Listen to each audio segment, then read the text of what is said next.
All right, we're back with more learning Rust. Learning Rust. Damn, the only problem is I gotta do these streams more often, at least twice a week, because I remember what we did last time, but it's kind of shaky already. Um, let's open up the resources while people gather, if any people gather. So we had learning Rust by example. Okay, pretty good. Rust CS Brown.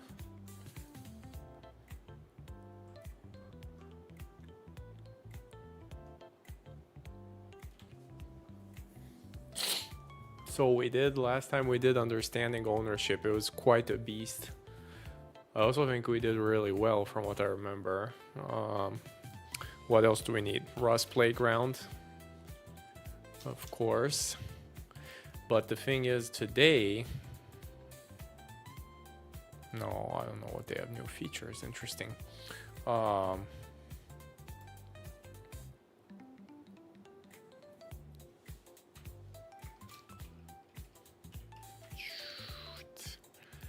Today, if we're doing crates and modules, I don't know if a single file is gonna cut it. Maybe it will though.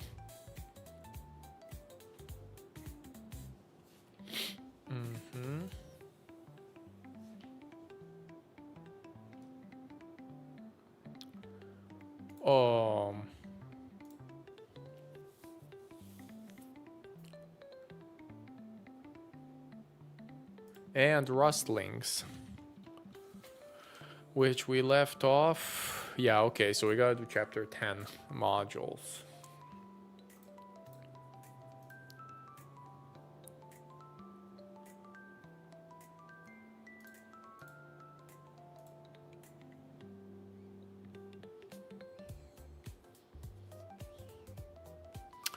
Well, why don't we do it this way? Why don't I review some of the Brown book on structs? See, maybe because there's some quizzes there. Yeah, let me start warm up with this, because we already went through the Rustlings here. I remember a lot of stuff about structs. Yes, I remember, because you can inherit fields from another instance, a bunch of shenanigans with the syntax there, structs and enums. So let's go through these two. Let me go through these two chapters just to take the quiz. Because then if I ace those quizzes, I know them, so I don't need to bother that much anymore with them. Oh yeah, and methods. Okay, so let's read the Brown book on structs again, which is just like a warm-up. Structs are similar to tuples. Yep. Pieces of a struct, and a struct will only name each piece of data, so it's clear what values mean. And these names means that structs are more flexible. You don't have to rely on the order of the data. Specify access. Define a struct, enter the struct, and name the entire struct. Struct name should describe the significance of pieces of data being grouped together. Then inside curly brackets, the fields. Listing 5.1 shows a struct with fields and types.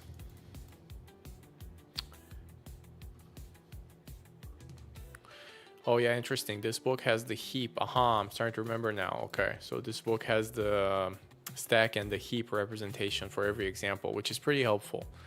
We create an instance of that struct by specifying concrete values. Create an instance by stating the name of the struct and add curly brackets containing key value pairs. String from username active boolean. Yes, whoops. Sign in count U64. Okay, so username and email, yeah, because strings are, this thing returns a reference to data on the heap. And I guess scalar data types are on the stack. Yes.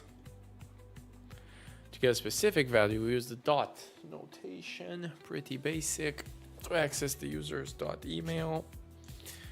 if the instance is mutable, we can just assign an expression. We can change the value assigning into particular fields. Okay, so let mutable. We're still in scope here. Little weird shenanigans. The entire instance must be mutable. Rust doesn't. Oh, okay, this is a good reminder. Rust doesn't allow us to mark only certain fields as mutable.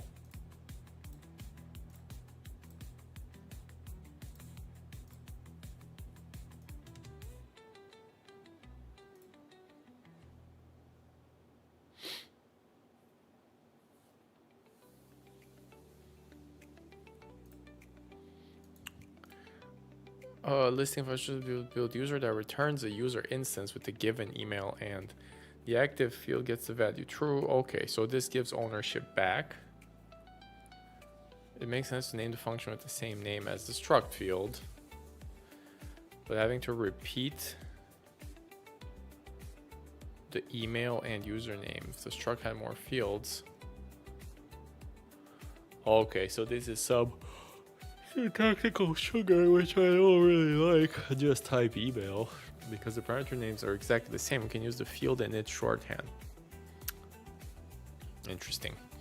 We're creating a new instance of the user, which is we want to set the email fields to value. Yeah, okay, so there's auto mapping here. Okay, creating instances with struct update syntax. Okay, so now is the problem because we take ownership. When we do user1.active, we can no longer user1.active loses right or any access, right? It's useful to create the new instances from another instance, but changes some of them. Okay, I shall create. Okay. Oh no, the whole user one is gone. Using the struct, we can achieve the list code. Interesting. So the whole thing is invalidated. Yeah. User one is toast.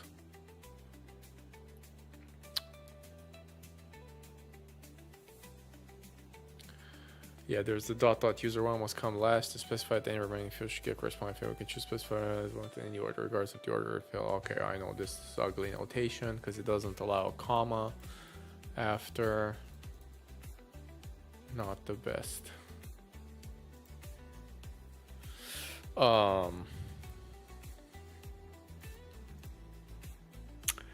The struct update syntax uses equal like an assignment. It's because it moves the data. Yeah, so the December user one is partially invalidated. Is it really partially? If we had given user 2 and thus only the active, then user one would be still fully valid. Okay. Create different types with tuple struct. Okay.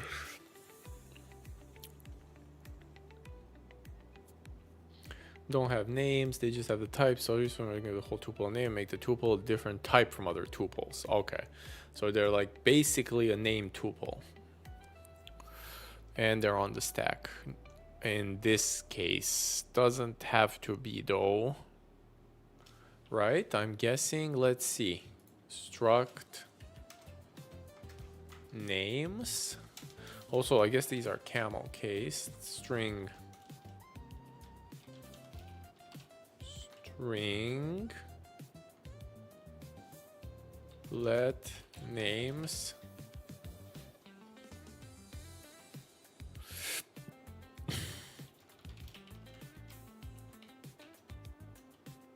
first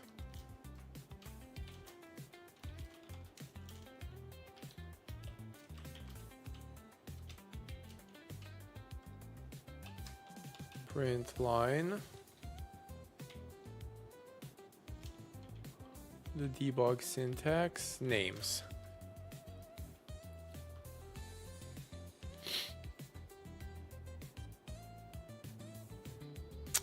Oh, because I can't print. Is there an auto thingy here? Oh, okay, so I guess I have to derive debug on it. Yeah, I remember we dealt with this like 2 streams ago, but it's fine. We'll magically pretend we know what this is. Okay, so this does work.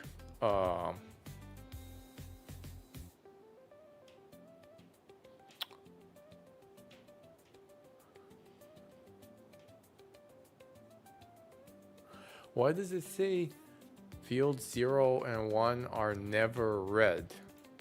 What? That sounds like a mistake. Okay, it is a mistake. Interesting. The compiler doesn't know when you print the whole thing. It doesn't mark everything as used. Ugh. Interesting.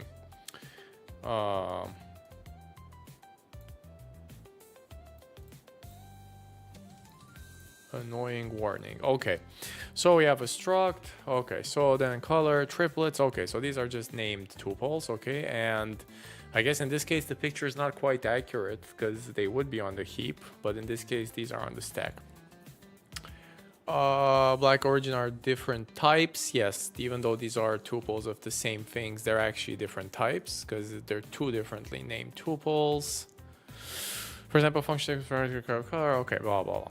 Unit structs, you can find structs that don't have any fields. So empty structs, the tuple type. Unit can be used for you to implement a trait on some type, but don't have any data. Okay, I see. So implement. Oh, this is actually good to know. So I can implement traits on types ahead of time. Oh, this is helpful if you want to architect your code with structs. Huh. So it's just empty struct then, right? So I can derive a debug for accounts. And can I do this? What does this do? No, I cannot. I can't I can instantiate this. The unit struct does not take parentheses to be constructed. Okay. And even the compiler tells me you might have meant to pattern match on the similarly named struct accounts. Prefix it with an underscore. So, because it knows.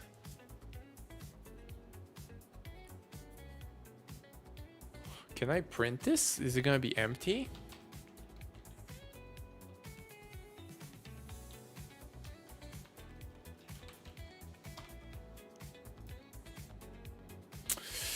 It's the type, but it's not an instance.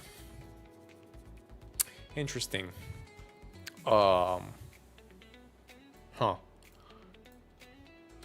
Yeah, okay. So to define, we use the struct name rather than semicolon. No need for curly brackets or parentheses. Then we can get an instance of always equal in the subject. Similar.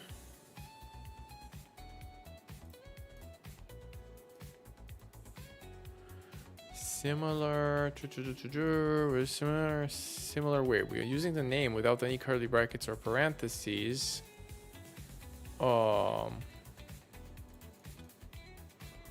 Without any curly brackets or parentheses.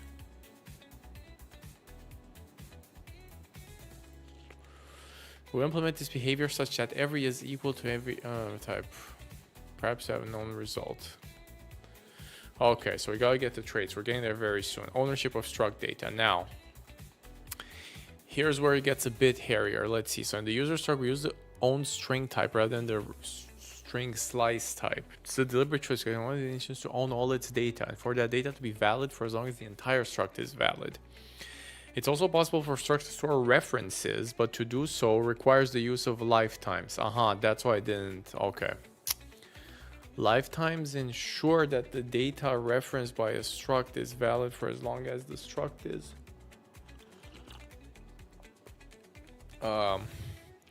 Let's say you try to store a reference in a struct without specifying lifetimes. This won't work.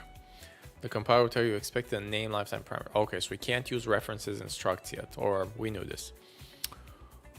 Whoa, this is something else. Similar to our discussion, different tools. Rust borrow checker will track ownership permissions at both the struct level and field level. If borrow field X of a point, then both P. Okay, so the whole thing loses permissions, obviously the field, but not the other fields by themselves, which makes obvious sense, right?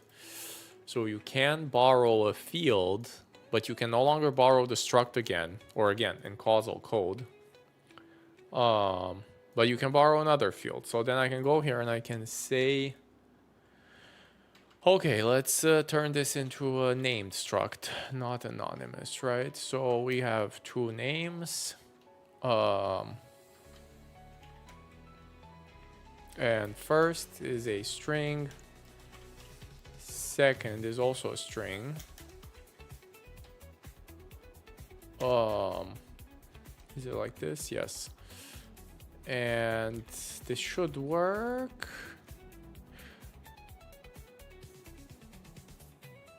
Oh no, because it needs to know, right? So names also needs to be a struct, and first is this, and second is that.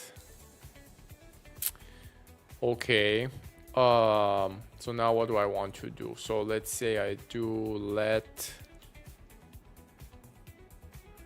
mutable, and I say let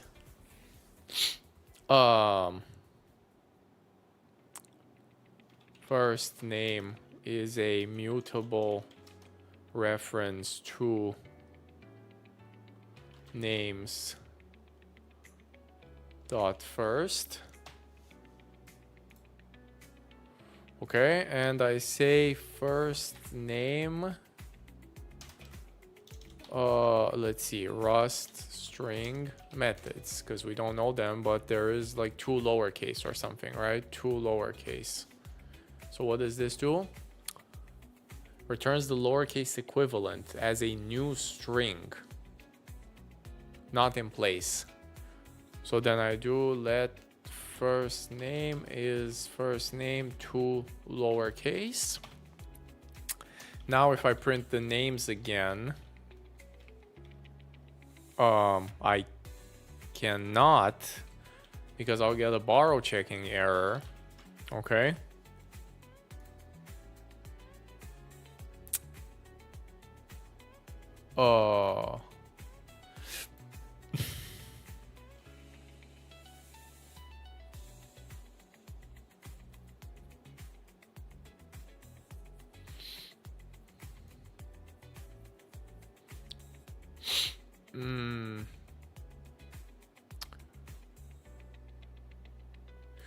Oh, I see. Yeah. So let's see. So first name.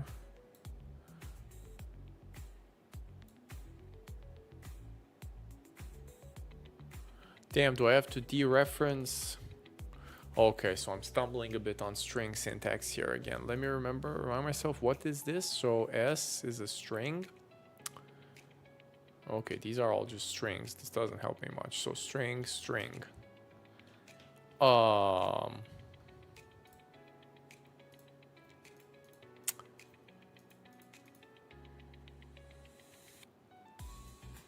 So what is this? This is a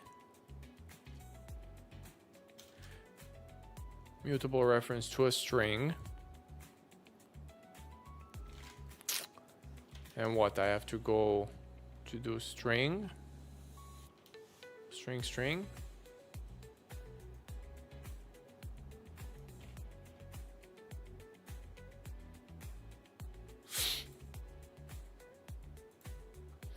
Oh no, just this, because I can't call.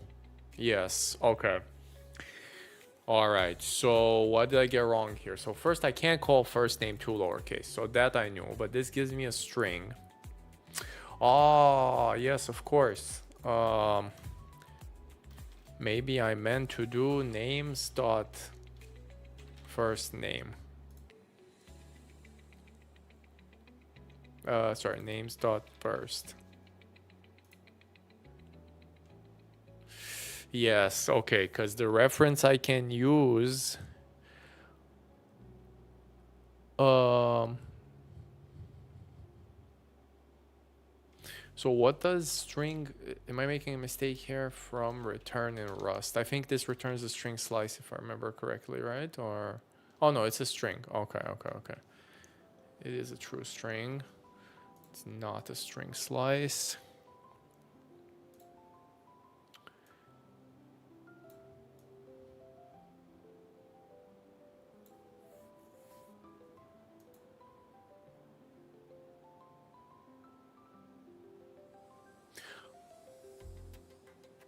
And the problem is now,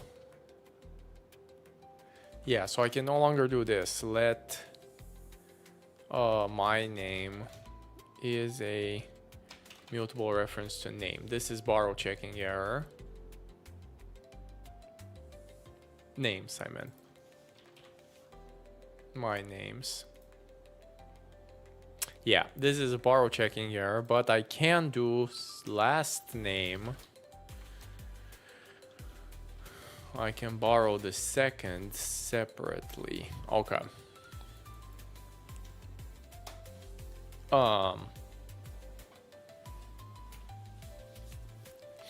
And there's something else I can do here. So I can do let names without it being mutable. And so if I do dereference first name,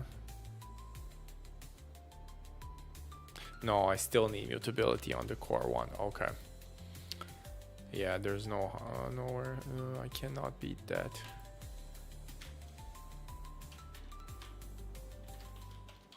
I like this syntax more, but sure.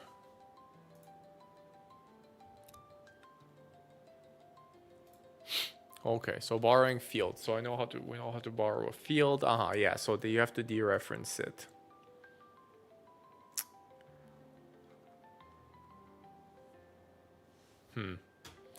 So yes, I always have to do this with structs for sure, because I have to dereference into that field and assign the new value. But then I can call the methods on the right in the expression. As a result, if we try to use p, oh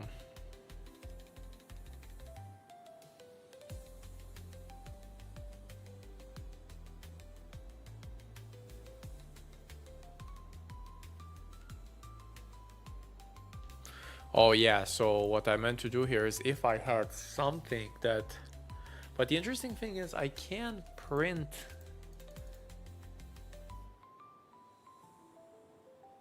Oh, I know what's happening here. I can print it here, but not here. Yes, because there's a, there we go. Okay, so this is just a causal code because the compiler is smart enough to infer. I thought this was going to be an error too, and I had to do the scope thing where I drop it out of scope, which was perfectly fine because I dropped the first name reference here. But no, the compiler is smart enough because we've seen that many times. Okay, all right, so because I wrote causal code, I cannot write anti-causal code. Okay. Quiz for structs. This one we should know. Determine whether the program will pass the compiler. If it passes, write the expected output if it were executed. We have a point with two integers. Define a mutable point, x1, y2.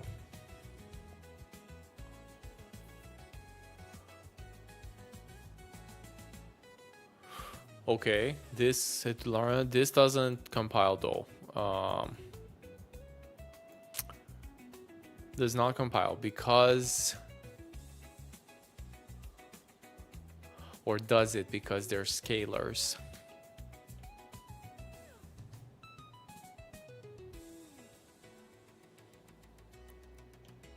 I think it does because the scalars write clones. So what we'll see here is 2.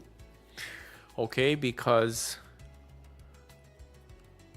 the first A point, the point A becomes x2, y2, B becomes y1, x2. But that's a clone though. Or is the compiler not smart enough to know that it's a clone because it's all scalar fields? I think it's a clone because it's I32. I'm going with 2 then. Definitely it's a hard copy though. Yeah, it's a clone. Okay, 2. Now's the, let's see. So determine if the program will pass compiler. If it passes, write the expected output of the program if it were executed. So I have a point, 1, 2. I take a mutable reference each to its fields. I independently change them and then yeah, this is fine. This compiles 2, 3. 2 space 3, I guess. Let's see, did we get the first one right? We did. Okay. We almost fell for it. This is actually a nasty question because of the, damn it. Okay. Gotta remember, scalars clone, scalars clone. Okay, good. So we remembered this.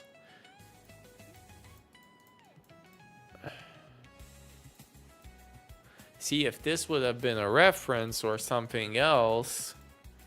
Wait a second. If this is a string, it doesn't work then.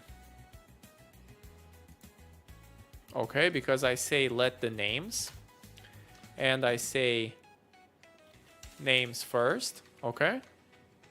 And then I say let other names first, other dot names, and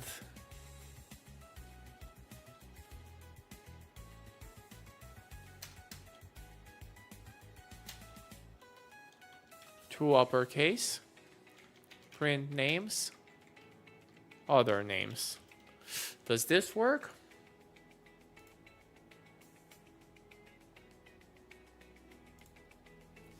Semicolon, of course.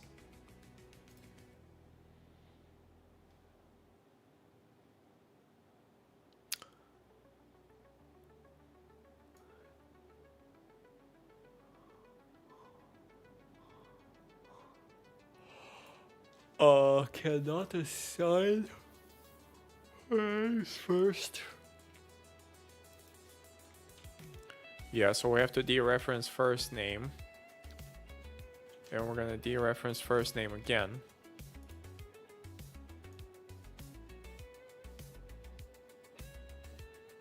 Yeah, it doesn't work.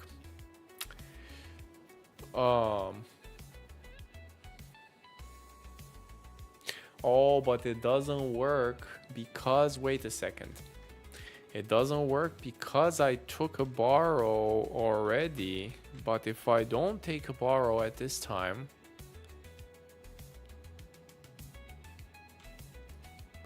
and instead I take it later, I could have shadowed that. Aha, yes. This is the thing. This doesn't work.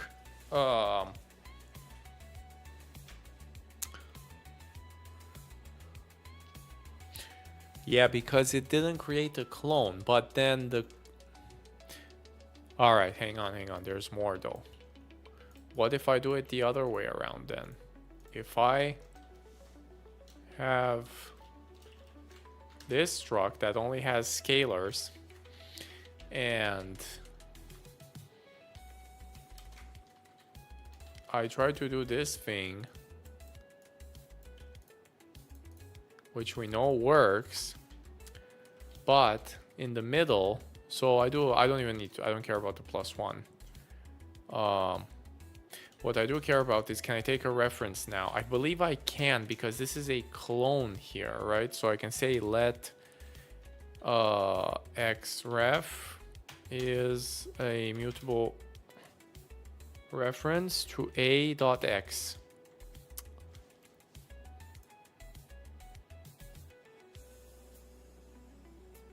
Oh boy.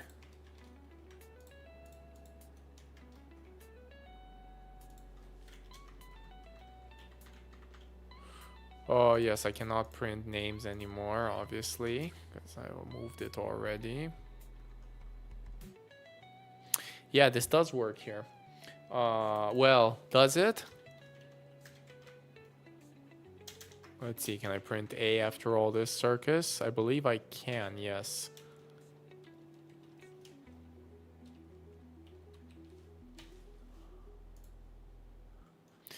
I can. Because, for a couple of reasons. So this reference has finished. I wrote this code causal, and I can also take a reference even after the dot notation, because I don't move any ownership into B. Unlike the string case, where I do move the ownership. So yeah, it's just the scalar data over explained. Okay, so this one's done. An example program using struct.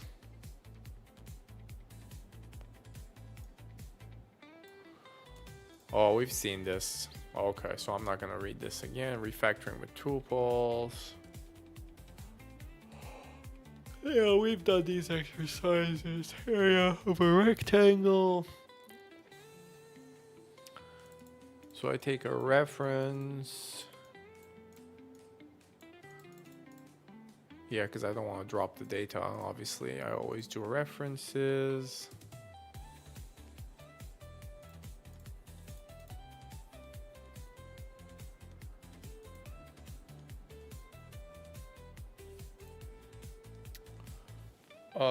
Set of curly brackets, our area functions, blah, blah. Then we probably derive a trait. We went through this. Oh, we derived display, debug. Oh yeah, did this.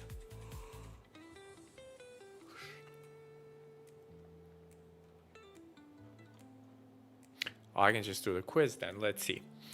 Determine whether the program has to compile best or expected of the program. So we have a rectangle with the debug trait that has width and height U32 scalars. We instantiate the rectangle 1. This seems valid. We have an area. Here's the mistake. This is a function that takes ownership of the rectangle and drops it. So then it's dead here. I'll get the area back, but I can no longer use rectangle 1. This should have been a reference here. So this does not compile. This is a critical mistake.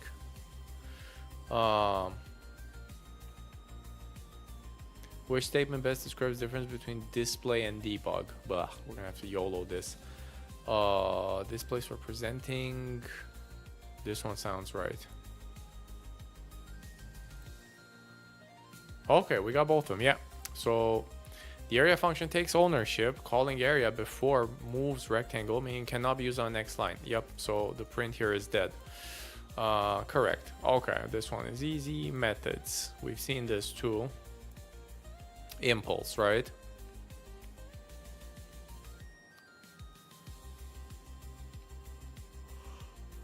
Really clear with the function keyword and the name. They count parameters and the return value, and they contain some code that's run when the method is called from somewhere else. Unlike functions, methods are defined within the context of a struct or an enum, which we cover in chapter 6, which is coming right now, but we already did. Let's change the area function as a rectangle. Okay, so we just do an impl. Takes a reference. Oh yeah, methods always take. Actually, there's 3 types, so if I remember correctly, right? They take a reference, a mutable reference, or they take the entire ownership. And there's the 4th type that doesn't take anything, like a constructor. Self. Yeah, there's the capital type self. We use mutable self. Yeah, so you can also take ownership.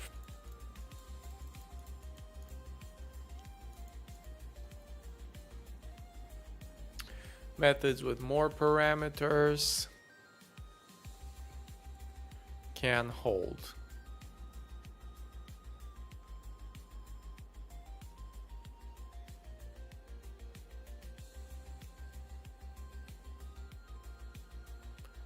Self and other. I think we had a debate 2 streams ago whether this should be capital self. I guess not. It's capital rectangle. Associated functions. Okay, these are functions without self. We can define associated functions as functions that don't have self as their first parameter and are not methods because they don't need. Yeah, so these are class methods, what you would call in Python. We already use a function. String from, like constructors. These are often called new, but new isn't a special name. For example, you could choose to provide a associated function named square that have 1 dimension. Square rectangle, right? And I have specified the same value twice. Self is a return type, blah, blah, blah, blah, blah. Okay, we know this. We know this. Multiple impl blocks. Oh, interesting. Oh yeah, so you don't have to put them all in a block. There's no reason to separate, but this is valid syntax. Interesting. Method calls are syntactic sugar for function calls. This we have not seen. Using the concept, we cannot see how method calls are sugar for function calls. Okay, so there's really no difference then. Let's say we have a rectangle struck with an area and a set width. Yeah, so I can call it this way, or I could have defined functions. Oh, the method call becomes rectangle area. Oh no, I see. So they're all associated functions behind the scenes in a way. Yeah, the function name is the associated function. The argument is the self. Rust automatically inserts the borrowing operator. If you're familiar with C, you are used to two different. We are not familiar with C. R dot. I don't know what these are. Okay. Okay, the method becomes similar rectangle set mute 2. This method is set mute self, so first argument is a pointer ball. Second argument is the same. Number 2. Dereferencing a pointer accesses its data. Rust has many references. For example, here are two equivalent calls to area for a mutable reference.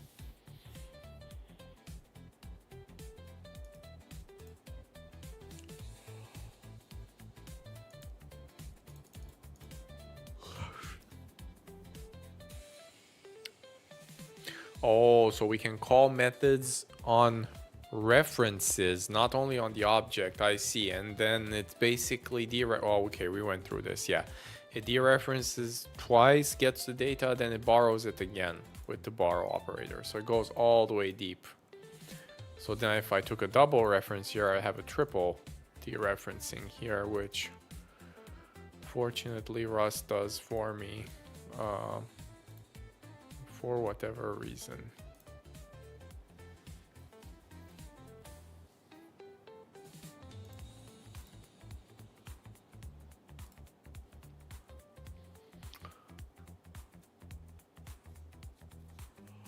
It's also an immutable file. Immutable reference is downgraded.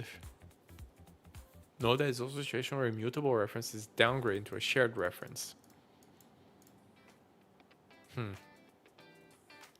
Let's see what they want to quiz. What is the keyword for constructor functions in Rust?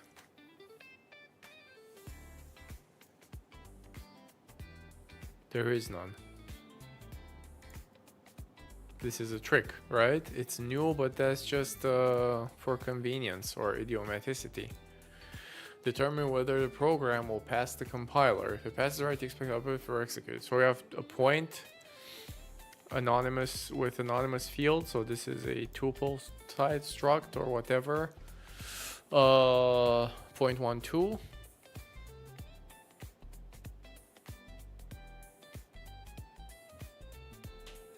Oh, I can have the impl block inside the main?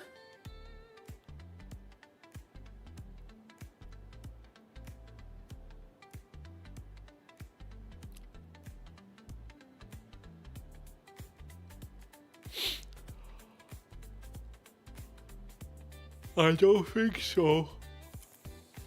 Maybe I can? I don't think so. I think this has to be on the outside. Yes. Okay.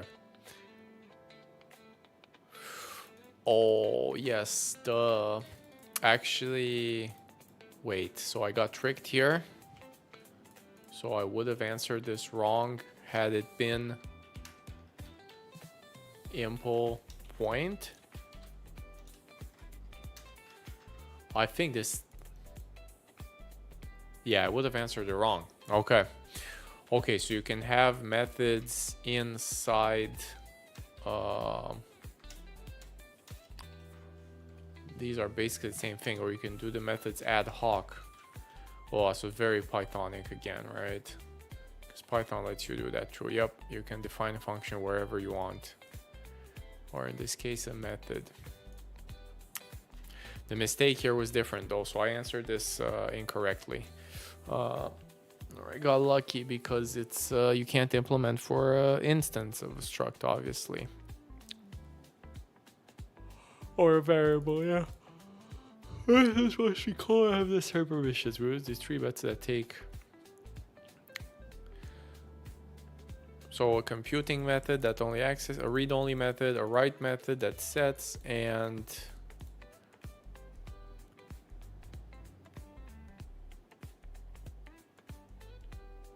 something that destroys the object, takes ownership of self, and returns a new rectangle. So you can't use it from the outside.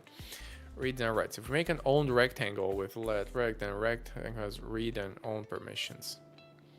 Because it's not mutable, it doesn't have write. With those permissions, for instance, call the area and max method.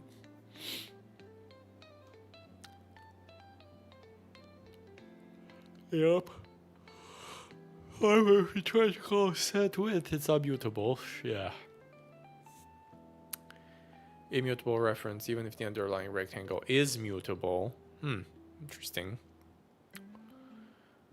Calling a method that expects self will move the input struct. Yep, we cannot use a rectangle after passing it to max. Pretty clear. Once we call rectangle max, we move rectangle and lose all permissions on it. Trying to compile this program against following error. So we try to call self method on a reference. For example, we try to make a set the method that assigns self to the output of self max. Whoa, this looks gruesome. We can see that self is missing ownership permissions in the operation self.max. All right, because it's a reference, it cannot call a method that requires ownership. Yeah, so we can't call a self method on a reference. We have to pass the data all the way down. Okay. So the fix here would have been to make also this a self method. And then not dereference, just return self max directly. Yeah. Good moves and bad moves. You might wonder, why does it matter if we move out of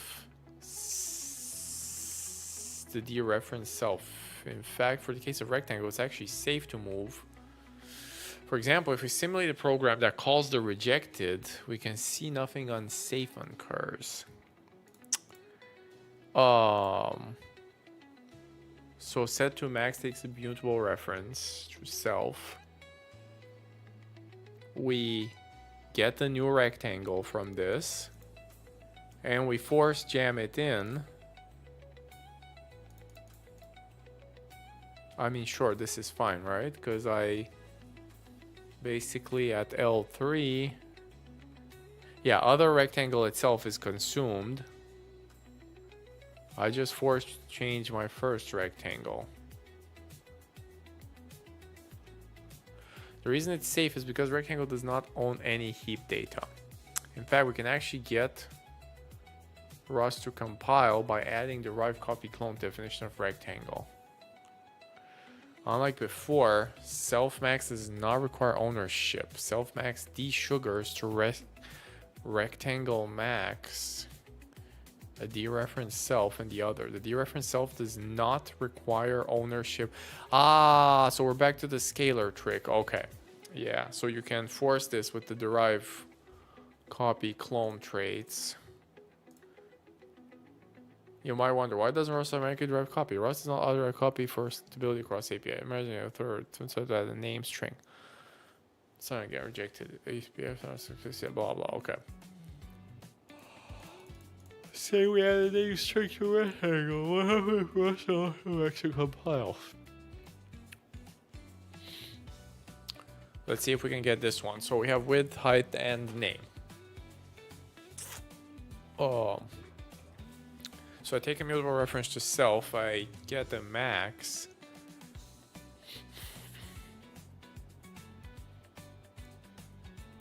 And I overwrite my data, which that's what they put the drop here.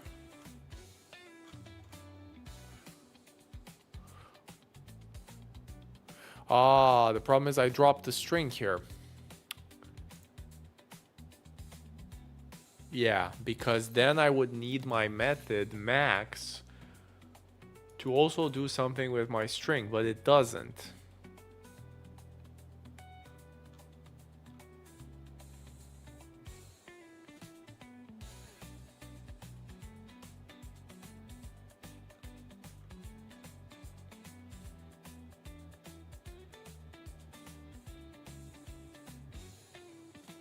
In this program, we call set to max with two rectangles. Self is a mutable reference, and other is a move of R2. After calling self max, the max method consumes ownership of both rectangles. When max returns, Rust deallocates both strings R1 and R2. At location, self is supposed to be readable. Self name has been deallocated. Therefore, when we do self max, we encounter undefined behavior. When we overwrite self, Rust the up data. To make, we have added drop self. After calling, Rust attempts to free.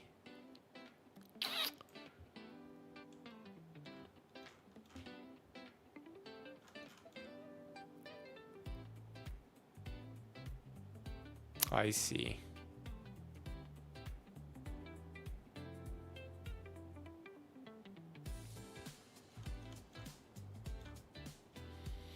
When you see an error, I cannot move out of self. That's usually because you're trying to call self method on a reference like self. Rust is protecting you from a double free. After calling drop, Rust attempts to free self.name a second time.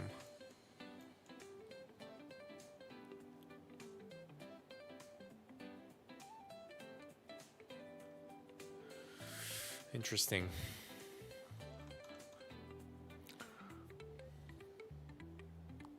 All right, let's do the quiz. Damn, this is gonna be harder probably. Let's see what's going on here.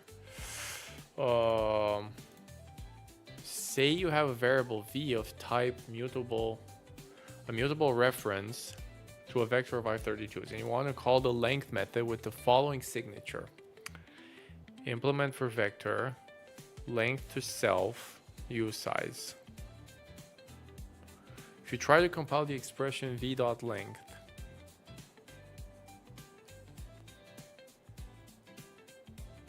it compiles because the mutable, I think it's the first one. It's compiled because mutable is not the same type as a reference. No, I think it reborrows it. It compiles because self can take any kind of reference. This is wrong.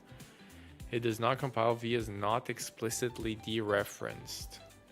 I think it's the first one, right? The mutable reference is implicitly reborrowed as a non-mutable, immutable reference. Consider these two methods that increment a field of a struct. Which style would be more idiomatic for Rust? V1, version 1.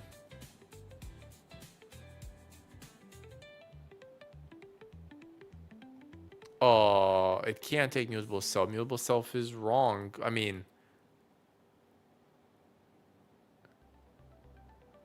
it drops the data, right? So it's definitely V2.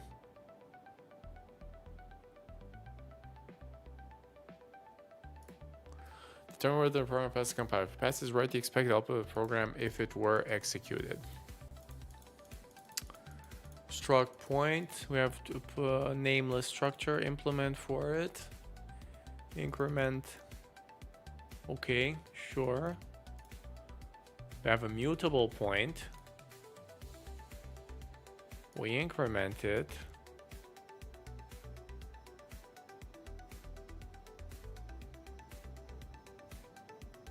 Now there is a trickery here because the compiler doesn't know to check these indices.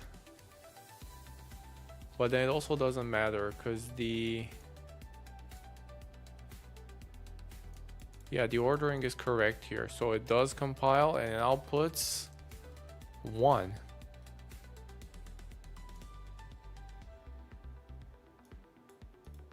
I think, I'm pretty sure, yes. Unless I'm getting tricked, can you not implement stuff for... You can implement type methods for structs like these, right? With unnamed, like a tuple, not named fields. Okay, determine the program passes compiler. If it passes, write the expected output of the program if it were executed. We have a point with two, okay, X and Y. Annoying missing comma here, but sure. We implement for get X, takes mutable reference to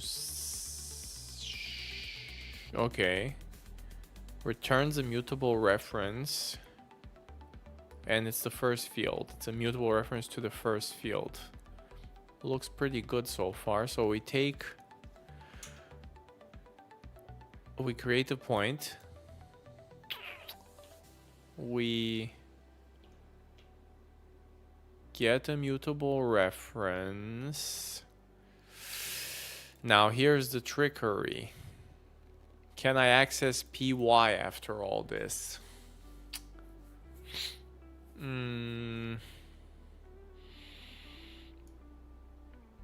I think so, because these are named fields. The compiler knows to check them separately, right?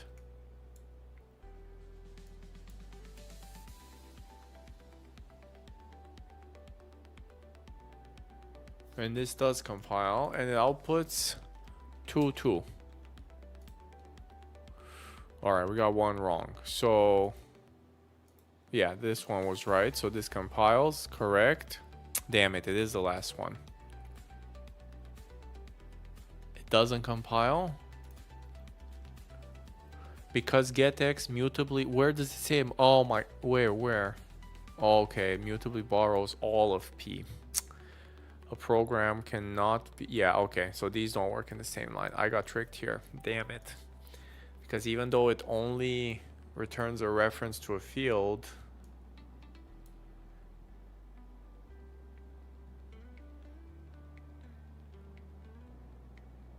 why does getX, what does this mean? What do you mean mutably borrows all of P?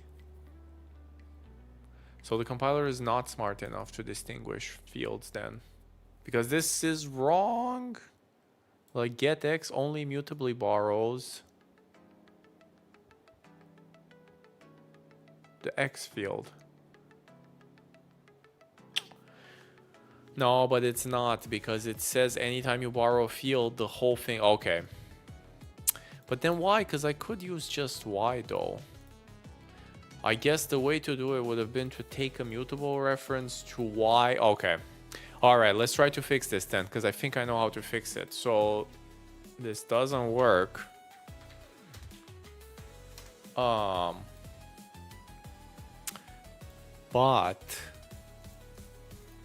But if I say let Y is a reference to P.Y and I print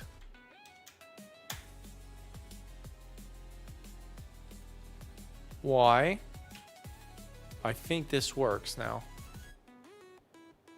No. Oh, okay. Where is it borrowed? Because it is also borrowed as mutable.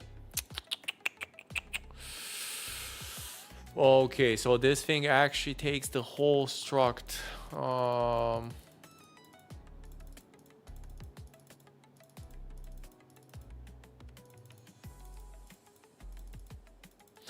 So I can't even reborrow a field. So then I'm guessing this pattern doesn't work then. If I try to do exactly the same thing twice, but like say get Y and Y.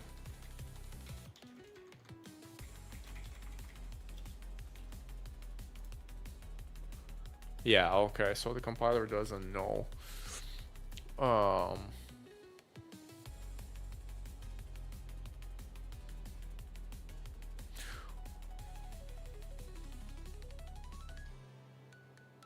So how do we fix this then? What is the pattern here? So I can't do stuff with fields separately? Oh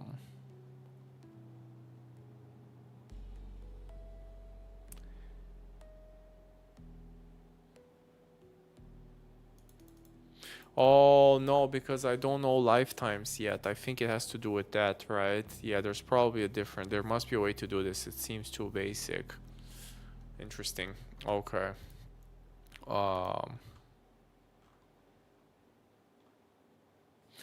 Alright, so let's recap enums and pattern matching we did already, but we'll do the quizzes here. Well, the thing is these are harder than C, so maybe it is worth a recap, a full recap. Yeah, the if let is a giant sausage with the matches and everything. I remember now. Defining an enum. Enums are just algebraic types. Okay, so this is the same as the other book. Nothing too fancy here.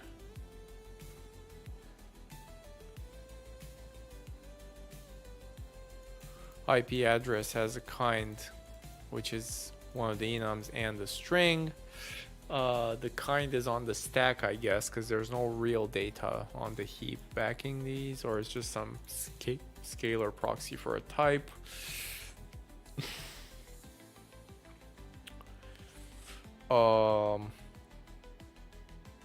Yeah, we can also do this. However, presenting the same data costing an enum, we can put data directly inside, so I can instantiate directly IP address v4. I guess I lose the field name, but it's fine.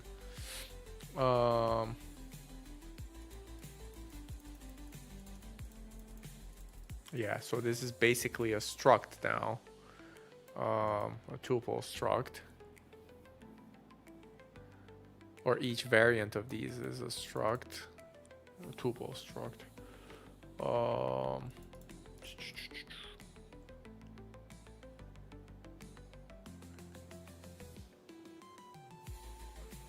I don't know what the heck this is. Forget about it. I think we did this. Yeah, quit. You can put any structs as types inside enum with fields, named fields, empty structs, tuple structs, singleton structs. We already did these in Rustlings, so these should be really easy. Option, we've been through this before. Yeah, we read this. Okay, so if I do the quiz, I better get it right now, because we're supposed to know. What is option again? So it only has two variants. And it's generic on types. Either it's none or some wrapping that type, and then we can unwrap the sum. Or we can test if it's none.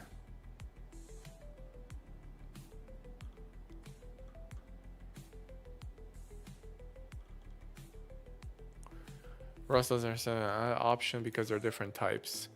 We have a variable type I8, compile and sure. Once you have an option, in other words, you have to convert an option T, yes. How do you get the T value? The option has a large number of methods that we've seen, like there's DRE or whatever. Yeah, you can test if it's sum, and then if it is sum, you can get like take the value out of the option. Oh no.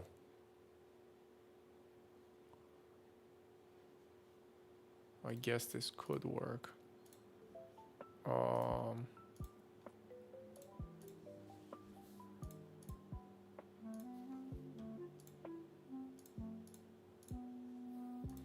Okay, all right. I think, okay, let's do the quiz. Oh man, I better get these right. All right. Oh god, it's 7 lines. I have to get this right. Determine whether the program passes the compiler. If it passes right expected. So we have a function that takes a reference to I32 and it prints it. Like, what the heck? Oh, this obviously does not compile. What the heck is let x equals null? Is that like a... Seriously? Okay, I'm going with not compilable. What is rust null keyword? Okay, it doesn't even have... Yeah, there's not a thing. Like, this is... Right? I don't even understand what the heck this is. Like, okay, what does this have to do with enums? Sure. Consider these two representations of a result type that contain... So, it's a structural result with two types. So, okay. So, both fields are options on each type. Enum result 2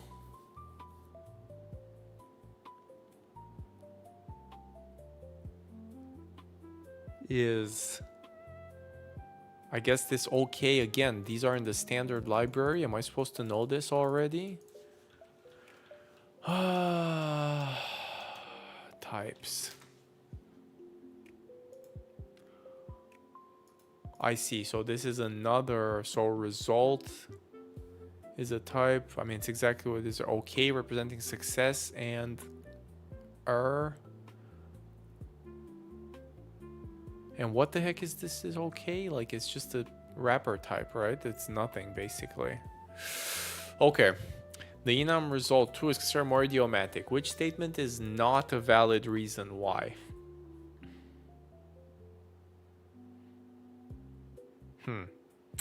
The struct could have, let's see. So 3 of these are reasons why result 2 is more idiomatic. The struct could have OK and both be none. Yes, it could, because the options could each be none, while the enum must have at least one of them be not none. I'm guessing that's what that means. While the enum must have at least one of them be... No, none. What? No, not none.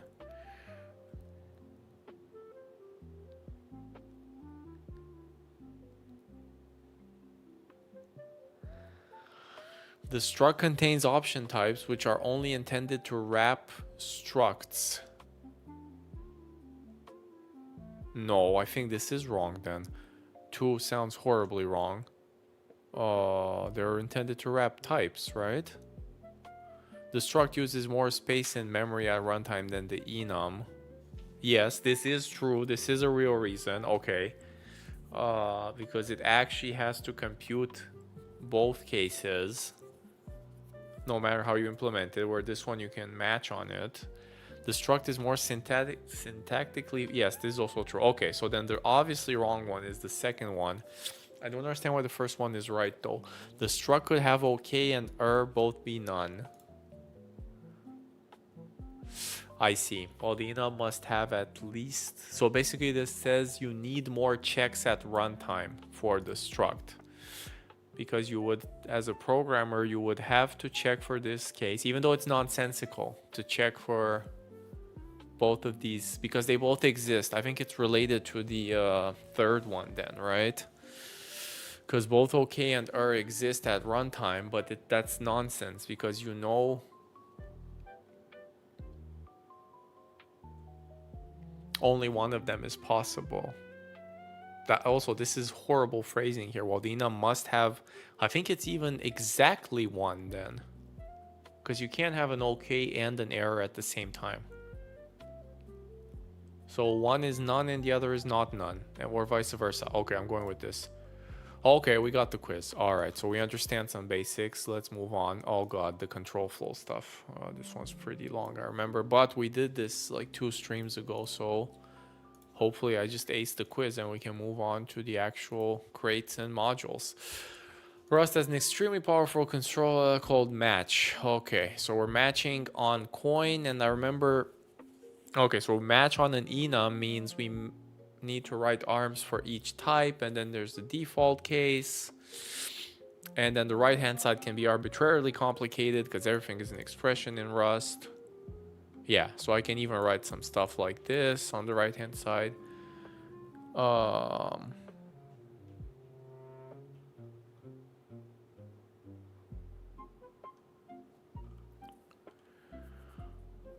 Match, I can match an option. It's either none or some. So we know this already from the previous section. I need to write exhaustive matches. The arms must cover all possibilities. That's mandatory, okay. Rust knows that we didn't cover every possible case and knows which parameter forgot. Matches in Rust are exhaustive. We must exhaust every last possibility. Especially in the case of option T, where Rust prevents us from forgetting to explicitly handle, protects us. Blah, blah, blah, blah. Catch all patterns.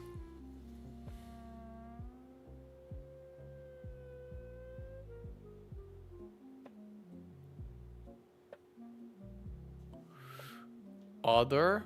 I thought it was called underscore.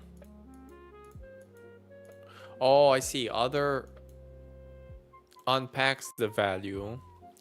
You can also use it underscore, so it goes nowhere. Okay. We can also do nothing. How matches interact with ownership. So I take an option of a string, which is a string. It's some wrapping a string. And it has, I guess the option has read and ownership. And if I match it, if an enum contains non-copyability, you should be careful with whether a match will move. But if we replace the placeholder, okay, so if I actually did some X here, it takes ownership and then it gets dropped after the scope, so then it's gone. Opt is a plain enum. Its type is option, not a reference. Therefore, a match on op will move non-ignored fields. Yep, notice how op loses read, so then after the scope is done, it's dead. I just killed my string. Good. If you want to peek into opt without losing its contents, without moving its contents, okay, so a reference. Okay, so I can match on a reference of opt and then the syntax stays the same. Okay, this is gonna be a tough one. Shit, okay. Determine whether the program passes compile. If it passes, write the expected output of the program if it were executed. We have a enum location. It has two types. They're both structs over tuples. Point, range. One integer or two. Let the location be a range. Okay. So it's a struct. Well, it's an enum. It's the range variant of an. Then we match on L. Now be careful because this does implement copy because it's scalars. But we don't use it, so it's fine. Okay. So then, if it's a point, no matter what, we output -1. If it's a range where the second thing is 5, we output 5. It's a range where okay, this seems valid. Yes, if it's anything else, we cover anything else. We do -2. Yes, I think it does compile. And the one that hits first, oh shit, I think the arms hit in order, right? So it's this one. Or is the compiler going to complain that 2 arms hit? No. It's first hit first.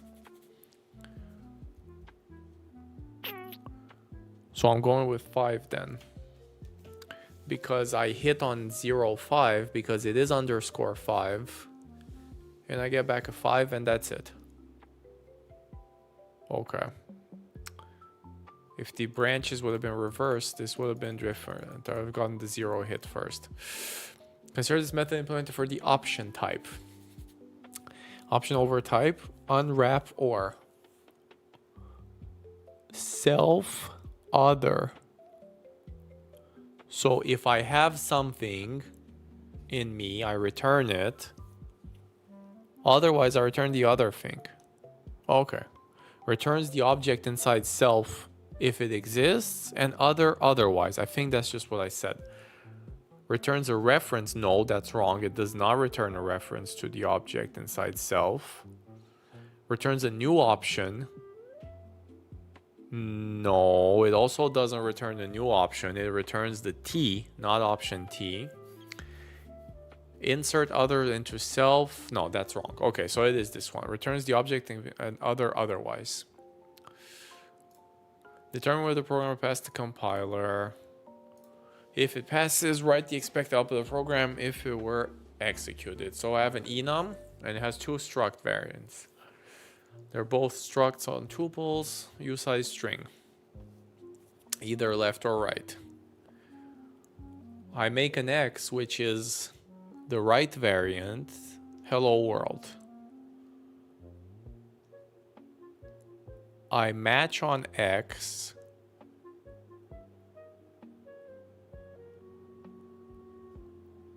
Oh, I lose the string. Okay, so the mistake here is I can no longer use X because I did not take a reference to X then. Right, so because I unpack the S here, I give ownership to the string here. So sure, I get the length here, but I can no longer use X, so this does not compile.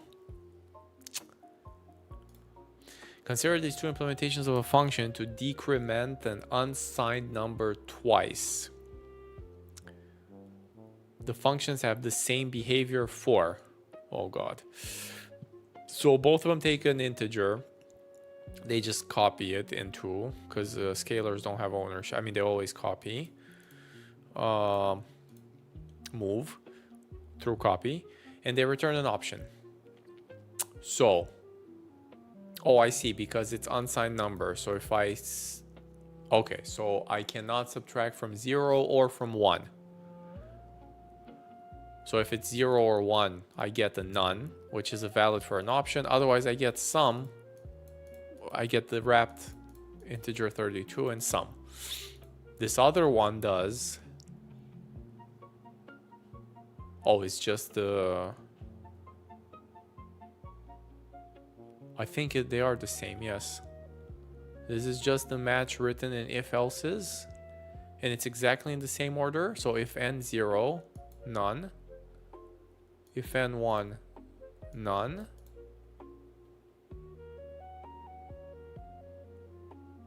I guess this is everything else. So it's else. Sum. And it doesn't matter for scalars then. Because scalars, they work like this or like that. All inputs.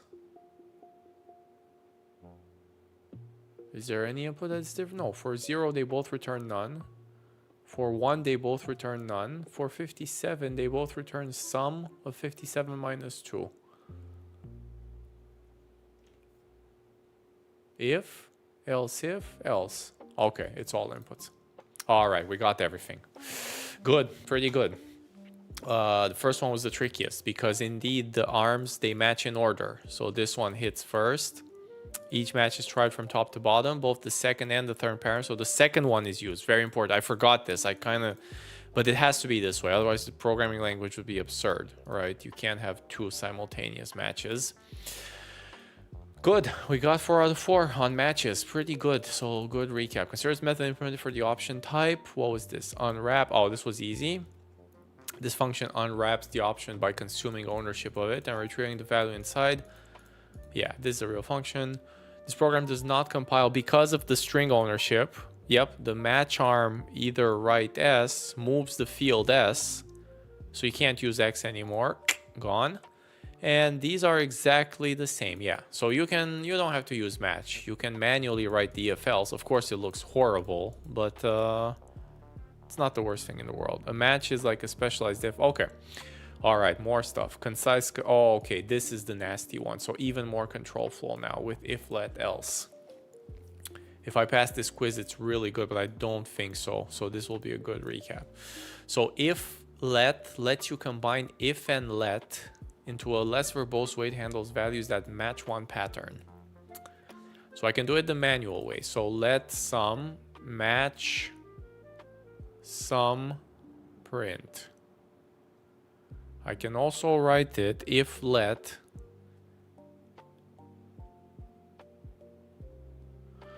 what the heck is going, this syntax is so weird. So if let takes a pattern and expression separated by an equal sign. So left hand side, right hand side. It works the same way as a match where the expression is given to the match and the pattern is its first arm. Okay, so it's just a shorthand for this first arm. So if let sum max and else nothing, though. It's an implicit nothing, right? Oh, then I guess you can chain it with else's. Is that where they're going? The code in the if let only runs if the value. I see. So using if let means less typing, less boilerplate. However, you lose the exhaustive checking. Exactly. Choosing between match and if let. I would never use this, to be honest. You can think of it as syntax sugar. Okay, yeah. So it's exactly a match with two arms and one and everything else. Yeah. Thanks for the follow. Appreciate the follow. Thanks for stopping by. Feel free to type or just lurk. I'm supposed to know this because I did go through these one or two streams ago. I want to do the crates and modules today. We're almost there, but I also like the CS Brown book because it has some pretty tough quizzes. They're actually harder than the Rustlings thing I've been doing. So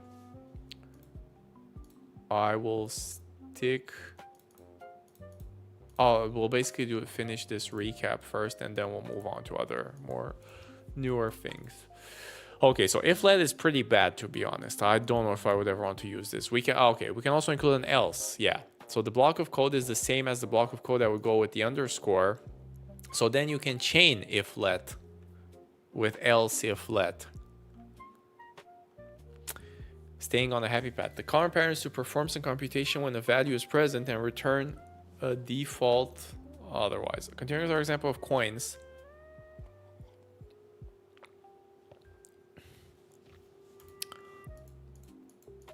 Okay, so what does this have to do with...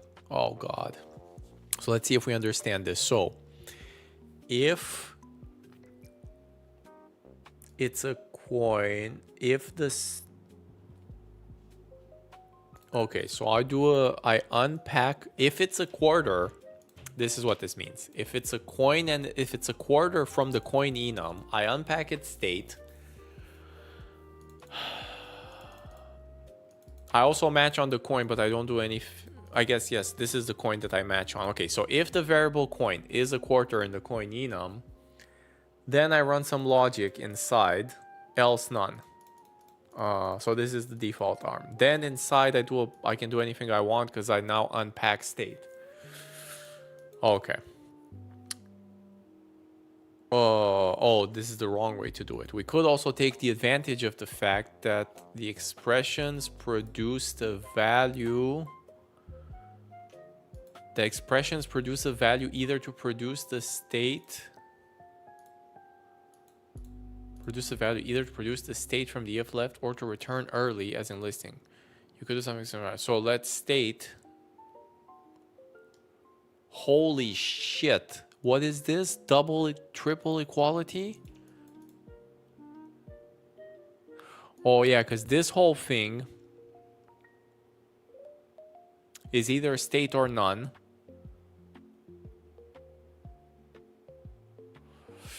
And then I can run the logic. But this looks pretty gruesome though. Like there's no way you're writing two equals chained, right? One branch to make this common res let else. Let else. So let the coin where I unpack. I see. So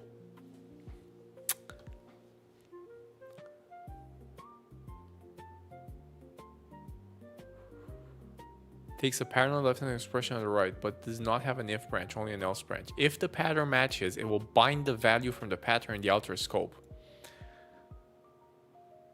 Oh, I see. So if I survive this, I'm guaranteed to have state because I unpacked it. But the trade-off is I have to return here. Damn, this is so gruesome.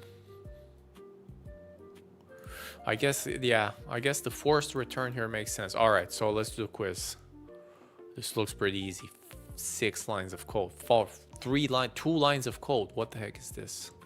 Which control flow construct would be most idiomatic to use in the following function? Okay, so I have 2 options for location, or it's an enum that wraps 2 types, a point struct and a range struct. Print range max for a location. If location is a range, print the second field of range.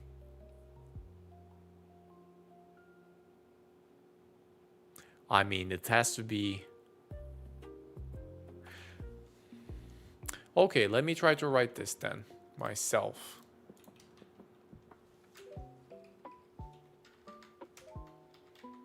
So we can do let...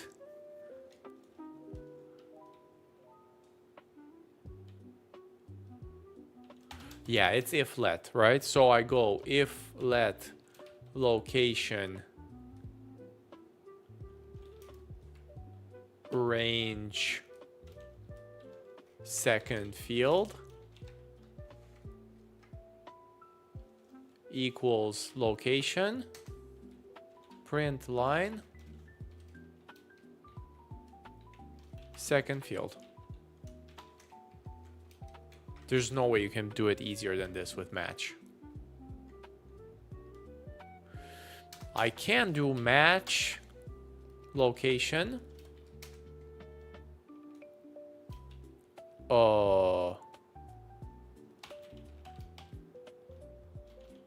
And then I match on range and second field.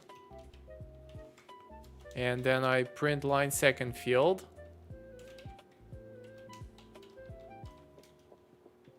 Well, shit, they both look nice to me. Which one is it then? What's the problem with the second one? So I print line second field. Otherwise, pass.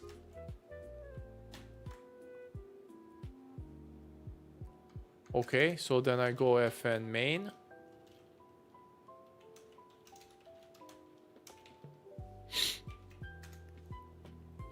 And I do let lock is location range 2, 3. And I do print range max a reference to lock. Let's see if I got it right first. I did get them right, and they both work. Okay. And then if I do the other variant, which is like let point is a point 4, 5. Print range max point.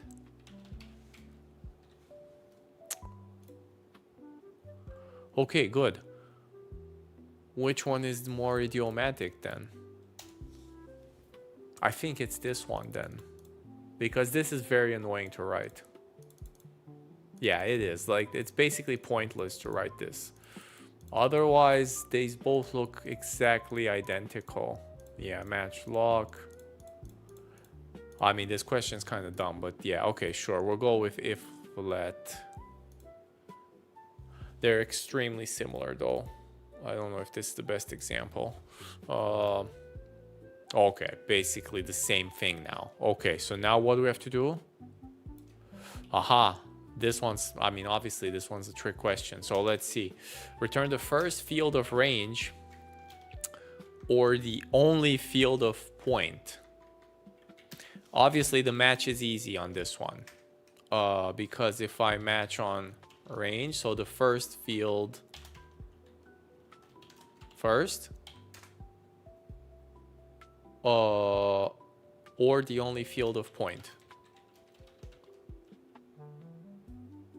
X. Okay. Yeah, it's gotta be this one. But how would I do it with if let though? Maybe with some if let else.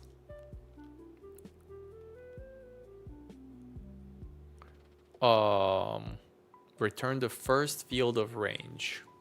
So if let location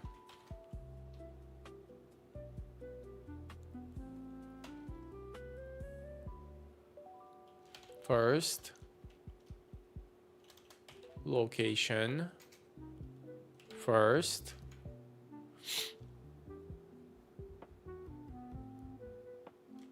else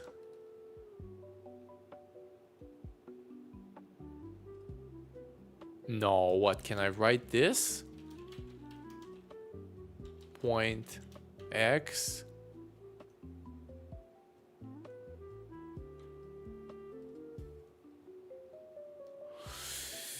no, I can't.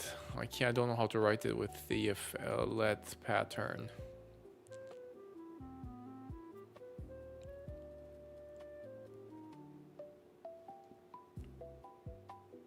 Okay, so it works with the let. So I can do it this way. So let location range first.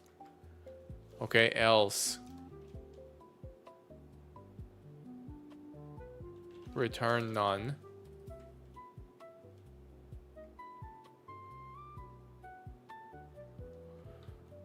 And then I'm on the happy path here. I can do return lock 0. Now this code looks horrendous though, but I think it works. So if it's a range I unpack first and I return it immediately. Oh no, it's wrong, because if it's not, I never... Okay, so then what? Can I do this? No, I can't. The compiler's not going to let me, right? It's not that smart to know that.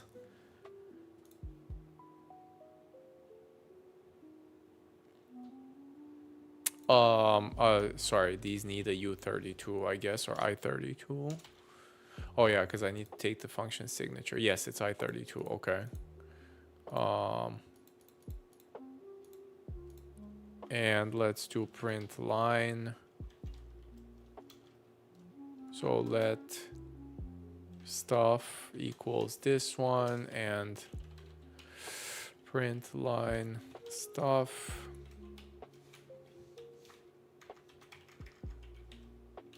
And same here.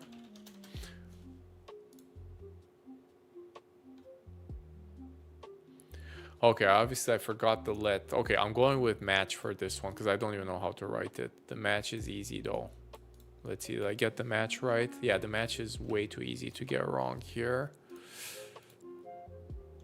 Why?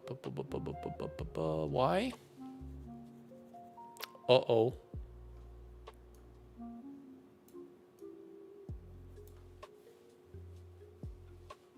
Seriously, I take a reference to location, and when I dereference it, I don't get the data back? I thought scalars work that way. Yeah, okay, so it has to be this.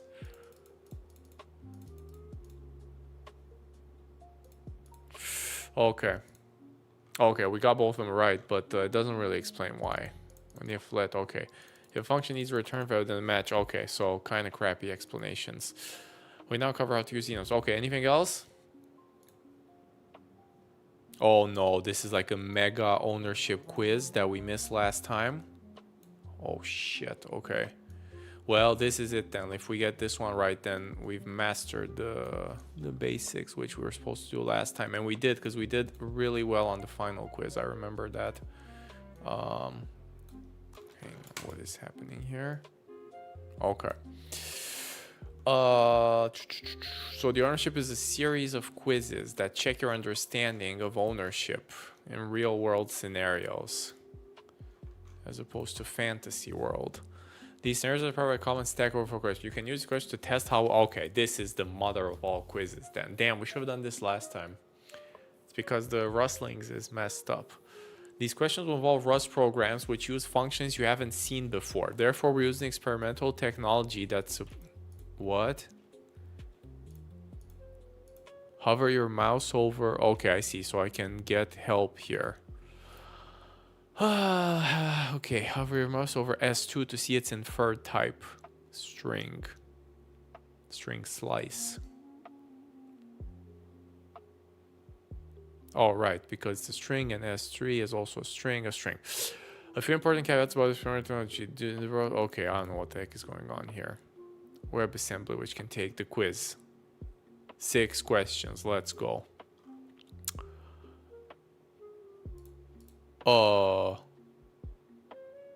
Loading. Okay, it works. Okay, nice.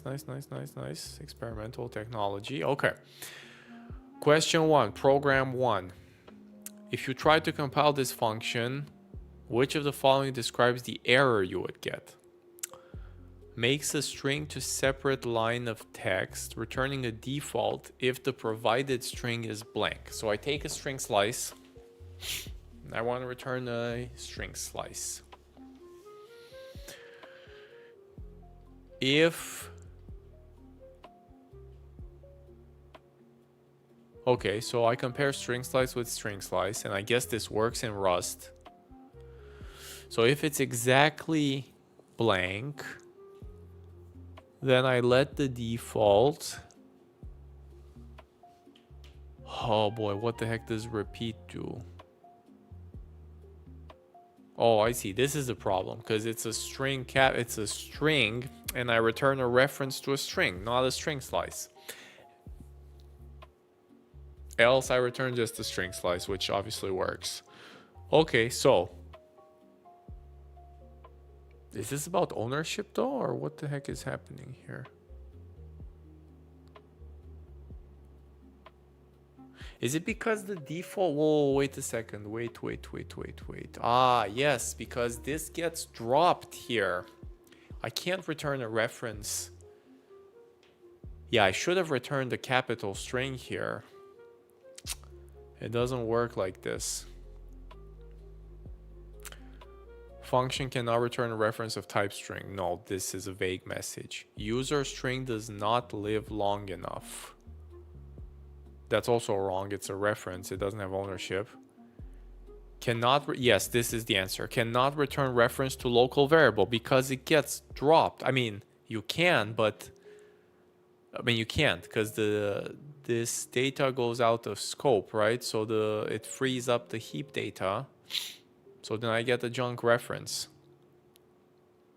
Function make separator cannot return two different references. Which of the following best describes the compiler error you would get? Oh, come on, dude. Like, it's either 3 or 4, but...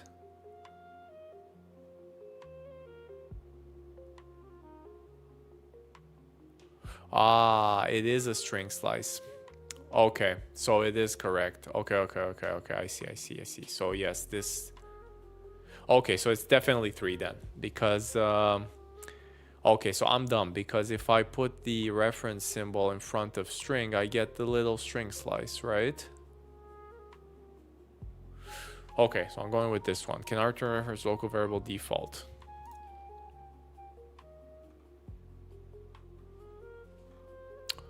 Same thing. Exactly the same thing. Okay. Normally if you can try... Yes, so I got it right. Oh my god, I actually got it right. Okay. Okay, assume that compiler did not reject this function. Which, if any of the following programs would pass the compiler and possibly cause undefined behavior?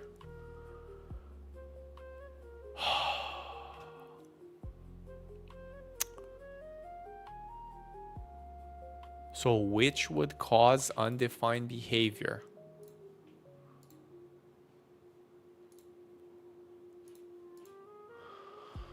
So I create an S. Oh, I know what's happening. So this one goes on the happy path. Oh, okay. So this one would work. Okay. So it's only the one that goes through here then. Actually, this is easy, right? Because I print data that was freed. Because I go on this branch, but then once this function... Actually, I'm not sure how the print works. Whoa, wait a second. Wait. Because if this would have been let s, but because they're exactly on the same line... No, this is a macro. Print is a macro, right? So this function executes first anyways. And then it guarantees... I think I'm going with this second one.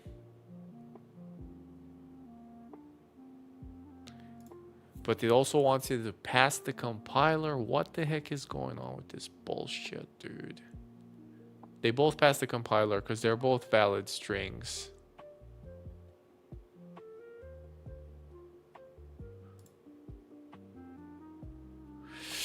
Okay.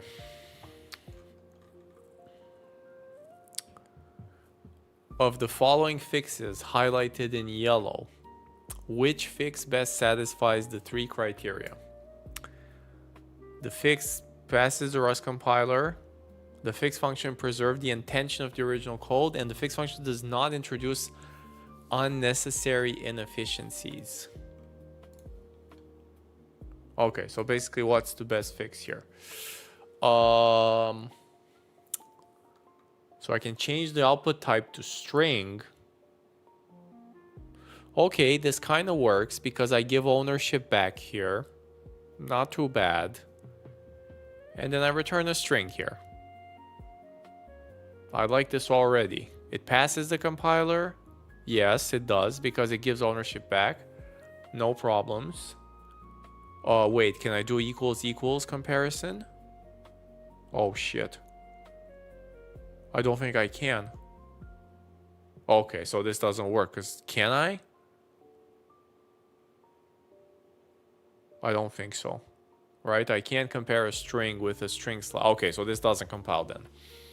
Never mind. Aha, this is the one I want. The second one. Because we keep the input type the same. And I do toString here. And then I return the string. So it's definitely not the first one. Could be the second one. Third one is wrong anyways, because yeah, okay, so it's only the second one. Third one is wrong because it has the same local variable problem. Like I did not fix anything here. It has to be the second one because it's the only one that compiles. I'm assuming this doesn't work in Rust. Maybe I'm wrong though.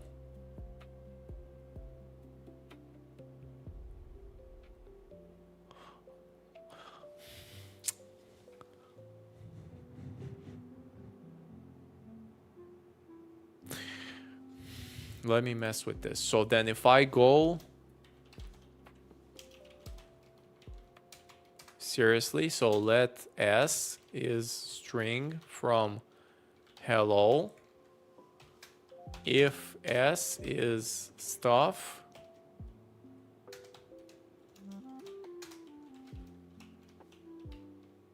wow. No, this is not going to compile, right?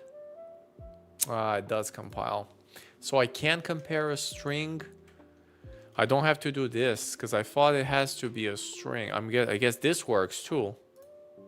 Yeah, but it works. It's shorthand. Okay, so then this actually should hit. Okay, so then is it the first? Okay, so the first and second one both pass the compiler.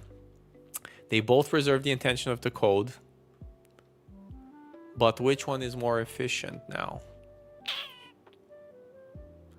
They both create a new string here. I think it's the first one then, because it does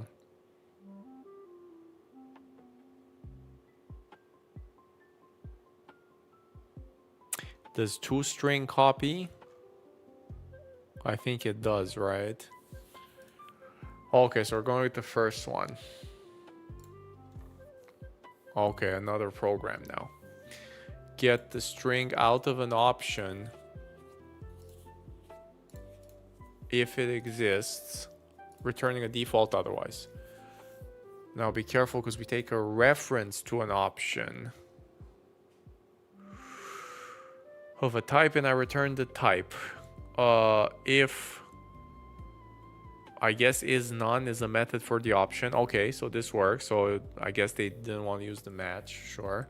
So if it's none, I return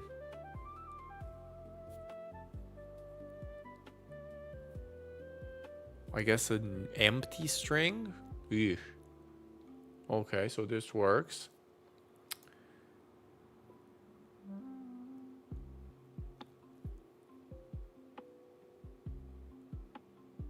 I unwrap. So then I know it's not none here. So then I unwrap it. So it gives me the type. So it's a string. Clone.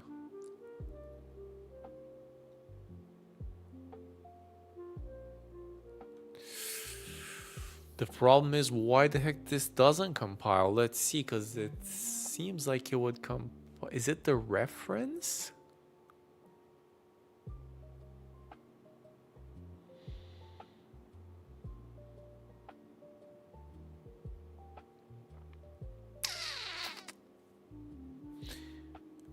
Let's see what the variant. Damn, I don't even know why this doesn't compile though.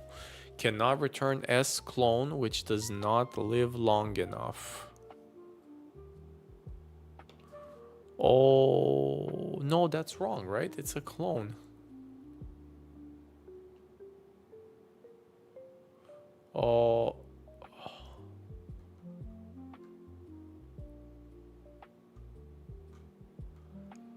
Okay, it could be this, yeah, because it's not.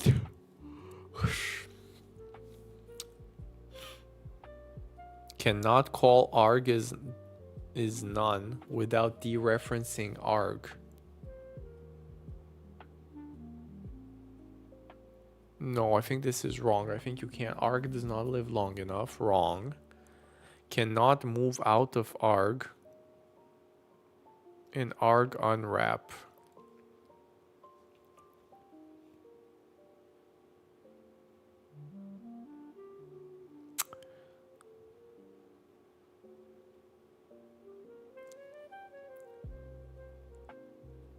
What does unwrap do though? Why does it move?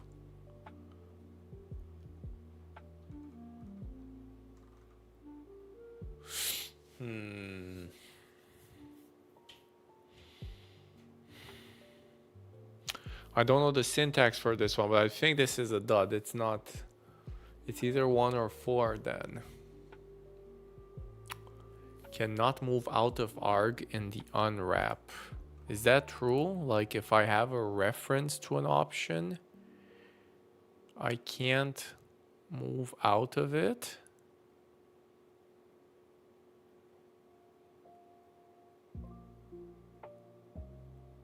I think it is this one.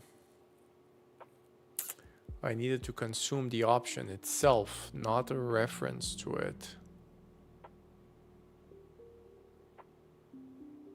Yeah, this one is wrong. I think I could have done sclone here. Okay, let's see. Okay, we got it.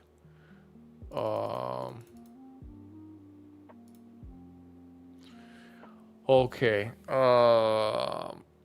So assume the compiler did not reject this function. Hey, thanks for joining.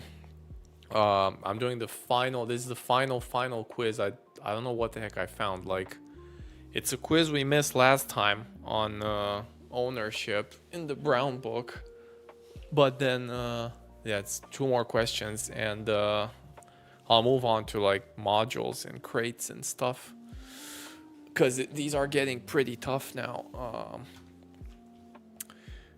So if you can, okay, so we got this one right. Okay, assume the compiler did not reject. Damn, these are so hard to think through though. Like, assume the compiler did not reject this function, which would pass the compiler and cause undefined behavior if executed.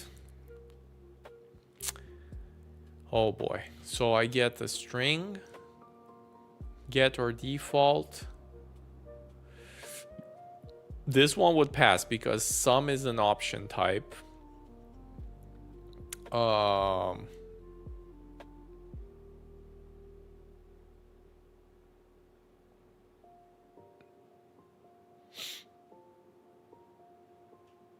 It would cause undefined behavior though, because it's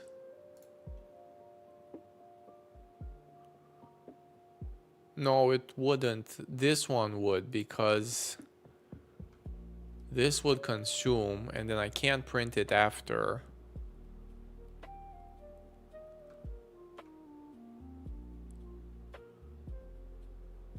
Yeah, okay, I see what's happening. And then if I would assign it to a string, if I would move ownership here, I could print it after. But this second line here goes nowhere. Like, it burns that arg. Yeah, these, okay, I'm just gonna go with this one. This is, I don't like these kind of questions where, like, imagine what would happen if it would pass. Okay, so then we just gotta fix this. Okay, so what the heck is going on here? So, okay, so obviously the match is the answer. Like, I'm not even looking at this. Yeah, it's this one, right?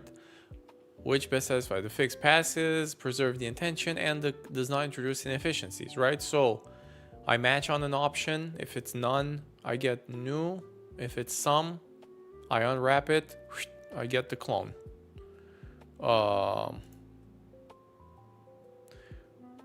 It is, that's the, yeah, this is the bug in the code, but then this works in the sum arm though.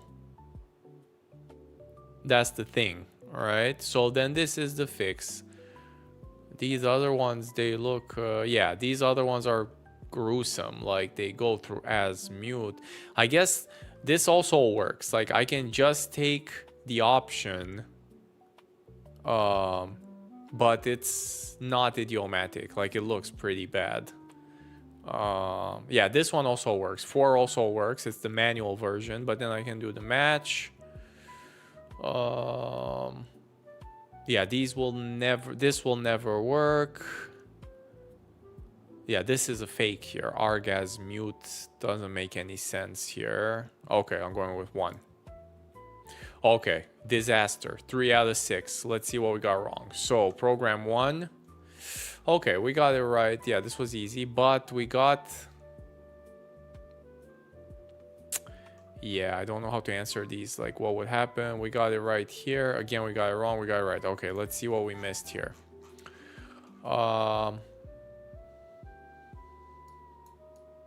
So it was the other program. The caller must pass an empty string to a problematic. This returns a dangling. Oh, yes. Damn it. It had to be an... Oh, okay. Right, I messed up the branches. This one, okay, it's my bad here. I wasn't paying attention. Why did I get the fix wrong though here? Because I know we talked about this. Damn it. So what the heck did I do here? Because I said this is the fix.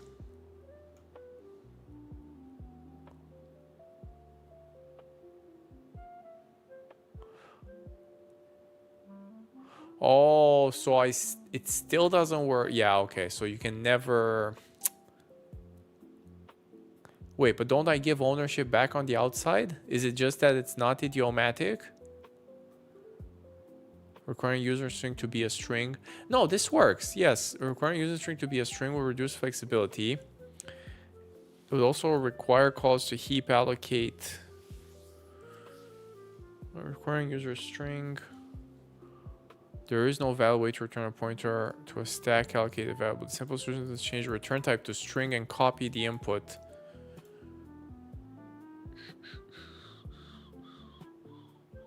Yeah, I think both of these are the same. I don't know why I got...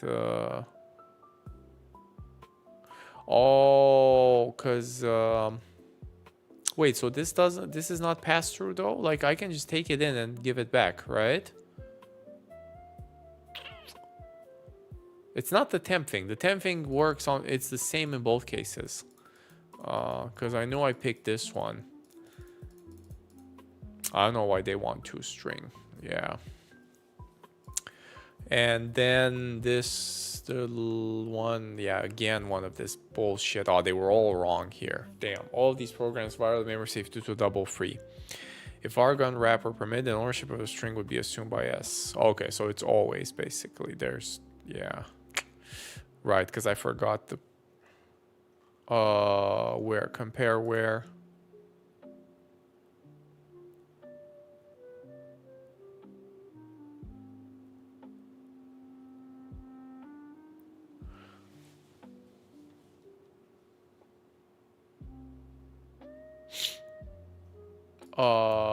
What do you mean? You can compare what? I kind of want to take these and try them now. Oh no, you can't, because I was messing with this. No, they both work. That's the thing. I don't understand why they... So this should work. So then... let's see. So let's string hello. And let new s make separator s. Yeah, it works. I don't understand why they prefer this solution though.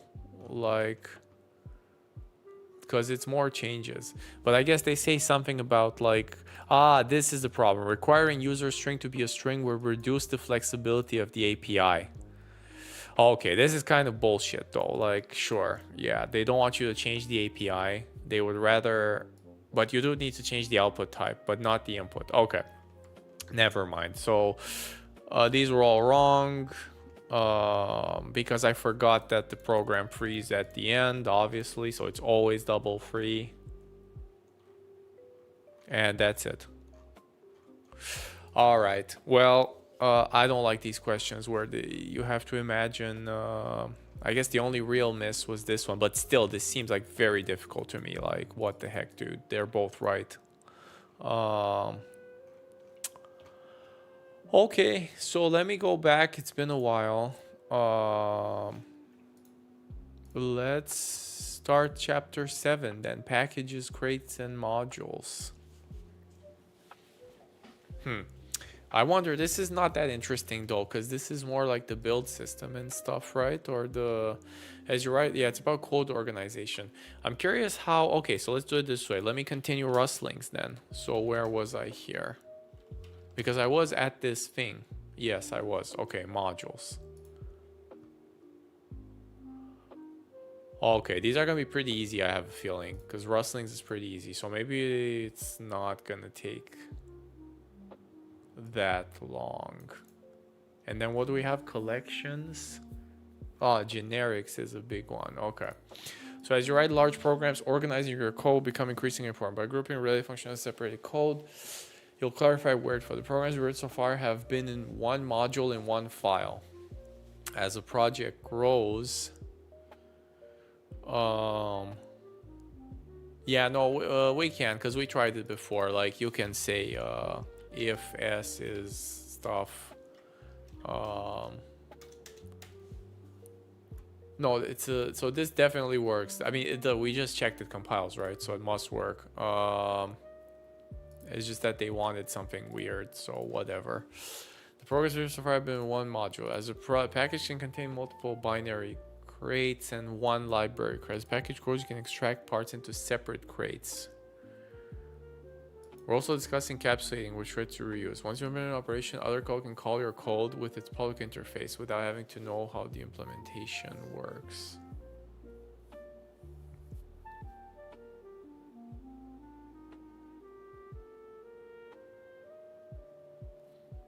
The way I write code defines which part pub. Okay, so we're gonna learn about the pub thing, which is pretty easy, I think. A related concept is scope. Rust has a number of features that allow you to manage your code's organization, including which details. You can't have two.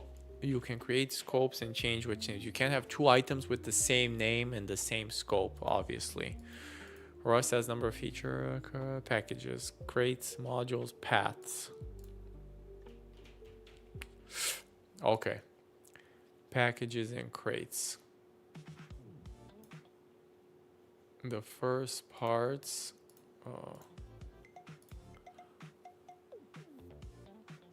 Crate is the smallest amount of code that the Rust compiler considers at a time. Even if you run Rust C rather than cargo and put single source code. Binary library, binary programs. Okay, library crates don't have a main. Okay, we know this. Library crate.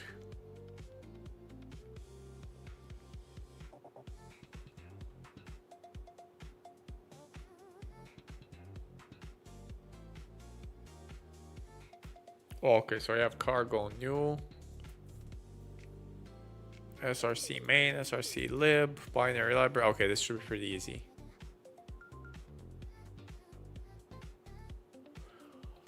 Let's see. Oh shit, what is a package?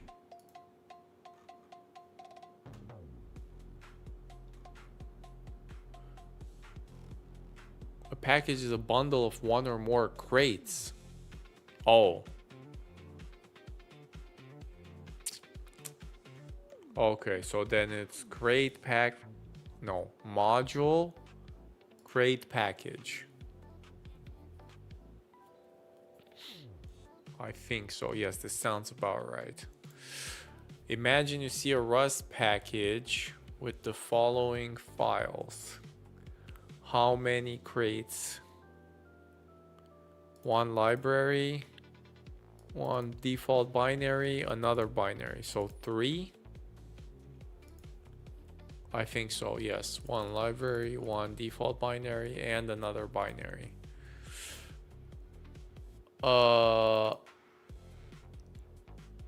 Wait.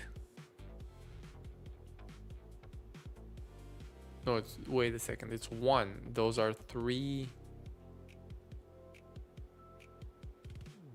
No, it's 3, right? It's 3. They count as separate crates.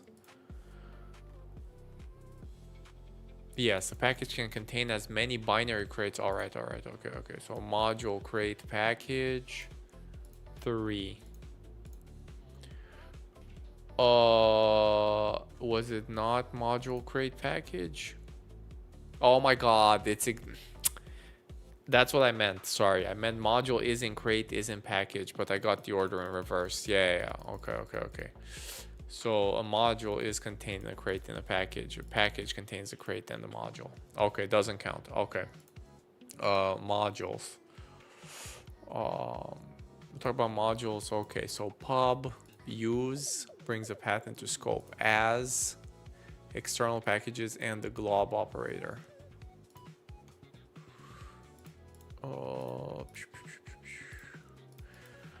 Oh man, this is kind of boring though. Like use and pub start from the crate compiler first looks in the crate root for code to compile declaring modules, can declare new modules. Mod in line with curly brackets that replace the semicolon.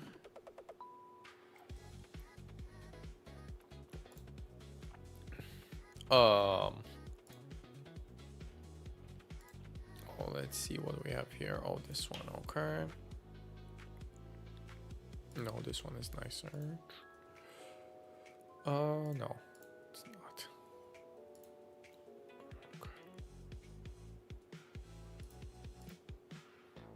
We're going to example server crate root submodules mod.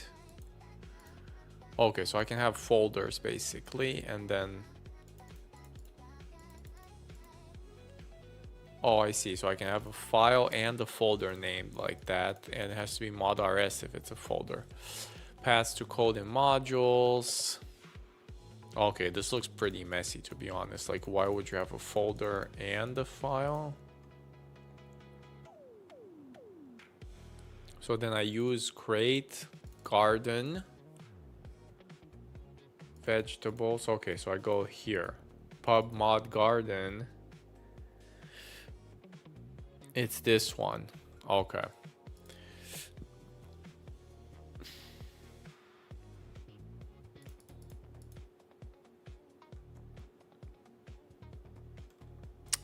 Grouping related code in modules. Modules are in a crate. Modules allow us to control privacy of items because code is private. Private items are internal implementation details. We can choose to make modules public. We'll define the signatures of functions but leave their bodies empty to concentrate on the organization of the code.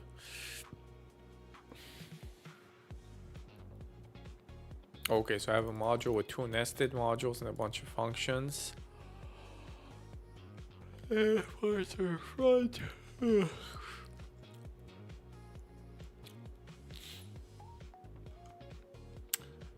The body of the module then goes inside curly brackets. Inside modules we can. Okay.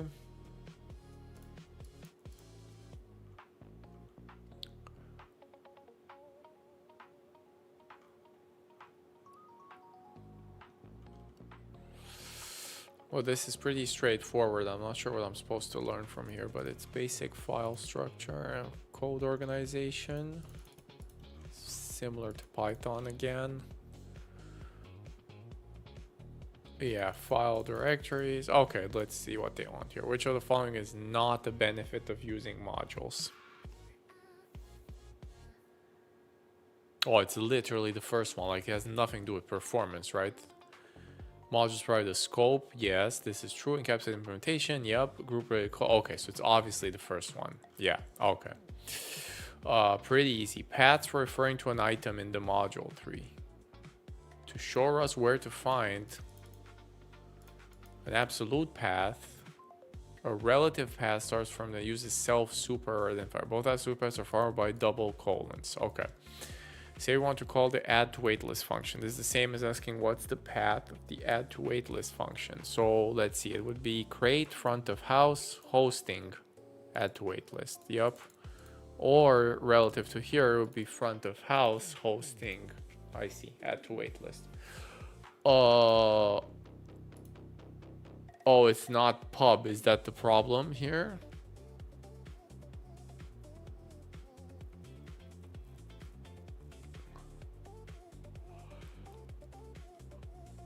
Choosing whether to use a relative or absolute path, blah, blah, blah. Yeah, it's not pub. That's the nothing is pub. Say that module is private. In other words, we have the correct paths, but Rust won't let them use it because in Rust, all items are private to parent modules. If you want to make an item like a function private, you put it in the module. Items in the parent module can't use the private items inside child, but items in child can use the items in their ancestor. This is because child modules wrap and hide their implementation, but can see the context in which being defined. What goes in there is private, but office managers can see and do. Okay. Rust chose to have this module system function this way, so that hiding inner is the default. That way you know which parts of the code you can change without breaking the outer code. Pub. This still doesn't build because the other one is not public now. Oh no, the function itself is not private. Never mind. So adding the pub keyword in front of module makes the module. If we can access front of house, we can access hosting, but the contents of hosting are still private. What is the point of just making the module public then? Interesting. The pub, I guess it allows you to, the pub keyword on module and lets code in its, oh, I see. Only lets code in its ancestor modules refer to it,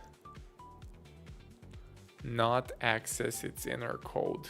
Because modules are containers, there's not much we can do by only making the module public. Yeah, this sounds about right. You would never do this. We need to go further and choose to make one or more items. Okay, so this should work now. Pub. Okay.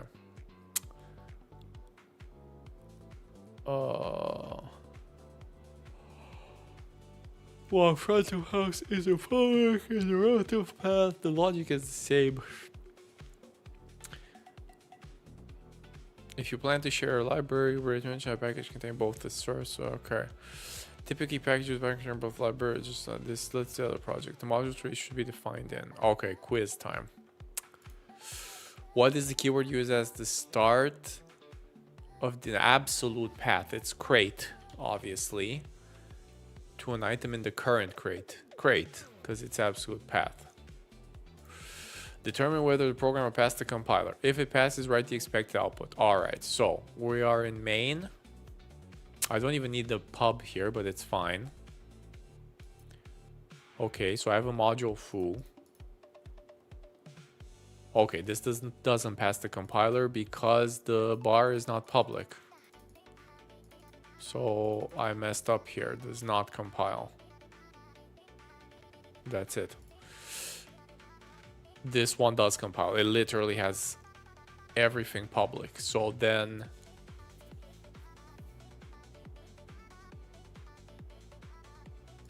yeah, the question is, can I call bar from here? I can't because this is a relative path here.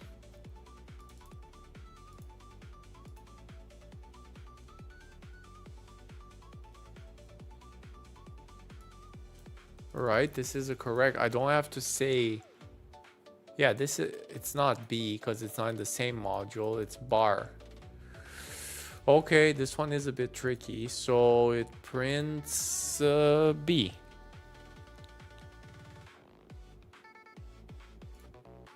Okay, we got them right. Yeah, okay, so we understand modules. It's valid within foo to use a relative path. Yeah, so this was the only trick question here. Starting relative paths with super. Oh, you can go up then. So I could have gone outside of A, outside of this, I guess. This is like starting with dot dot, meaning to go to the parent directory using super. Okay, so if I had another function here that was also, well, no, it didn't have to be public. Well, let's try it then. Let's see. So you're telling me if I go and I say fn fancy, print line hey, and then I can just call super fancy because I don't need this to be public because it's an ancestor module, so it sees it. I also no longer need this public nor this public. I don't need this public either.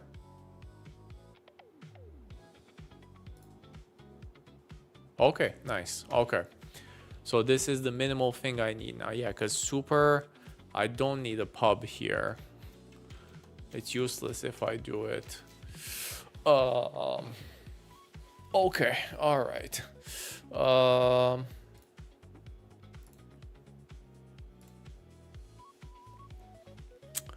Sorry, okay, so I can go up. Can I go up twice? Probably. Super, is that a thing? I think so, right? So if I go super, and I call foo bar b bot, there's a problem now because I need this to be public and I need this to be public and I don't need this to be public anymore. This should work. So I call b and it goes up twice. Okay, it also works. It's exactly like files then. Interesting. So I can go up with super. We can construct, okay, super allows us to reference an item. Yeah, so I'm guessing they just do the same thing here. So now we know all this. Making structs and enums public. Oh, interesting. So we can also use pub to designate structs and enums as public. But there are a few extra details to the usage of pub within structs and enums. If we use pub before... Okay, so pubs are also... structs are also modules then. And their fields are like... inside them. So if we use pub, we make the struct, but the struct fields will still be private. Okay, so then seriously, I have to copy paste pub like 20 times. I guess we're not going to do large structs. So pub struct. And then I can import something. Oh, this is a constructor, right? Interesting. So I can use toast here. We're not allowed to see or modify the seasonal fruit. Interesting. So it's completely private then, this field? Okay, let me mess with this then. What's happening here?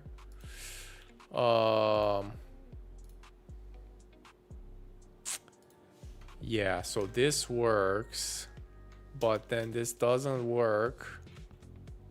But then I can't even do anything with it. Like, can I not even print it? I guess that's what private means, right? Like, has nothing to do with read write. It's just private. Meal, seasonal fruit.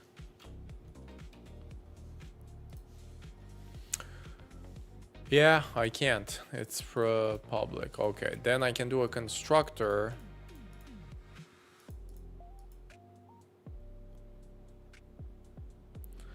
Now I could have also done, wait a second. So the constructor itself can write this though, right? So toast, fruit, string.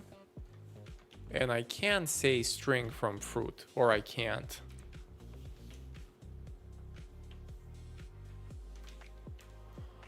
So then I'll say string meal.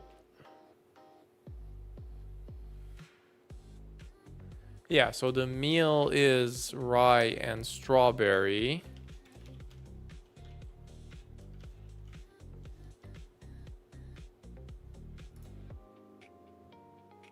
I can't. Oh, no, sorry, no. This is the same compiler error. Never mind.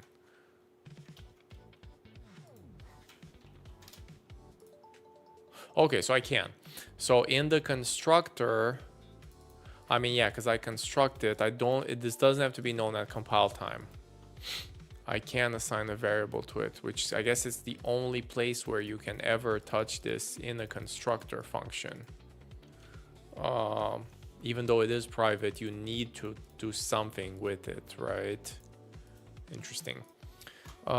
Because it was blah blah blah, because as private, the struct needs to provide public associated function that constructs an instance of breakfast. Whoa, what? So I'm forced to use a constructor? Damn, so you're telling me that, like, let other. So this is back of house. Breakfast. Rye. This doesn't work. Well, I guess it would have to be, sorry, what was it? It was toast.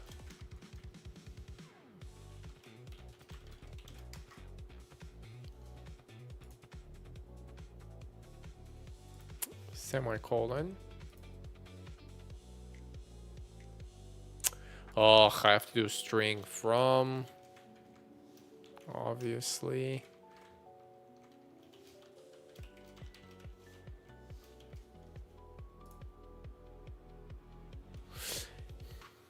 It doesn't work. Damn. Okay, so I have to go through a constructor. So it works here. Oh, because it's its own trait in the same module. Oh, I see. I'm dumb. Okay, so this is in the same module. Okay, so this impl gives it special visibility. Otherwise, if I don't do it here, it's too late. Which kind of makes sense. I guess that's what private means. Like, it's private to the outside. Okay, all right. Interesting. Enums now. Oh, I see. If we make an enum public, all it's fair. This kind of makes sense to me also, because you need to match on enums. You cannot match on like half of the variants. Or rather, as a programmer, you need to know what they all are. Okay. All right. So if we make an enum public, all its variants are then public. We only need a pub before the enum keyword. So then I can make stuff from module. Because we made appetizer, we can use the soup and salad. Okay, enums aren't very useful unless their variants are public, obviously. It would be annoying to have to annotate. I mean, it's already annoying for structs, but structs are often useful without their fields being public. I'll have to understand why, but we'll see. There's one more situation involving pub, and that's our last module to use. Okay, let's do the quiz. This should be pretty easy. Oh my God, Jesus Christ. Determine whether the program passed the compiler. Okay, what the heck is going on here, dude? So, absolute path, create a entry. Public. I don't need this to be public, but sure.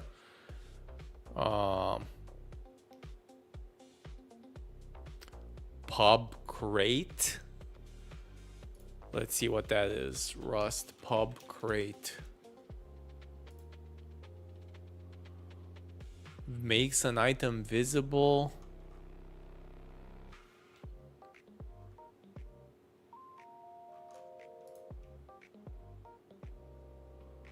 Oh, like pub in crate?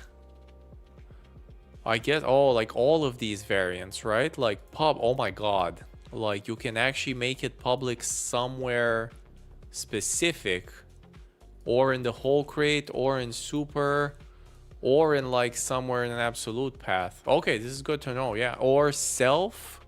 What the heck is self? Oh, okay. So it's nothing. So it's the same as leaving it private. Okay.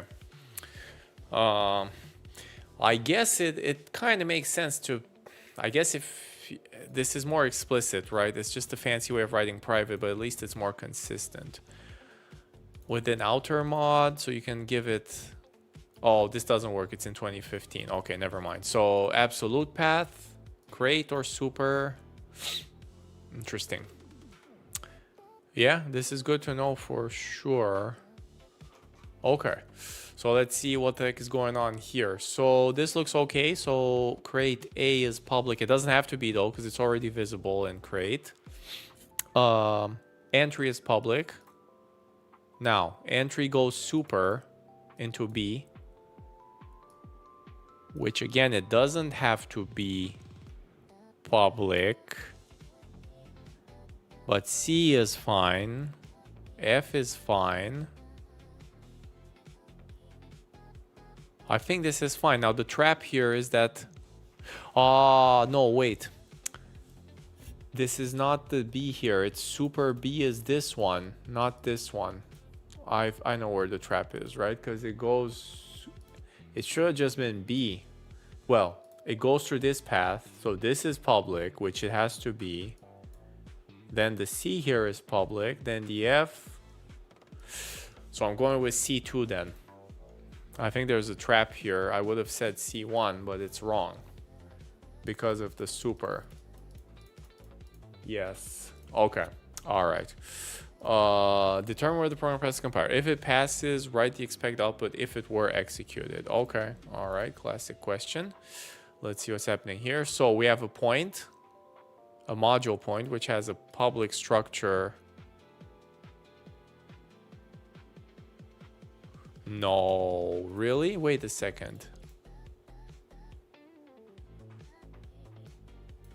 But I'm already an A. Like, relative to where I am, it goes all the way on the outside.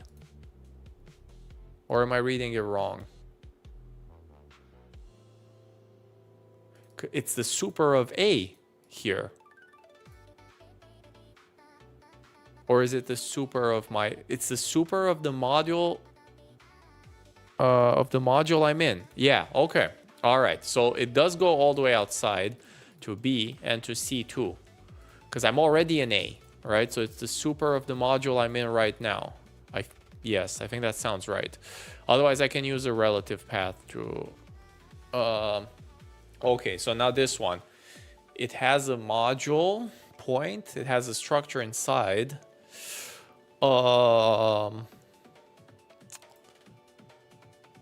Okay.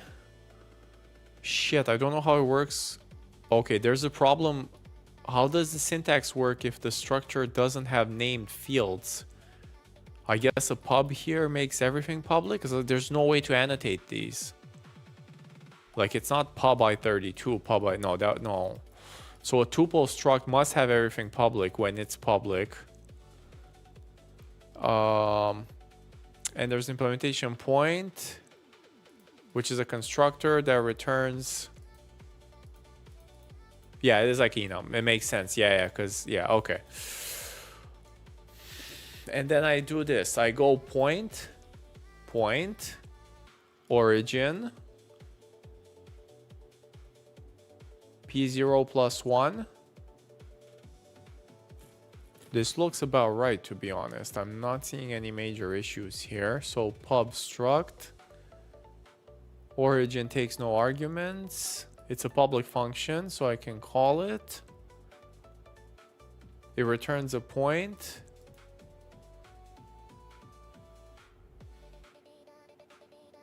Is this the is this like valid syntax? Should it have been like self 0 0? What the heck is this? Self point 0 0? No, it's fine. It's valid, right?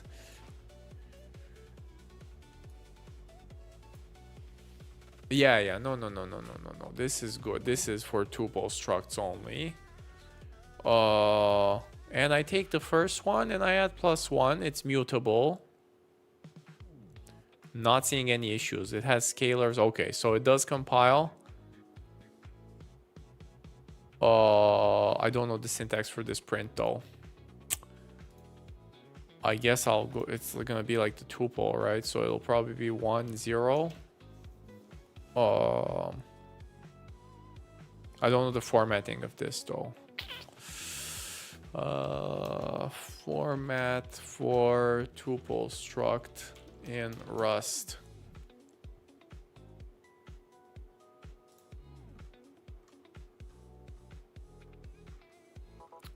Okay, but what does it print? How does the print? Well, okay, let's see. Debug trait Rust. Let's not use AI. So what does this do then?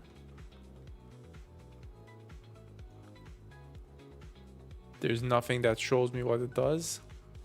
I can't tell from the docs. I cannot tell from the docs. I guess we have to look at formatters. Aha. Okay. Okay. So it is... This is a tuple. How do I know what a struct is though?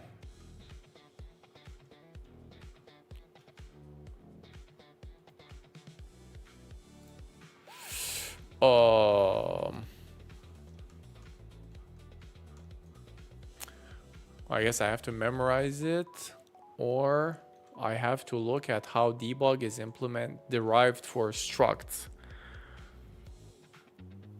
So debug struct. No, this is something else. How is debug derived for Rust structs?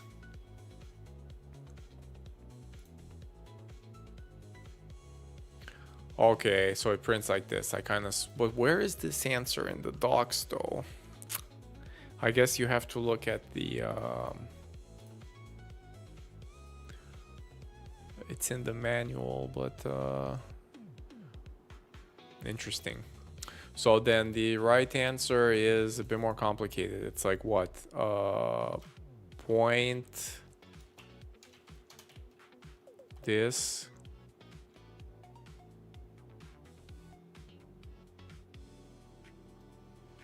No, it's this, right? It's 0, it's 1, 0.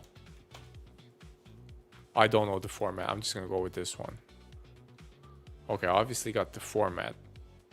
It does not compile. Why did I get wrong though? Well, the point structure and the both probably the field. So it is not true then. It's not like an enum. The field I32. Holy shit. So what do I do with this then? Wait a second. So this is not a public field, so it's dead. I can't use it anywhere then.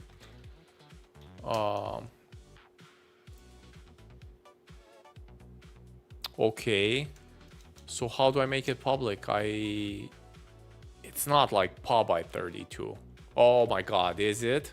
I think it is. It is. Okay, so it is pub I32. Okay, so it works like that even on nameless fields. Okay. So they do have to be specifically annotated. That's fine. It's advanced syntax stuff, which is probably nameless structures are not that good anyways, probably. All right, bringing paths into scope with the use keyword. Having to write out paths, yes, it's annoying. We agree with that. Having to write out paths to call functions can be repetitive. In listing which is blah blah blah. We bring the crate. So I have front to front of house. Hosting at waitlist. Crate front of house hosting. Hosting, okay. Oh, I see. So I can use it. So then I can just call. It's like short. Okay, this is extreme. This is like stolen from Python, basically, right? So import whatever. So then I can just start referencing hosting and then the rest of the path. Okay. Use only creates the shortcut. Yeah, it's a shortcut, exactly. For a particular scope in which the user occurs. Listings have 2 moves to eat at the restaurant. Blah, blah, blah. So this is wrong now, right? Why is it wrong? The compiler shortcut within customer module. Oh, because this module needs to have use inside of it. Use is no longer used in its scope. We have to move the use within the customer module too, which then becomes a problem. I'm gonna have copy pasted uses. Ugh, doesn't sound good. Or reference the shortcut. Oh, I can do super hosting. This one's more interesting. So I can have.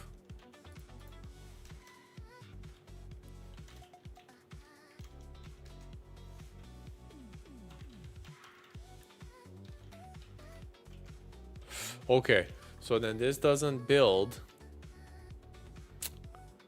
But if I say super hosting, I can connect it with this shortcut. So super hosting, and then this takes me all the way down here.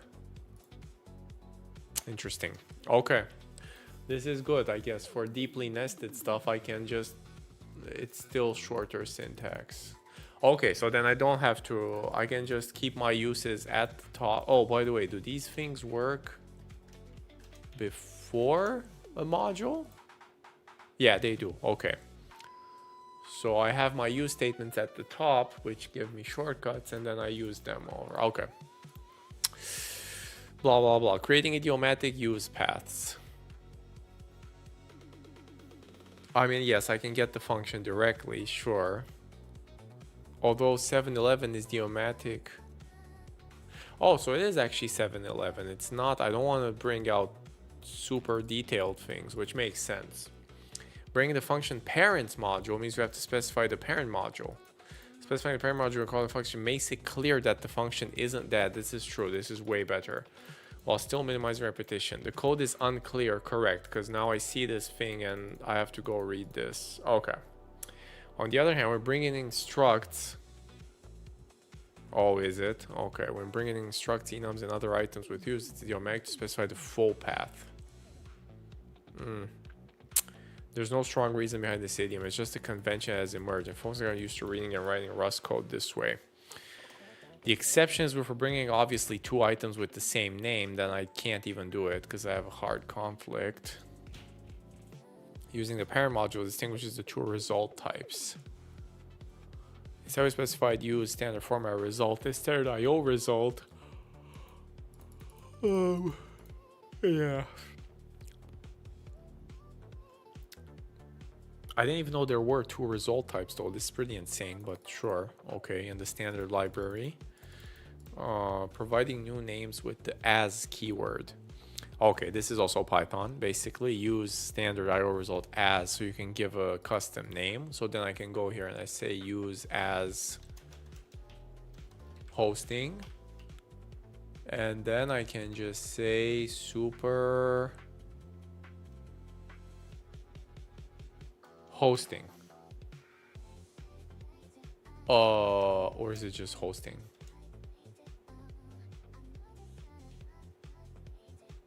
Oh, no, it's super hosting because I have to go on the outside, right? Yes, okay. Well, it doesn't do much here, but yeah.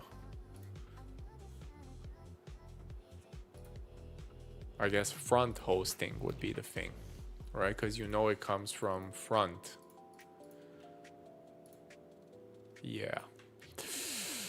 Okay, re-exporting names with pub use. Pub use? When we bring a name into scope, the name is private to the scope.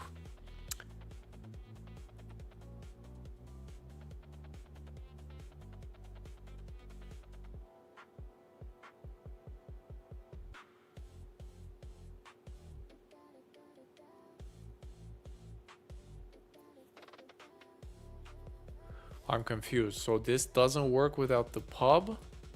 What?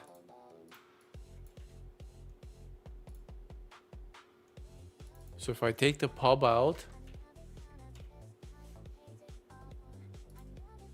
no, it still works. I don't need a pub here. I don't understand what's going on because it's hosting. These are in the same module, right?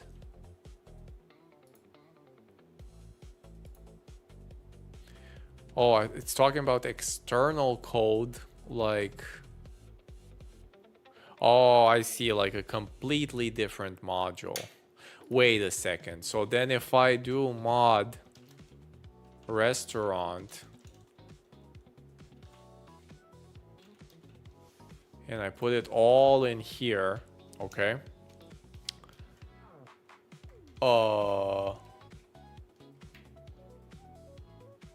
This is still valid inside it. And what? If I do pub and pub,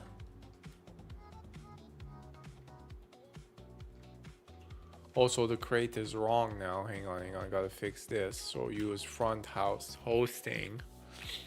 And now if I have another module, operations, I see. So I can do restaurant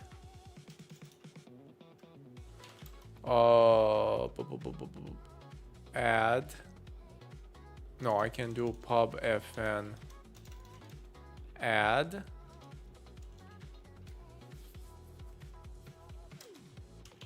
And this can say restaurant because it's a public module. Actually, I don't need it to be, sorry, because they're at the same level. No, I don't need it to be. No, I don't, because yes, I do. Restaurant hosting. I can jump directly with the shortcut because I used it. Okay.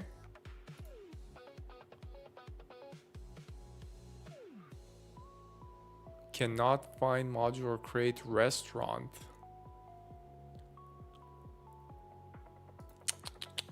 I need to jump to super then. Okay. All right. So it's basically like files, but I can use the so then what? As front hosting. And then I can say front hosting here.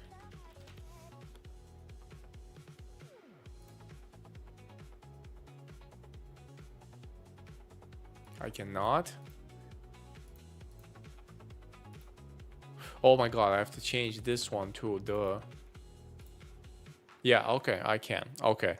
So then pub use makes the name visible and it allows me to jump between stuff. This looks like pretty basic file navigation, right? Nothing too fancy, so pretty nice. Okay. Re-exporting is useful in the internal structure for our programmers, blah, blah, okay. Yeah, sure. Rand and cargo toml, but we don't really have cargo toml, so then I have used to rand. Okay, so I can use external packages. Nested paths to clean up use lists. Oh shit, this is also stolen from Python. Like, I guess you can import multiple things with nested paths. Okay, so basically the same prefix and then they... Okay.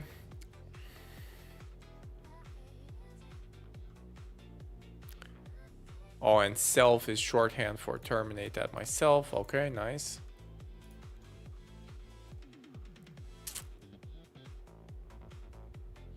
Importing items with the glob operator. Oh, this is also stolen from Python and is very bad practice in Python because you can bring all the public items in a path, but it's like you're nuking everything. You have no idea what you brought in.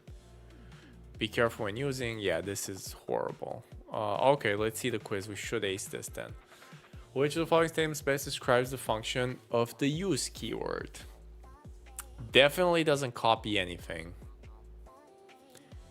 It does reduce the verbosity, yes. It has nothing to do with optimization. Okay, it's definitely this one, easy. Okay, consider this module and use statement. So, oh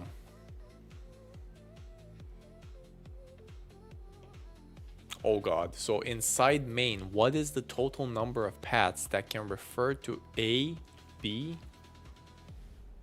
or C? Not including those that use self, super, or crate. What? Oh, inside main, not including those that use self, super, or crate. Oh, okay. So then yes, A is one of them because I have use parent A. And A is in parent. Oh my god, it's A, B, or C.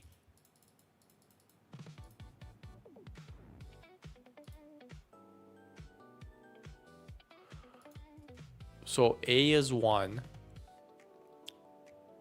B is not because it's not public.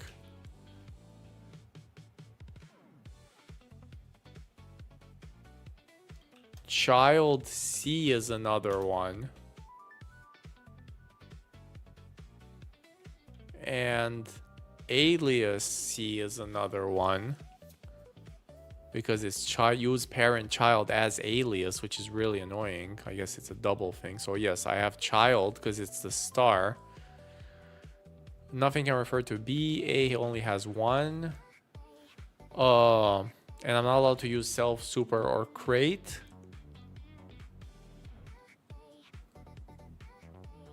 I guess, am I supposed to count like parent?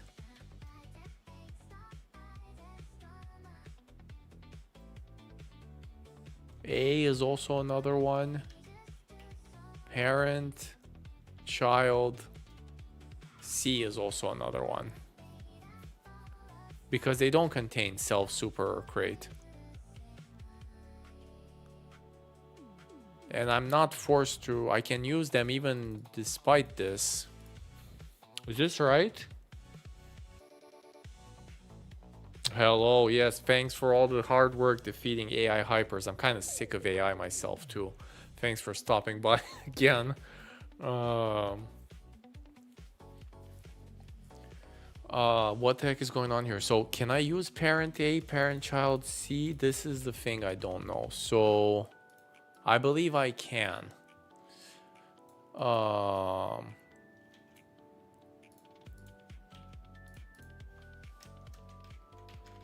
I think so, because let's just try them. So then I can do A. I can also do... Yeah, let's... Yeah, that's good. So you work for the... You work for Citadel then, or the other guy that crushed the other guy. It was Citadel, right? Versus the AI hype guy.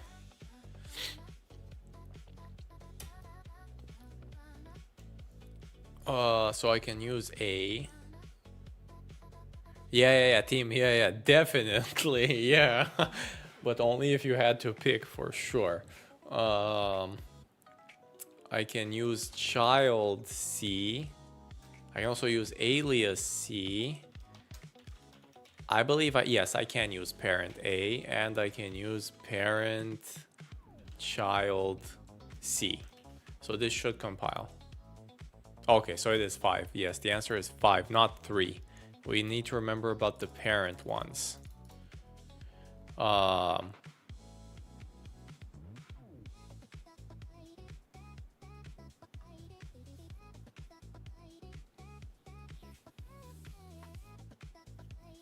Are you talking about the Anthropic guy now, the Anthropic CEO, or Okay, we got both of them right. Oh, the essay. I didn't follow his. I didn't know he was on that camp too. Oh, really? That guy was because I know the Anthropic CEO was like. I mean, they're both both Anthropic and OpenAI. There, I don't know what the heck is going on there with government, to be honest, because sometimes they're they're definitely fear mongering.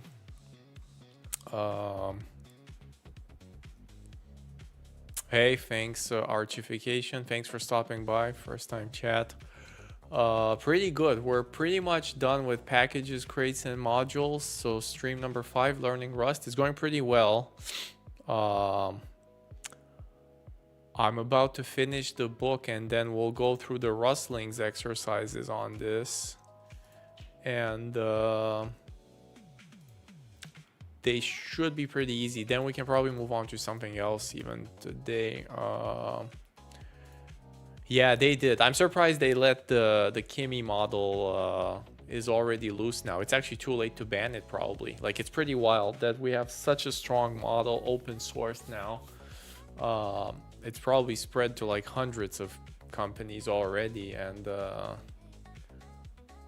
it's good. Yeah, it's definitely cheaper. Yeah, I'm surprised they didn't ban it. I thought they were gonna ban it like last Sunday evening, but I think the logistics would not have worked out. Like, it's impossible to ban people from downloading it, probably, so they just gave up.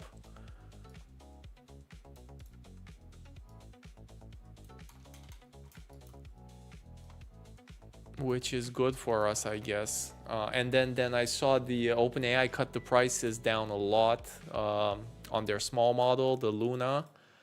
They cut costs by 80%, which is, yeah, I know exactly. Yeah, the logistics were impossible, right? I mean, well, yes and no, because they could have just banned Hugging Face from hosting it. That would have been the easier, because then if they send like a note to Hugging Face, they'll probably comply. But they didn't. They chose, I guess it wasn't worth the hassle. But then yeah, GPT also dropped his prices for Luna, which is like ridiculously cheap now, and it's pretty good. Like it's like $1.20 or something per million output tokens, which really makes it awkward for Anthropic now. They have to cut costs too, which is good for everybody. Yeah, the logistics requirement compliance department to every software. Yeah, exactly. Yeah, because, well, the thing is, most big companies will comply, but then slowly over time it'll leak. But now it's too late though, because everybody announced they're hosting it. Like even Google has, I think it's on Vertex, not Vertex. What does Google call it? Yes, Vertex. Yeah, they're pretty much officially hosting it, and I've even seen Microsoft. Like now it's definitely too late, or it's already in the systems. Yeah.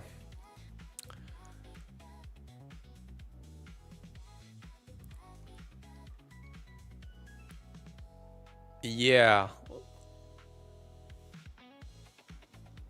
something like that. Yeah, we'll see what happens. I don't know how it's gonna work. All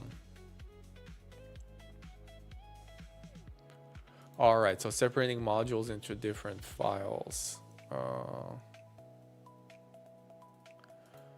we're already gonna have this chapter. Oh, thanks for stopping by on YouTube.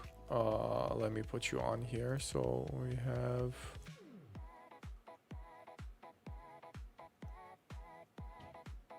You should be going. Oh, there you are. Okay. All right. Yeah. Thanks for stopping by on YouTube too. Let me know if there's questions. All right. So let's see the last one. So separating modules into different files. So far, all the examples have defined multiple modules in one file. When modules get large, you might want to. Okay. Yes. This one we're not gonna be able to do in the playground though. For example, let's start by code animals first. So you can just name the files then. First we'll extract the front of house, and then you can just call mod. Okay.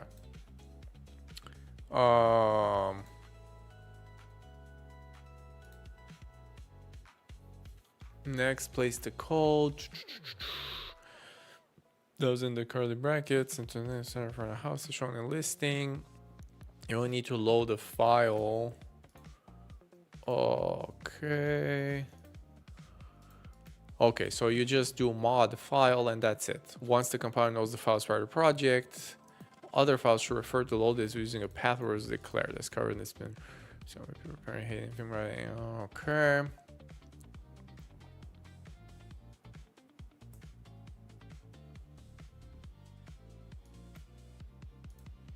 So we're missing how many people appear hated. I don't know. It's yeah, it is. Feelings are mixed for sure.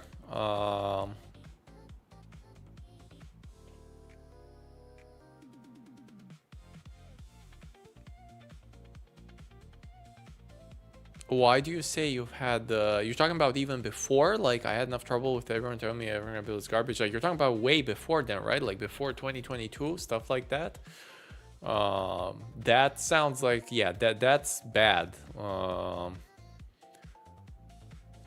I personally I didn't have that. I guess I was never a programmer though. So I don't have a computer science degree, so all the programming I did Python it was always for like my PhD and stuff, but it was like scientific computation. I guess we didn't care that much about code quality, but I didn't seem to have that issue before AI. Now in this day, I think I get what you mean. Yeah, it's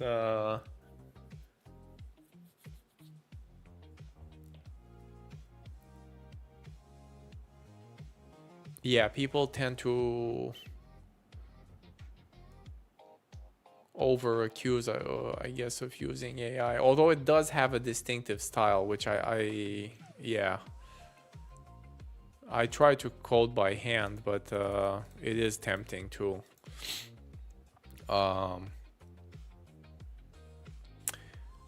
Okay, we care a lot about code quality at work. I've always personally cared a lot about it, which is part of how I got the job. Okay, that makes sense. I don't have a degree. We care a lot. Yeah, yeah, we're kind of the same here. Like ever since yeah, like in the past 2-3 years, we started caring about code quality. Even though it's Python, it still matters because we type annotate all our code and all that stuff.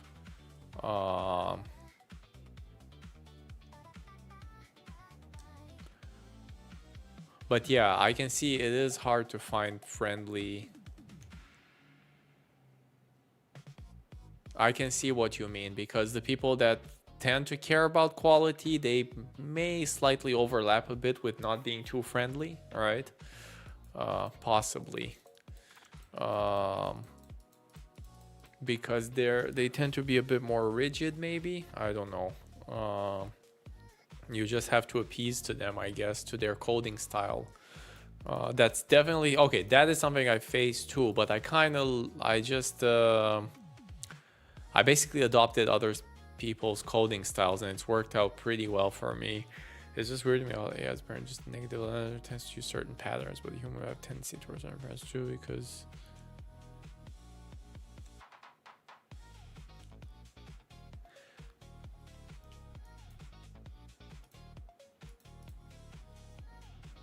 yeah, that's fair. I don't think it's bad. It's no, yeah, I've had good success with like what I like it for the most is like test generation. But I still like to write my own code first in my so okay, here's the other thing that I like. I found it very useful to write my own code and then prompt to follow the style, and it kind of works.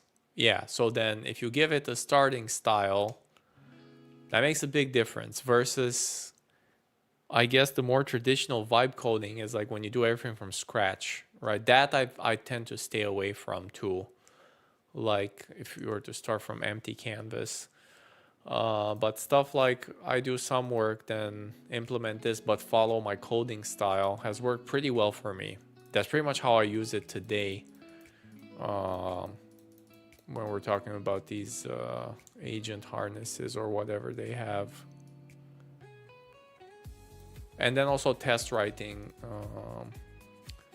If I wrote like a way before.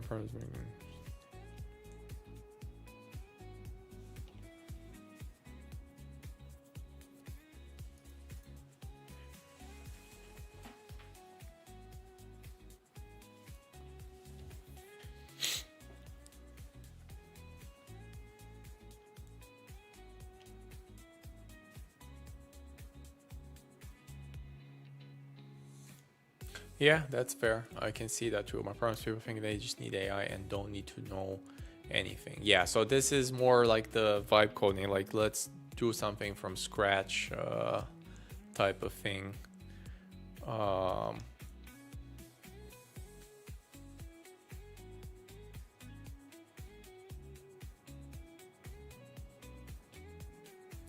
5% is it's kind of low. Yeah, I think it works more than like 35% seems reasonable too. If you actually take the time to spend the time to write the other 70% of code, that's pretty good. That means you know what you're doing already, I would think.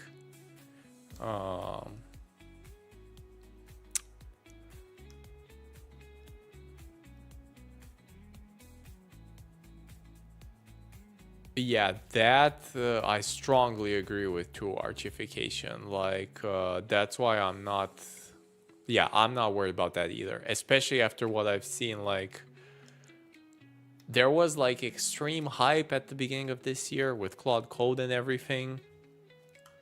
But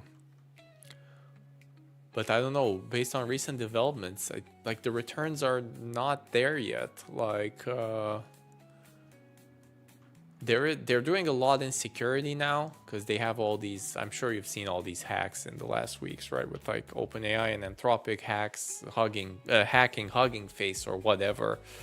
It really seems like they focused on security though. Like, yeah, what you're saying is I definitely agree with. Like medicine, drugs, all that stuff. It's like gone out the window. It's all coding. Uh, and even in the coding space, it's like the returns are not really there yet, even though these fancy harnesses have been out for like a solid 6-8 months now. Um,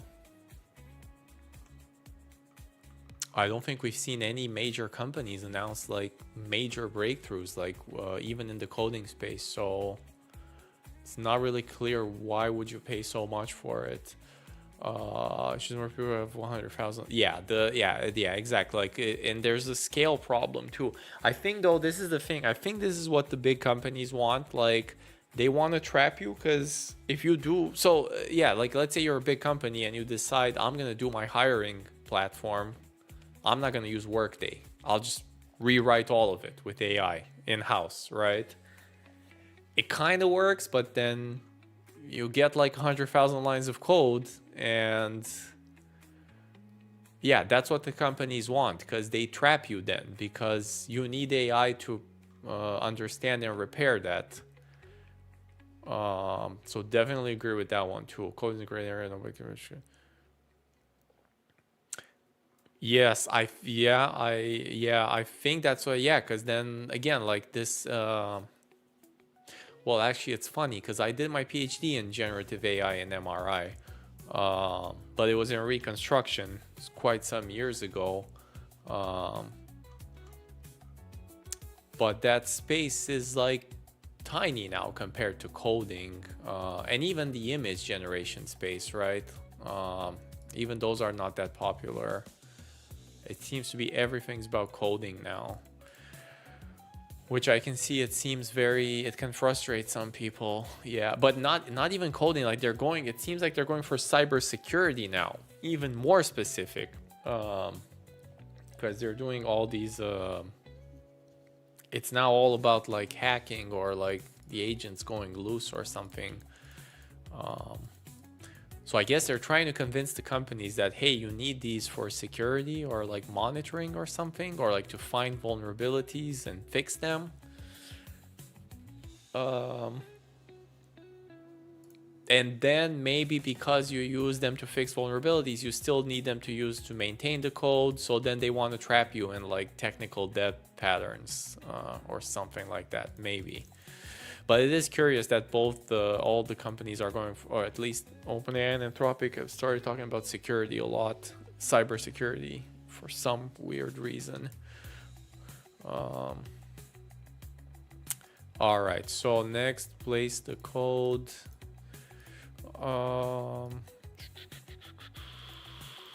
Okay, so mod once in the module tree, we'll check the hosting module. So the process is a bit different because hosting is a child module and not a root module. We'll place the file for hosting in the new directory. To start moving hosting, we change storefront of host and container declaration. Cursor hosting container definitions. If we instead put hosting in the source, I would expect the hosting. Okay, what is going on here?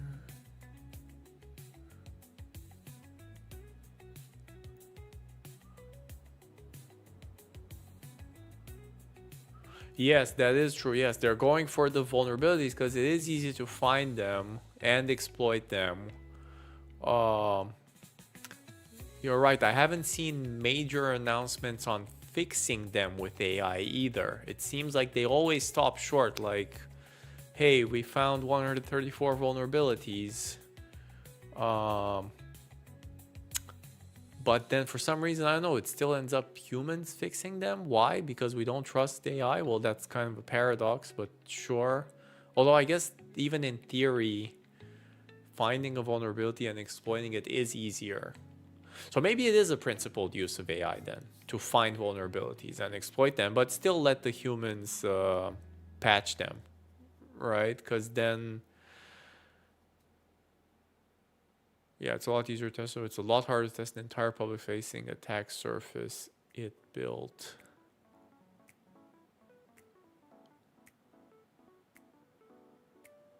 Yeah, so I'm not sure what their business play is there either, because indeed they are going for vulnerability discovery. I'm not seeing as many announcements as like, hey, we fixed the vulnerabilities with AI yet. So maybe it is just a scanning tool. Like you're supposed to buy a subscription to Claude for your company and you pay $1 million a year and it keeps running and scanning your code and trying to break it, which seems okay. Like in a way, running and explaining it is a certificate, right?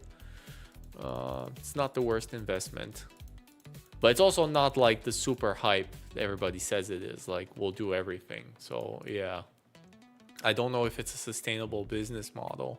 Doesn't seem like it. Because it was automatic. Okay. We moved each module code. All right, let's do it. Should be one quiz. What the heck is going on here? Rust package the following. So we have a package foobar. It has one library target. The contents of each file are engine analysis run. Oh, there's a module, there's a folder engine. Say that another Rust is using the foobar library created in a separate package. What is the path they would write? So they want to use run, and it's an engine analysis.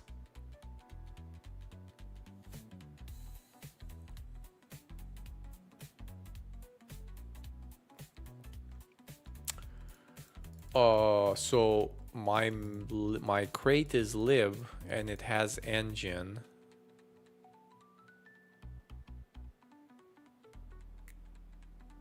So definitely it has to be foobar.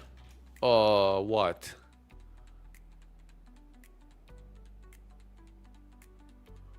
Nah, this is too complicated. I got distracted by the AI talk. What the heck is going on here? So I definitely can do the full path. Like I can do foobar engine analysis run.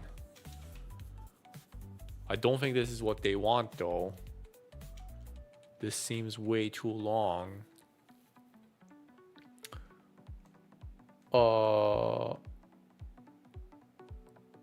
Oh, I see. So engine, I can cut it to engine run because it does use the star here. So run is visible. Oh, actually, no, I can't do this because it's not public. Okay, good, good, good, good. So it has to be engine run. The question is it foobar run or is it engine too? I think it's only engine. I don't think you can go lower without a star import. With star use statement, right? Foobar engine run.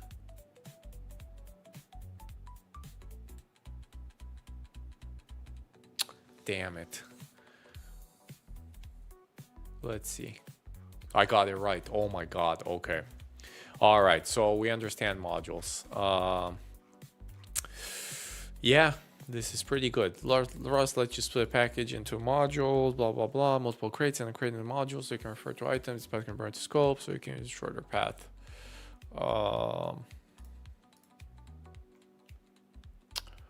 Okay, so finally we can go back to Rustlings. Okay, fix the compiler error about calling a private function. These should be really easy though. Rustlings is very disappointing.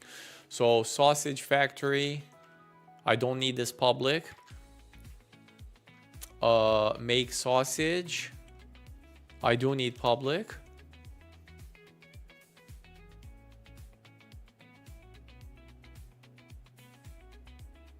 And that's it, because it has access to get secret recipe. They're in the same module.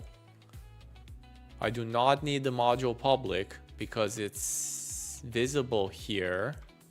This is the shortest fix you can do. Just one pub. Yes? Yes. Yes. Okay, good. Next one. modules tool. Oh, what's going on here? You can bring module paths into scopes and provide new names with use and as. To do, add the following two use statements after fixing them. Okay, use self fruits pair veggie, self veggies cucumber. So what do I need to do here?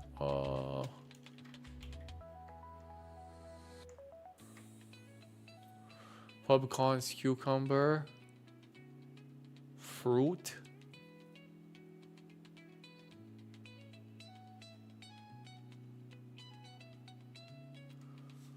Wait, what does it want me to do here? So I need to use the pair.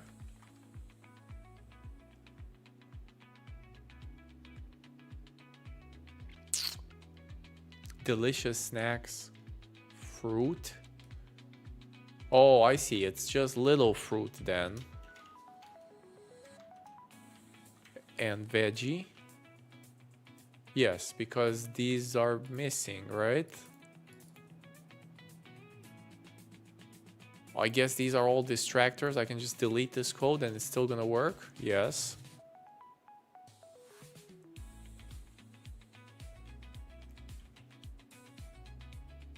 Uh-oh.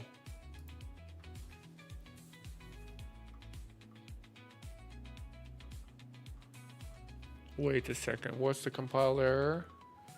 Constant import fruit is private.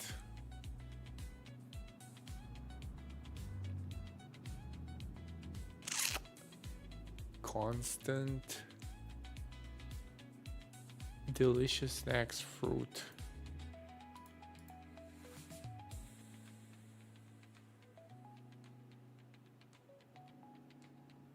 Oh shit, do I have to do pub use then?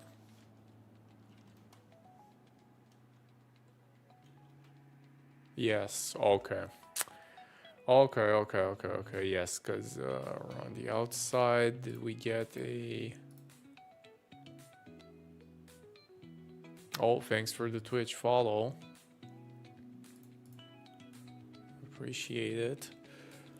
Oh, nice. One more follower until 25. That would be nice. Maybe we can monetize. Maybe I won't monetize because I don't want to show ads, actually. We can leave that for later. Still, 25 followers would be nice. All right. No, thanks everyone for sticking around. I'm just kidding. Next, the last one. You can use the use keyword to bring module paths from modules from anywhere, and especially from the standard library, into your scope. Bring system time and Unix heap. Oh god. Bonus style points if you can do it with one line. Oh, we know. Come on, this is so easy. It's like use standard time, curly, system time, comma, Unix epoch. From standard time to your scope. Bonus style points if you can do it with one line. That's it. Okay. Yeah, these are pretty easy. Like the Rustlings are very disappointing. Okay. I think we have time for another module then. Let's see. What do they want us to do? Hash maps. What the heck is a hash map? Okay, so I think so let's recap. So this is the 5th stream of learning Rust. Pretty happy with the progress, to be honest. Like we did a lot of borrow checking. We reviewed structs today. Definitely getting used to syntax. I think this goes into the second third, the more intermediate Rust. So let's just do some, let's see, if we look at the brown book, the CS brown book, it says the next thing. Okay, so it is collections. Okay, yeah, so let's get into this. So then we'll get to hash maps. So this is Vex and hash maps, right? Vex we've already seen. But, okay, so this is real Rust now. No more modules. Yeah, modules are too easy. Rust standards library includes a number of very useful data structures called collections. Most of our data represent one specific value. Collections can contain multiple values. That sounds about right. Unlike the built-in array and tuple, the data is collection is stored on the heap. Okay, we've seen this for string and vec and for box, but we don't really know what a box is though. Box is even more advanced. Each kind of collection has different capabilities and costs, and choosing an appropriate one is a skill you'll develop over time. We'll discuss three collections: a vector, a string, okay, a hash map, a map. To learn about the other kinds of collections, see the documentation.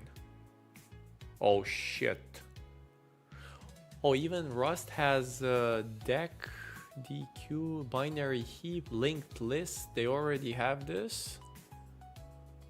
Interesting. Binary tree. I had no idea these are in the system library part of Rust.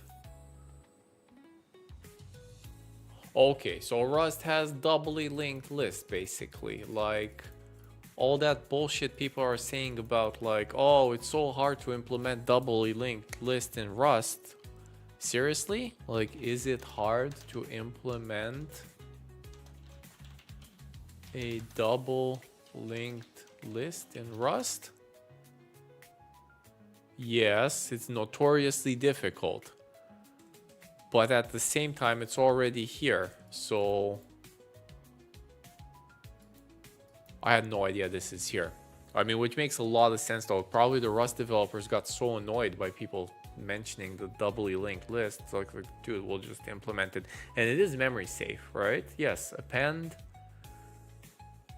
Oh, 1.0 memory. Damn, this is pretty nice. Length, clear, contains, front. Good, very good. Okay, so let's start with the basic ones. Vector, string, hash map. See, we'll discuss how to create updates and what makes each special. Vectors we've seen. Well, not really. Maybe it's the first time we actually look at them. Okay, yes, we're definitely getting into intermediate Rust, which is good.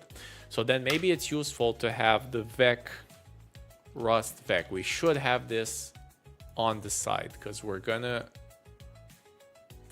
consult the docs, and we have the playground, of course, always helpful.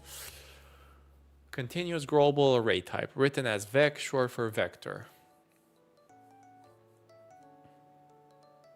Oh yeah, no, that's what I mean. I know, Gaffa. Yeah. But that's the thing. They did it for. I didn't know it was in the standard library. No, I'm not saying it's easy. I know it is notorious because even I, without knowing Rust, I heard about it tens of times. Like doubly linked list, memory safe.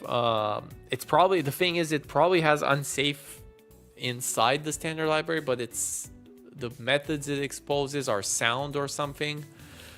We haven't gotten yet to unsafe Rust, which is more advanced, but I am pretty impressed that it's there. So it's, in some sense, for like a production use, it's already been there. But yeah, from a learning use, doing that by hand is definitely, I think it's difficult Rust or advanced Rust probably. Yeah, that's what I meant. I had no idea it was there. I didn't even know they had, the wilder thing is they even have binary tree, which also I had no idea is here. Oh no, this is something. Wait, what is a B tree? Oh no. This is not to be confused with binary tree. Okay, I don't know what this is. I don't have a computer science degree, by the way.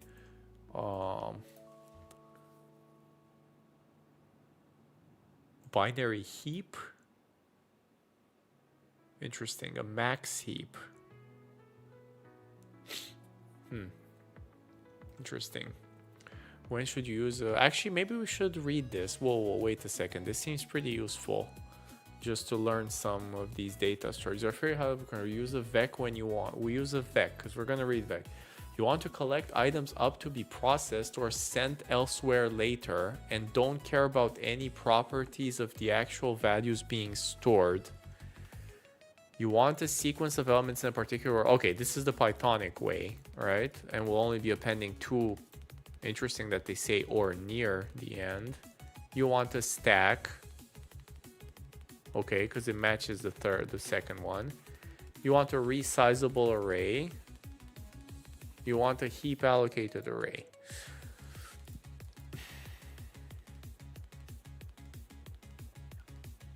Use a vec deck.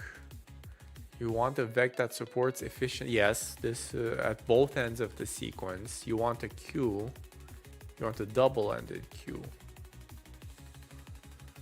Use a linked list when you want a vec of unknown size and can't tolerate amortization. You want to efficiently split an append. You're absolutely certain. See, even the Rust developers joke about this. You're absolutely certain you really truly want a doubly linked list. This must be like a nod to use a hash map when you want to associate arbitrary keys. Okay, so this is a Python dictionary then, we know this. You want the cache, you want the map. B tree, I have no idea what a B tree is. You want the map sorted by its keys. Okay, so like an order dict in Python. You want to be able to get a range of entries on demand. Interesting. You're interested in what the smallest or largest key value pair is. You want to find the largest or smallest key that's small, larger than something. Use the set variant when you just want to, okay, so this is a Python set.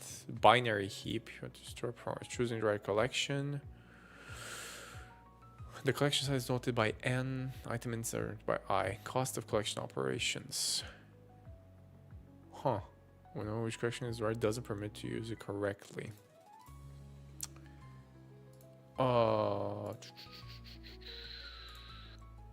Interesting. All right, let's get back to the vec because we're falling down the rabbit hole of computer science too much, or data structures. Not yet. Although we will need all this if we want to actually program in Rust, I'm guessing, which we do want to do. Because the goal of all this is I do want to do something with Rust. The funny thing is with structs and enums, we could start working on a mini project. I want to do something like a grid world simulator or something where you have a world that's a grid and each tile has certain properties, and then it's tick based too, so there's a time passing. But we'll definitely need a vec then to store, because we'll need like a 2D array or something. Yeah, okay, so we need something. The first collection type we'll look at is vec. Vectors allow you to store more than one value. Okay, so pretty basic. Creating a new vector. Vec new. We've kind of seen this before. Pretty basic. Now, interestingly, this is empty. Oh, wow, we have Golden Kappa in the chat. Pretty good. Thanks for the Golden Kappa. Thanks for chatting.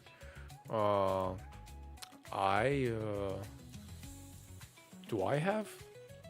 How does it work? No, I don't have it. Damn it. I thought there's this thing where you can infect it to other people, but good to have the Golden Kappa here. First one ever in the stream. So congrats. First ever Golden Kappa. Pretty nice to see.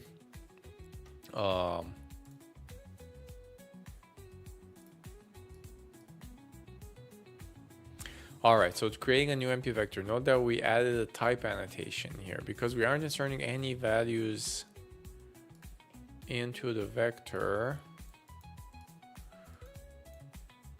Rust doesn't know what kind of elements. Oh, so we need type annotate. This is an important part. Vectors are using generics. Yeah, so vec of type. For a standard library, when we create a vector holds specific type, we can specify the type within angled brackets. So we kind of know what generics are. More often you'll create a vec t with initial values, blah, blah, blah. Okay, so vec, there's a vec macro, which is very annoying, I guess. I guess not. It's a little v. Because we give it, okay, updating a vector. So we have push. So now for all of these, okay, so we have new with capacity from raw parts, methods, right? We have append. We have clear, drain, interesting. We have a bunch of methods, right? Push, pop, So then we don't really need to read. I mean, this is just a learning. Okay, reading elements.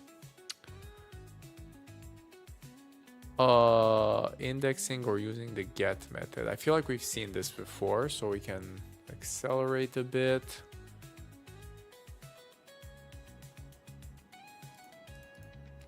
Why do I take a via indexing with annotated types of values? And option get. Okay. We use the index using gives us a reference at the index value. Why did they use a reference here? What's going on here? So is this just like fancy or?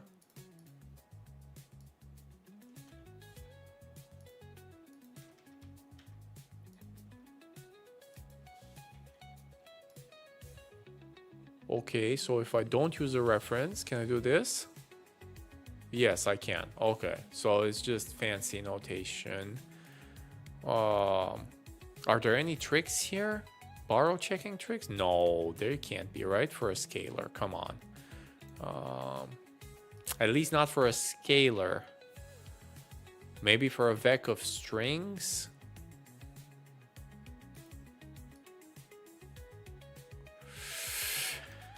Let's jump ahead a bit. So what if I have a vec of strings? I want to see something now. String from hello. String from goodbye. And if I take the first element, okay, but I take it raw, do I get ownership of it here?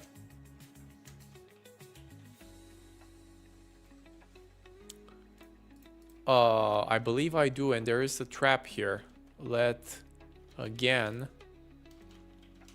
Obviously it's on I-32. Let's see. I think there's some trickery here, or maybe I'm wrong. Maybe I'm wrong. Aha, I'm not wrong. Okay, I knew it. I knew it because I understand borrow checking. That's good. So what happens here? Yeah, okay, so it needs the clone type. This is not going to work. So now I can take a string reference. So if I take a reference to a string, obviously I can't do this. Okay. So just for consistency, they decided to also use, which I guess is good practice, like just always take a reference when you take an element. For integers is a special case that would have worked without because they implement clone. But for complex data types, it's not going to work. Okay, good. So note a few details. Rust provides two ways to reference an element. Again, it's kind of three ways, but sure. There's no cost in doing this always. And get gives me what? Also a reference. It must be. So if I look at get. Aha, so it implements the, no, the, this is the index trait. Yes, get also gives me a reference. So it's an option, which is a reference, returns a reference to an element. Okay, good. So it is, I see. So now I understand why they did the reference, because get gives you a reference, so you gotta stay consistent. Okay. All right, pretty good, pretty good, pretty good. Rust provides two ways. When we run this code, the first bracket will cause the program to panic. This one gives you an option though. Okay, so because vectors are on the heap, there's no compile time check. Obviously, we've seen this before. This is basic Rust compiler. Your call will have to logic handle none. For example, the index will become for person error. When a program has a valid reference, borrow check or enforces ownership. Classic borrow checking issue, right? So I already have a reference. I can't push, not in this order, because I'm holding a reference. iterating over the values. There's the in, which we've talked about before. We've seen the in before. Now, I always have trouble remembering this. In, a reference to a vector, gives you references to each element. And I don't like that the book doesn't say it clearly.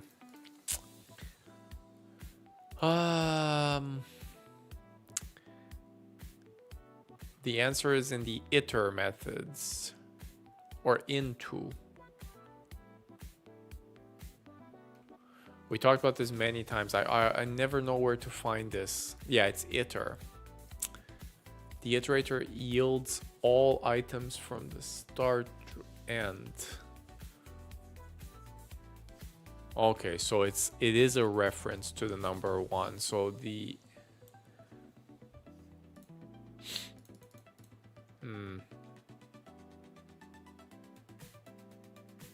yeah, they're all references. Okay. Okay, so gotta remember. So this gives you I is each. To read number I, we have to use the D reference. Ah, okay. So, okay, now we know it's a reference, sure. We can also iterate over mutable references. So then if I go over mute references, I get mutable references to each element, but the vector itself has to be mutable, of course. All right, let's do the quiz. We should nail this one. Which call to this find until function will cause a runtime panic? So I have a vector, I have a reference to a vector, and I do a loop from 0 until an index till, which is a U size thing, I guess U32 or whatever that is, or whatever the pointer size is. And then I try to reach into VI, and if it's equal to N, return some, otherwise return none. Well, if I don't get any hits, return none. So panic only occurs when I try to over-index V.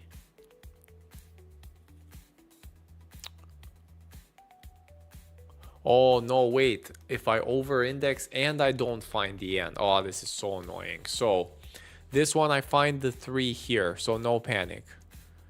Even though this would go out of bounds. This one, I find the 1 here, no panic.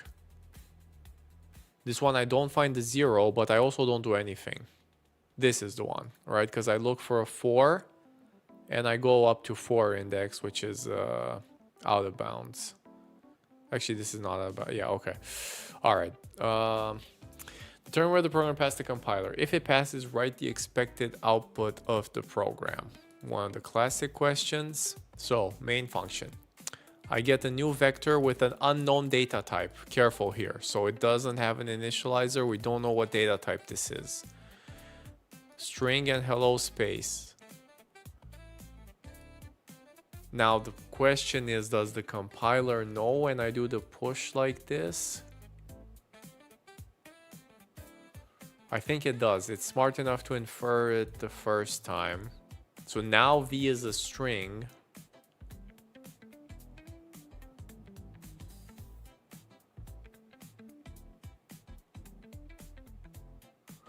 And then to V0, which is a string, I push world. I think it compiles then. I'm not seeing any. It's mutable too. Okay. So V itself is mutable. Ah, it doesn't. Wait, it is. Wait. S is not mutable. So when V0, when I push it to S, am I allowed to push in V0 after?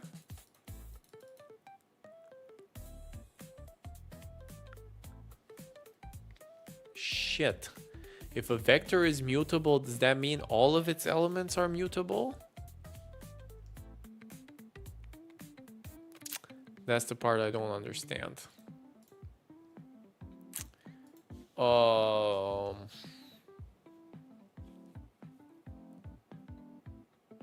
Yes, I'm gonna guess yes. So then it's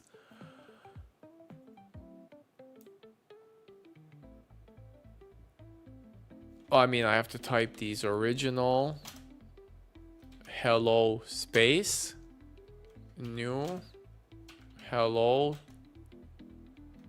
space world. The thing is, I think I'm getting tricked here. So v is mutable for sure, and when I do the push, it infers that it's a vector of strings. That part is seemingly fine. Line number 5 is the issue.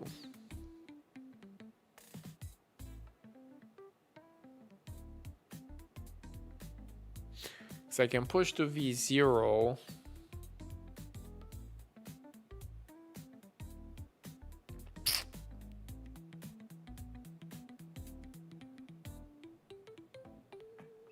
If I put this in the playground, it's going to be trivial to tell if it compiles, right? So let's think this through. Let's read the push docs then. Maybe that'll help us a bit. Appends an element to the back. Okay, well, this doesn't help us at all because it's like push. That's it. Push string is for strings. I'm going to go with yes. Determine where the program passed the compiler.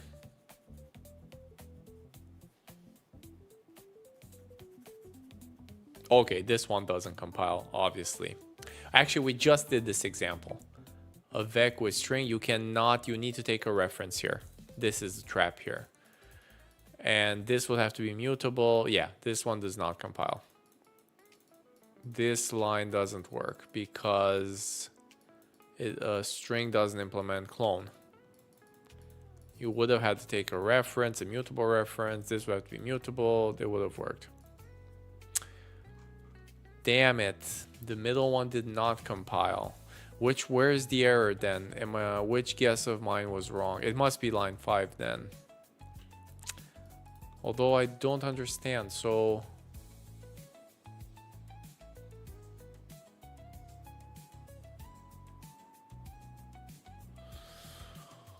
Oh, I'm so dumb because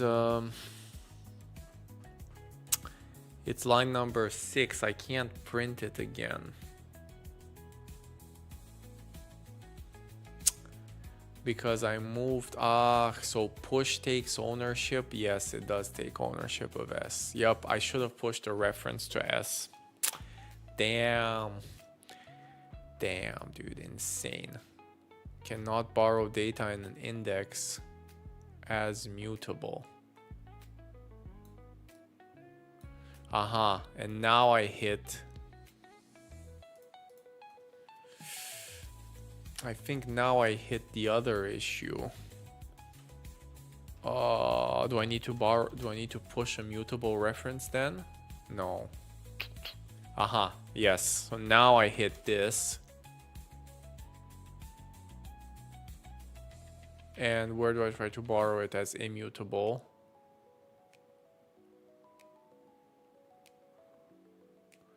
I see. So the vector is, it takes full ownership of this. I can never print this again then. Damn it. So then it's like this. Okay, but then I don't need all this circus. I can simplify this to S then. Nuh-uh. I do need it. And I need it like this too. Yep.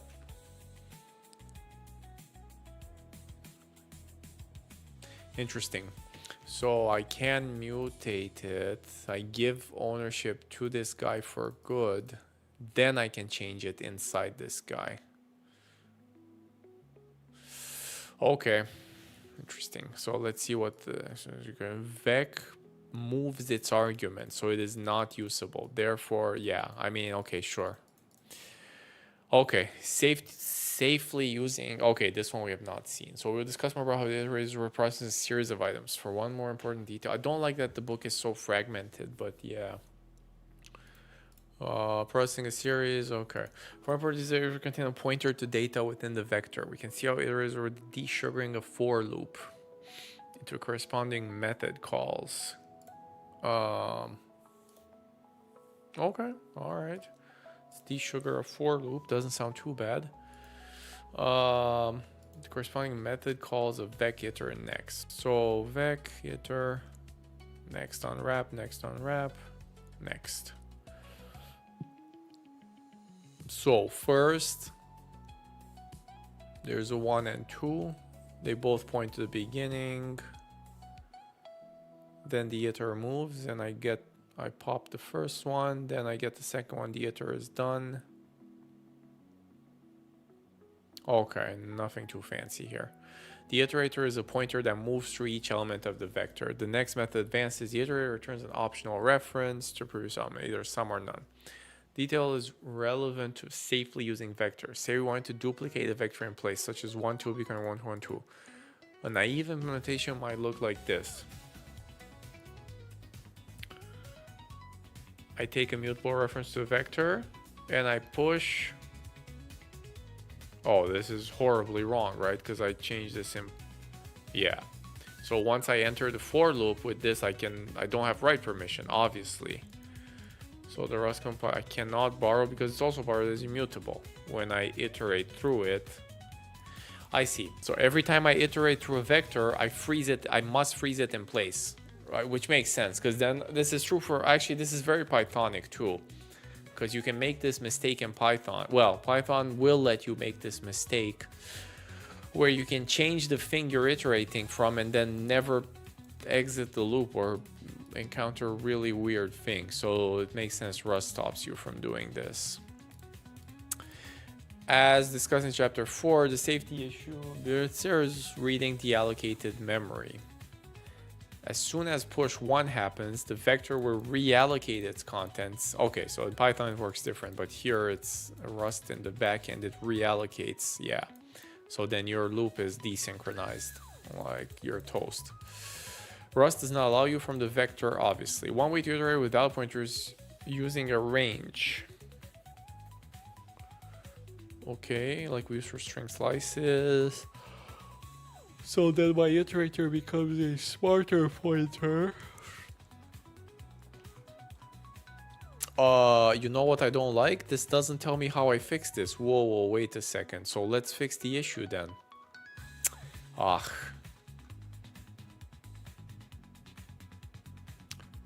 So how do I duplicate an array then? How do I implement dupe in place?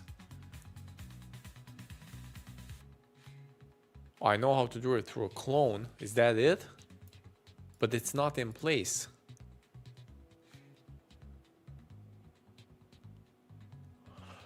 Okay, so I know how to do this. I'll read the docs and figure out what the idiomatic way to do it is, because... So if I do fn main and we do let v equals vec 1, 2, 3, and we say print line, well, we don't need to. So, and then we want to do dupe in place v print line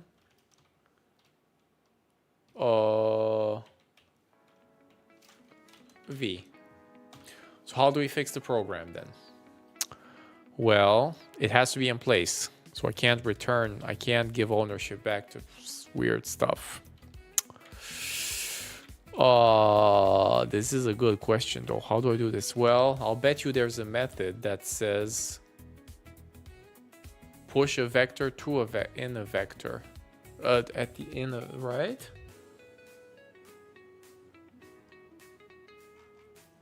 Is there no like merge or something?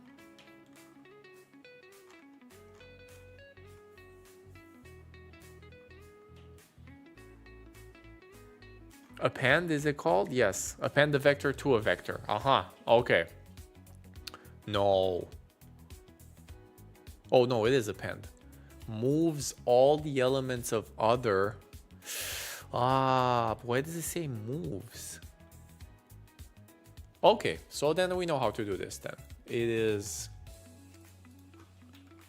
v dot append v dot clone.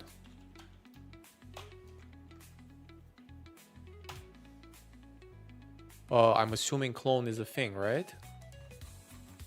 It must be. Everything implements clone in Rust. How can I tell from the docs? Yes, trait implementations clone.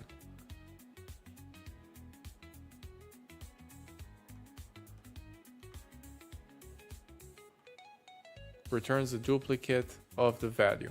So it gives me a vec, and then other also has to be a mutable reference. Watch out for this one. It has to be a mutable reference to a vec. Oh, but it is. So what? I cloned the mutable reference? No. Is this a trap here? Do I need to do... So what does clone return then?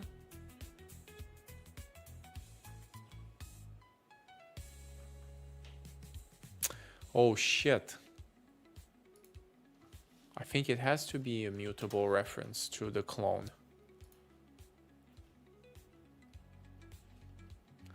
But I don't understand it. Can I call clone on a reference, or do I need to dereference it then? Like, is it...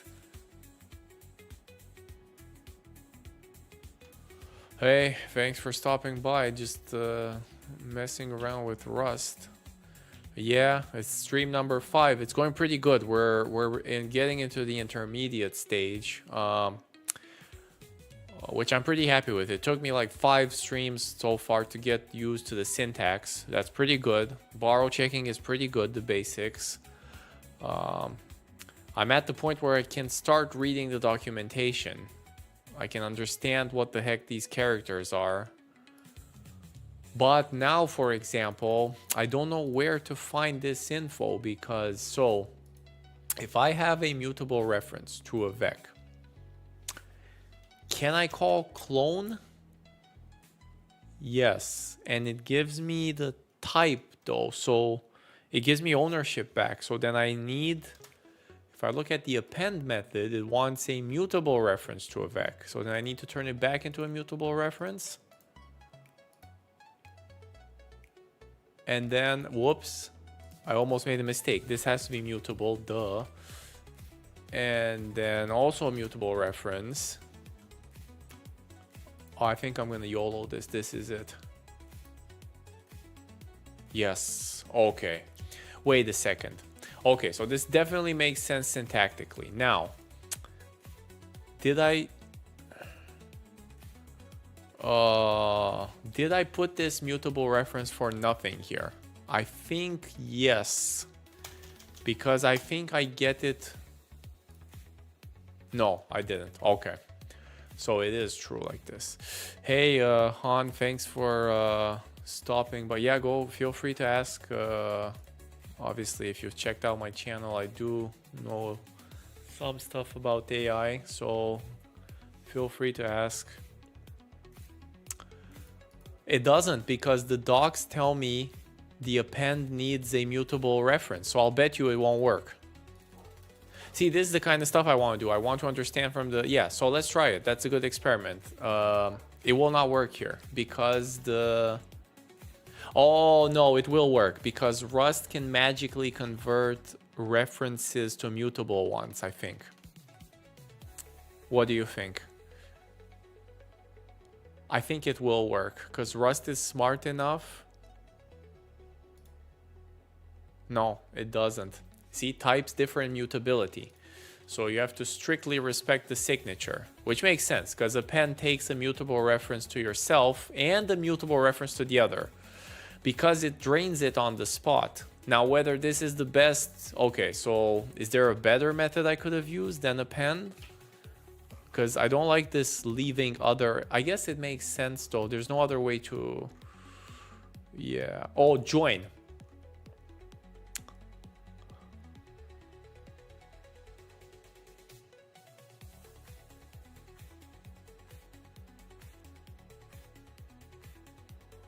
Maybe I should have used join.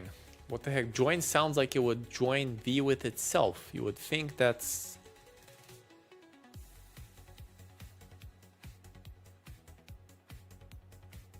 Oh, this is Pythonic. Let's see. With a person, I'm saying when a person wants to stay a pure programmer for job, will people still pay for it? Well, here's the funny thing though. I think AI is really good at Rust too, because the Rust compiler is so good. And it forces you to write the right code. So then, from what I've seen, all these agents are really good at Rust, because they get so much help from the compiler when they generate code, and then the Rust error messages are so nice.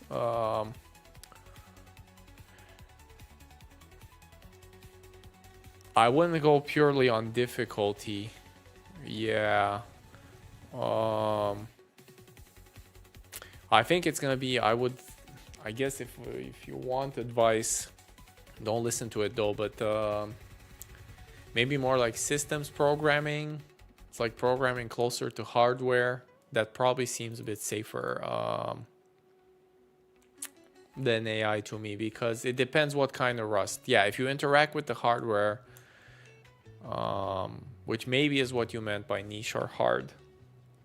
But I think systems programming or should be a bit safer if you're that worried. I wouldn't be too worried either, though, to be honest. But yeah, Python's already, like, AI is perfect at Python. But maybe it's not, though. That's the thing. I'm not 100% sure about that, actually. It'll give you stuff, but is it the best written Python? Is it ergonomic? Also, what's interesting is that the Python language itself changes, by the way. Like, there's definitely new Python syntax, like the walrus operator and a bunch of stuff in Python 3.14 and 15, which I'm pretty sure AI doesn't know about because it's not in the training data at all.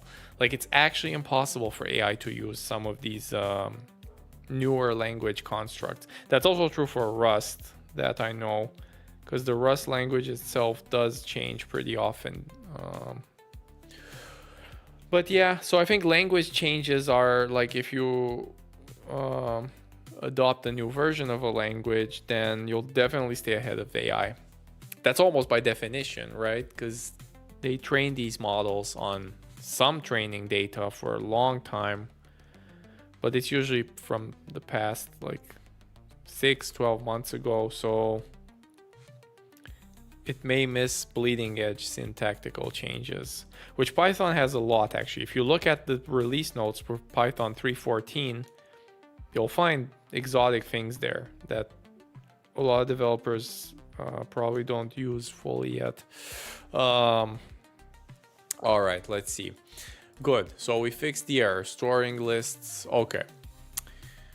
Using an enum to store multiple types. Why are we going back to enums? We've seen this already. Oh, I see, because it's a vector of the enum type. Oh, interesting. We have not seen this. So I can have a heterogeneous vector then. It's not necessary. I mean, it is all of the same type, but the type itself is an enum. Okay, good. This makes a lot of sense. This is very Pythonic, because in Python you can have a list with an integer, float, and a string. Rust needs to know what types will be at. So then I just define my type. We must also be explicit about what types. If Rust vector, blah, blah, blah. If we don't know the exhaustive set, the enum tech. Oh, I see. You still need to know the exhaustive set of types, of course. Again, it's pointing to more advanced stuff.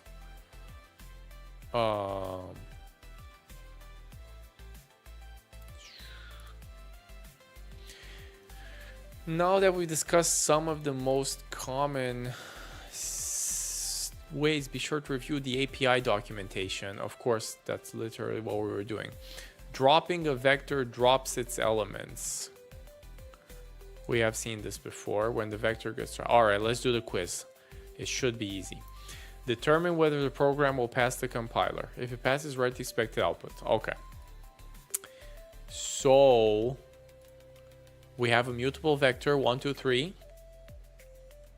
I take mutable references to each of its elements. Oh, this doesn't work. This is a disaster. I cannot push to a vector while I'm iterating through it. Does not compile. Right? Yeah, obviously. Okay. Next one. Determine whether the program passes compile. If it passes, write the expected output of the program. If it were executed, I have a mutable vector, 1, 2, 3 integers. I have another mutable vector, which I predefine as integers, but I don't put anything in it. For each I push to the new one. I think this works, okay. Yes, it works with scalars because scalars have clone, okay. So now my v2 is identical to my v1. Wait, what? This is a vector of mutable references. Oh man, this is badly written, Rust. So what? So I push, I'm so dumb. Okay, so then I push my references into the vector, which works. Then I dereference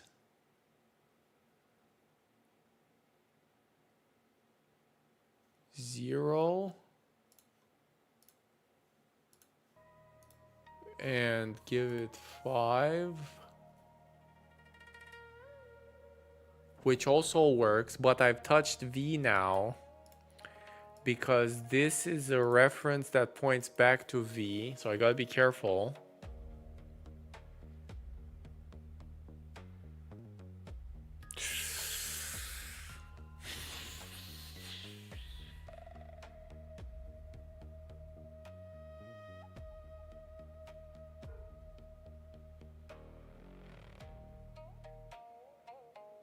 I don't think this works because the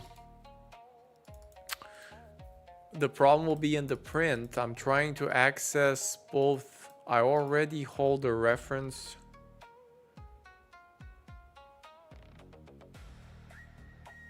Or will I see the same thing twice?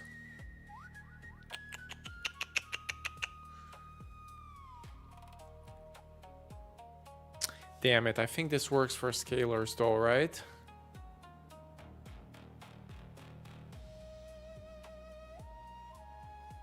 The references get dropped at the end, no problems there. Oh boy, I just bragged about getting borrow checking. Well, that's obviously not.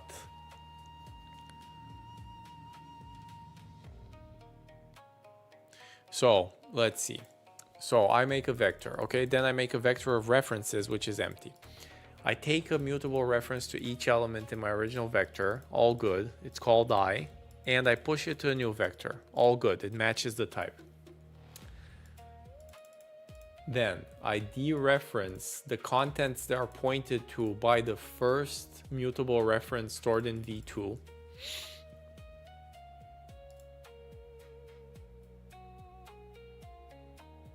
No, okay, this doesn't work because this, I lost read on v when I do this. The compiler doesn't know here anymore. What if I delete an int? No, but I can't drop through the reference, right?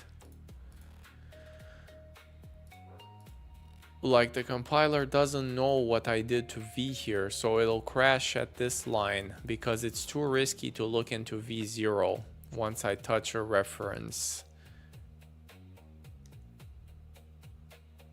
But then it's all scalar, so they all have clone. I think I'm gonna go 5-5 then. This is a hard one. This is probably the hardest one on borrow checking. One of the harder ones for sure. Okay, we got it right. Jesus Christ. Okay. Yeah, so it does work for scalars. Now, here's the thing though. We can make this not work. So it does work for scalars, but I think it's only because scalars implement clone. If I change this shenaniganry to be a vector of strings, and mutable references to strings. And I say it's a vector of 2 strings from hello and bye. Okay. I think you may be right. It's 1. I'm not that advanced enough to distinguish between them, but yes. We'll see what the error, well, you know what, the error message will tell us. So then, okay, so now this up to this point everything is valid. I believe even this one is valid, so I can replace the first string magically with wow, and I can print A. Yes, let's see. No, I already hit the error, so it's here. Yeah, so the type, this is the error I'm talking about. So the string does not, oh yeah, you're right. It's the copy trait. Yep, this is the error that I'm thinking about, which I've seen before, and yeah, okay. So I can't even do the dereference then, yeah.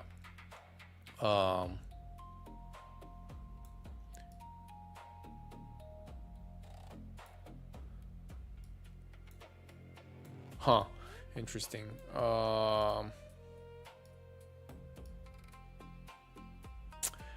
Yeah, that's a good question. Let's try the... Okay, so how do we try that? So I don't know how to get that though. How do I get the string slice from... Oh, I know how to. It's just hello, right? Yeah, it's just a vector of string slices. Okay. No,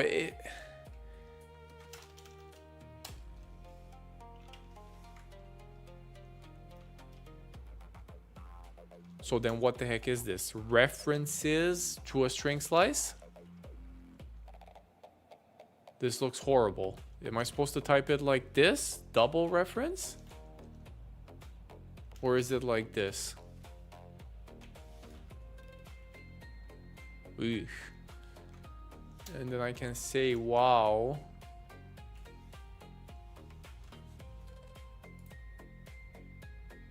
Uh-huh. Yeah, it does work because it doesn't. So no, it is valid, right? It's a mutable reference. It's a mutable reference to the string slice reference. But it makes sense syntactically. I mean, I'm sure there's got to be some sugar for this. Like what if I do this? Probably. No. Yeah. Okay, so this works exactly as expected. And does the other thing do then? If I also try to peek into the original one, will it let me or not? Let's think about it.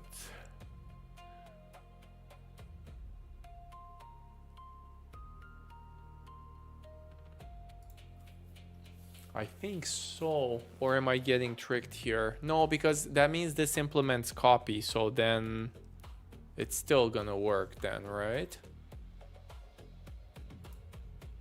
Yeah, okay. Okay, so it comes down to... Oh, I see, yeah, because I dereference the string and yeah, it tries to take... It can't take ownership of the same thing, basically, because it's already owned. Yeah. Okay, but I guess this one... STR is on the stack. Yeah. Yep, exactly. Yeah. Okay, alright, pretty good. Pretty good. Well, the funny thing is we're anticipating a bit because I think the next chapter is exactly strings. Okay, good. So now we're talking about exactly this kind of stuff. So storing UTF-8 encoded text with strings. We talk about strings. Okay, now this is the more advanced version. So we talk about strings in chapter 4, but we're looking more at rustations to get stuck on strings, obviously, like we kind of just did, for a combination of 3 reasons. Rust propensity for exposing possible complicated data structures, yes, definitely, and UTF-8. UTF-8, I think we understood. It's because some characters can be represented on 1, 2, or 4 bytes, which is horrible. We discussed strings in the context of collection because strings are implemented as a collection of bytes.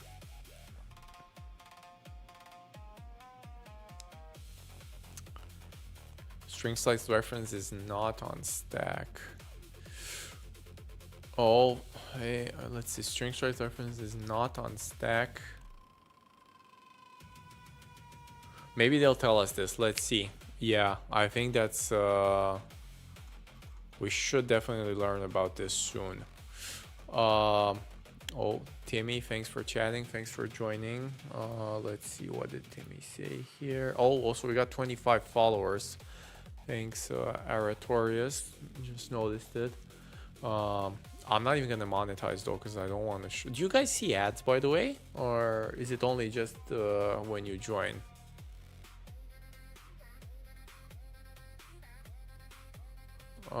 Let's see. Even people who develop OS use AI. The problem in their field is that you have a spec. Agreed. But as with any spec, it might have an error that AI will not notice. For web development, AI can implement a full feature. For low-level stuff, it might be a tool that saves you some typing. So you're saying basically that low-level stuff has tighter specs, or more error-prone specs.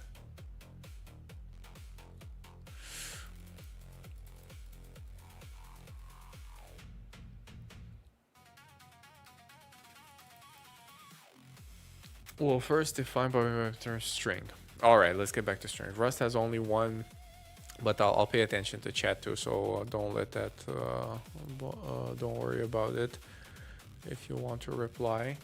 We'll first define what we mean by the term string. Rust only has one string type in the core language. It's the string slice. In chapter 4, which are reference to some UTF-8 stored elsewhere. String literals are stored in the program as binary, are therefore string slices. Oh, that's the one we just did, like a string literal. So it is on the stack.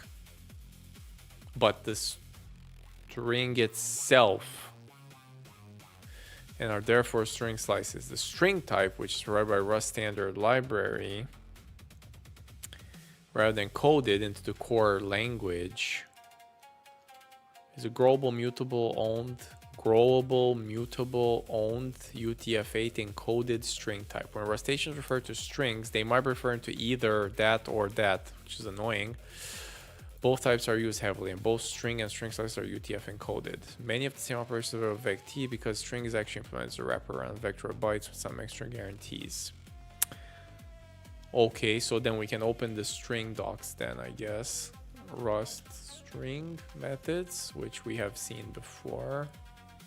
Keep this in handy. Keep this handy. This line creates a new empty string called s. We're going to wrap in some initial data. To a type that implements blah blah blah blah blah.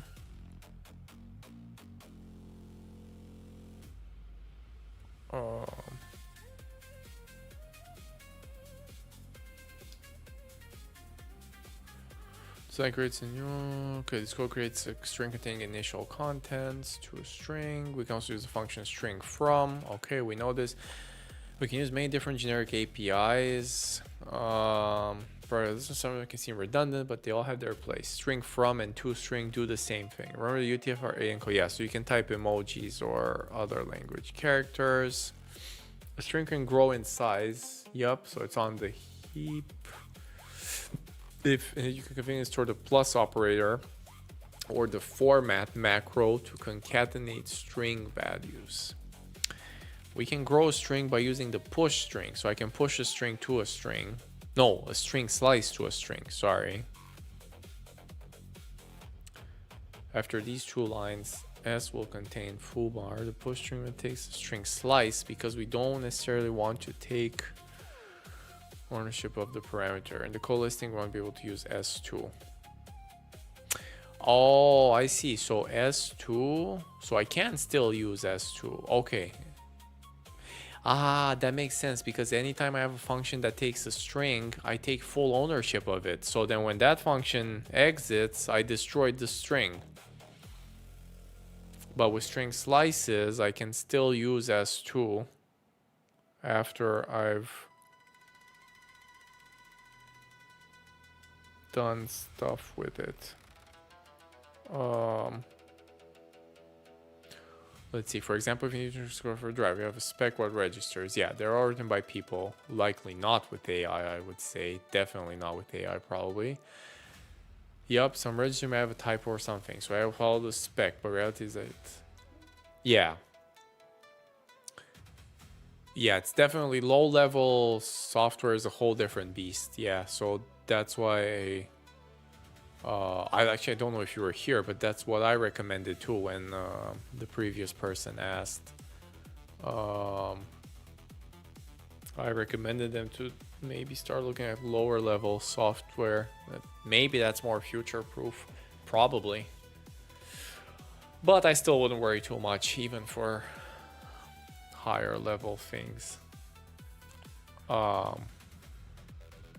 Because we had this discussion like an hour ago. I don't know how many viewers are here since then, but it is true that AI can do all these websites and stuff these days, but we're not really seeing sort of major economical breakthroughs from it. Like it's not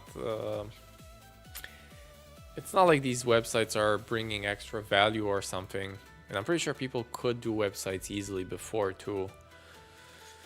So in that sense, I wouldn't worry too much either, even if I was a website developer. It's still down to the human to, I guess, get a sense or creativity or whatever other skills we have. Getting a sense for what the customer wants and whatnot. All right, so appending with push string, we can grow string, we're using push string. Okay.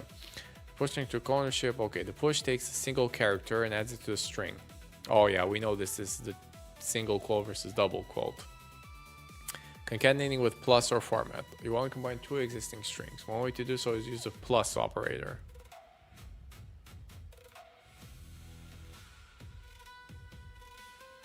Interesting. So this, okay, this is very important then, because I can do this either on references or by giving ownership inside that function. And if I do the wrong one, I messed it up for good, right? So I can do, whoops.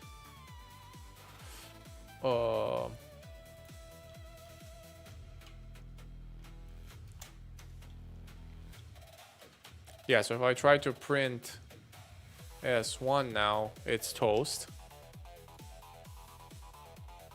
But I could have done reference then.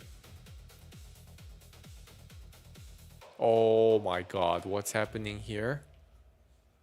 Oh no, this is an ordered operation. It's shorthand for concatenate, so it must be first one is string and second one is string slice? Seriously? Oh, this is so bad then.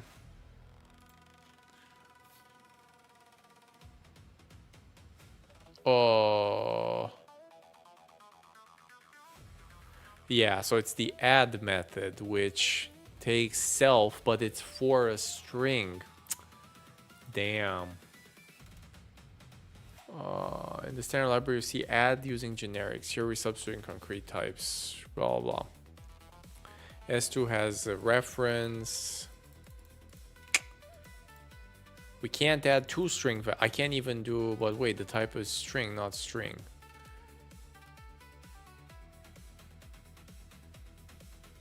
There's also the capital string reference versus the small string slice, which is also annoying. Deref coercion, chapter 15, damn. Add does not take ownership. S2 will still be a valid string after this operation, but not S1. We can see the signature. Add takes ownership of self. This means S1 will move. Yep.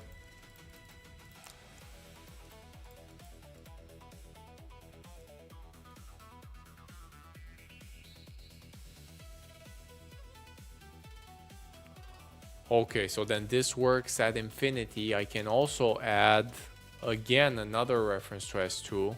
Yes, I can, because I can have two immutable references at the same time. So this should work. Yes? Yes. Yep. Okay. And I can also do a space here because it's also a string slice. Yes. Yes. Okay, so I can do pluses, but the first one is always lost though. So this is actually a very tough operation. Like it,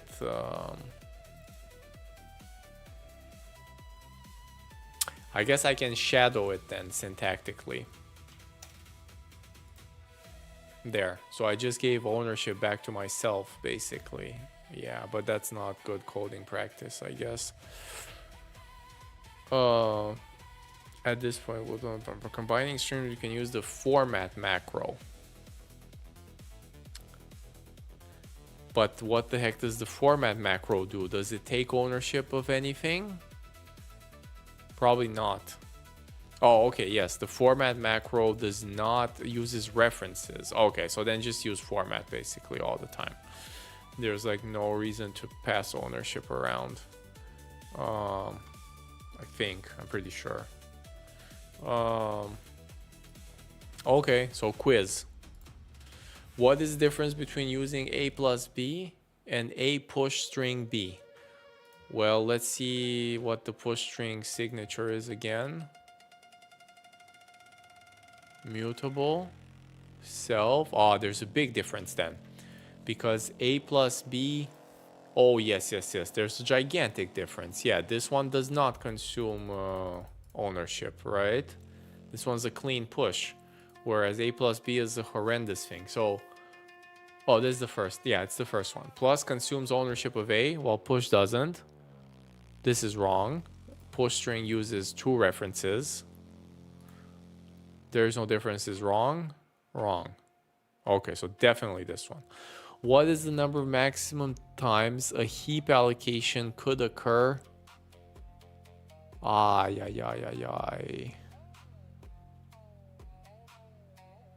The problem is I don't know what successive pluses do then. Okay, this is a good exercise. So instead of writing this monster, it's add S2. Okay.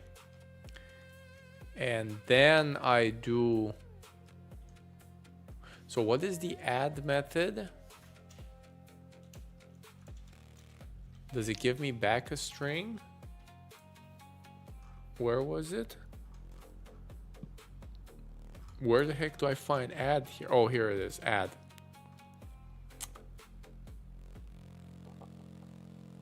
Can I just not manually call add?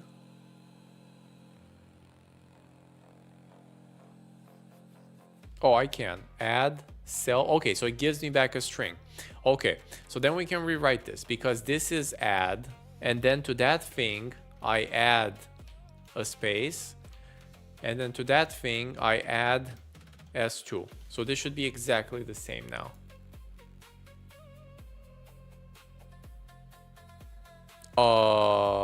I can't use add like this. Method not found in string. Interesting.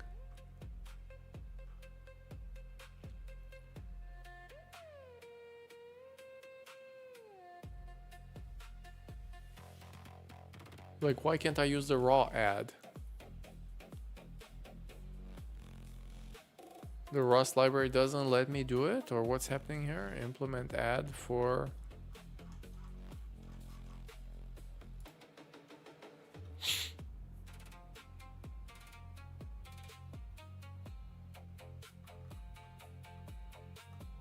Oh, because it's a trait, not a method? Damn it, I didn't get to traits yet then. Ugh. Okay. Okay.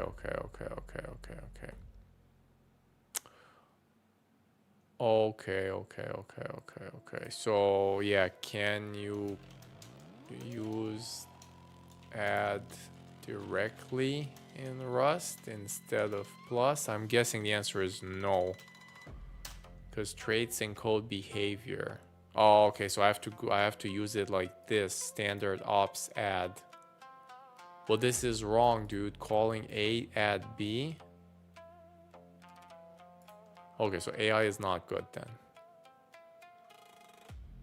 Oh, I have to use it like this? Okay, sorry. This is too advanced. Okay. This is like the weirdest syntactical thing ever. Okay, so this works then. Okay, so now going back to the question, how many times can this get allocated on the heap? Well, the answer is easy now because each add... Yeah, so it's the number of pluses, basically. Going back to the quiz, right? So what is the maximum number of times a heap allocation could occur in this program? Wait a second, there's another trap here. So there's 1, 2, 3 allocations here. And then one more. One more. One more. So 7.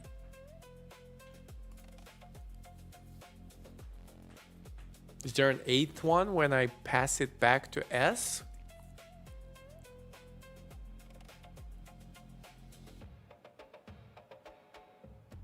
Because this gives me a whole string.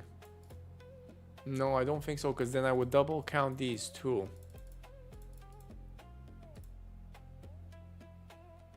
I think it's 7, right? I have 3 allocations here for sure. Can't forget about these. And then each of these must be reallocated because it has capacity. It doesn't know how much capacity it needs to allocate. So another one here, another one here. Yeah, I'm going with 7. Oh, okay, we got it. Okay, nice. So this one was easy, consumes ownership. This one was 7. Pretty tricky, but not the trickiest. Okay.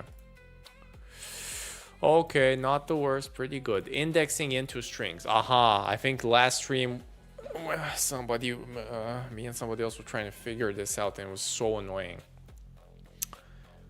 Yeah, so you can't do this with strings. Like, it's not a thing in Rust because of UTF-8, right? There is no such thing as the 0th. This is very Pythonic, but this is not H. Many other programming languages, accessing individual characters is valid. This doesn't work in Rust. Rust strings don't support indexing. To answer that question, we need to discuss how Rust stores string in memory. String is a wrapper over a vec U8. Let's look at some of our properly encoded UTF-8 examples. Yeah, so now it comes from like other languages and stuff.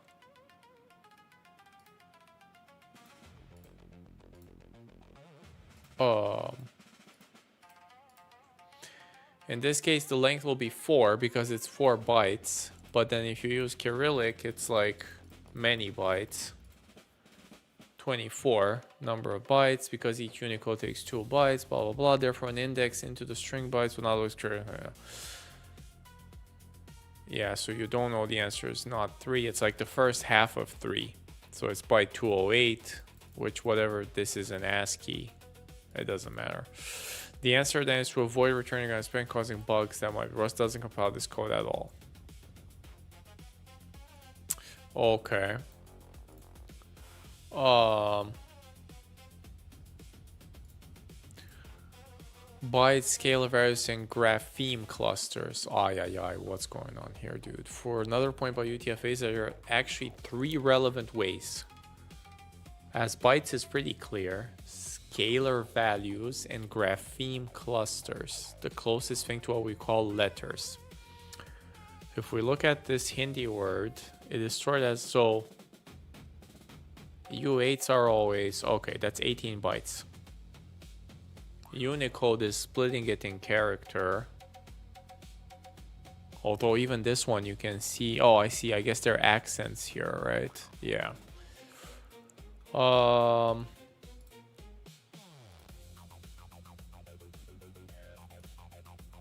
And 6 char values, but the 4th and 6th are not letters. Sure. Oh, I see. So then you group these together as grapheme clusters. I see. Interesting. Rust provides different ways of interpreting the raw string data so that each program can choose. The final reason Rust is to get current index and respect to always take 01. Rust will have to read contents from the beginning to determine how many valid characters there were. Interesting. Slicing strings. Indexing to a string is often a bad idea because it's not clear what the return type of the string indexing. Byte, character, grapheme, or string slice. Not even in bytes. Yeah, you don't know because you can break a character into two, or yeah, you can. Or you can break a grapheme cluster. If you really need to use indices, Rust asks you to be more specific.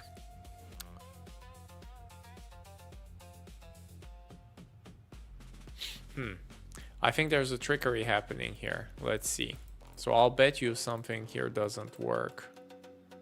So I take this, and sure, I can do this. But if I try to access unaligned, it doesn't work, right? Like if I go to 1. Oh no, it does work. Oh no, it doesn't work. It is a runtime panic. Okay, so it's exited with status 101. Okay, good. So I can't break a character, because then that would index inside that 3. Oh, I guess it's only 2 bytes. Oh, I see. The 3 is only 2 bytes, 2 chars. Okay, so this works, but I cannot take just 1 byte. Yep, that's a panic. Okay, I knew it. I mean, yeah. Error mentioned, okay, 2 bytes. Oh, there we go. If we were to try to slice only a part of a character's bytes with something like hello 1, Rust would panic. Okay, so this is not a fix, basically. Like, it doesn't do anything. Unless you know what the character is, which seems like a paradox. Like, why would you even need software? Or I guess you have to test what the character... But we still don't know how to split them into grapheme clusters. Is that possible at all? So for Unicode, using the chars method. Oh, I see. So it's .chars. .bytes will give you the raw code, but then you split this into 4 things, which you don't know what they are.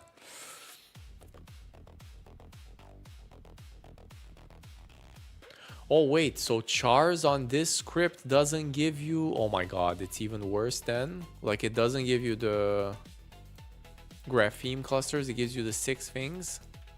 So let's see, if I go and I say, yes, and then I do for I in hello.chars, was it? Print I.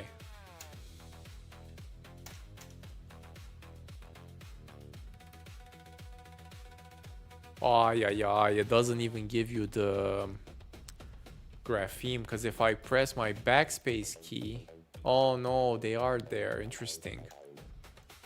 Huh. Okay, there's some weird stuff with my... I've never... Okay.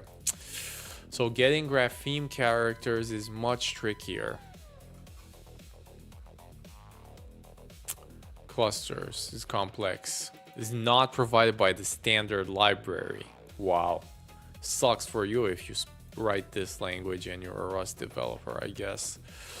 Handling the complexities of strings. To summarize, strings are complicated. Thanks for the reminder. Different programming languages make different choices about how to present this complexity to program. Rust has chosen to make the correct handling of string data the default behavior, which means programmers will all. The good news is, okay, let's do the quiz. This one should be possibly trickier.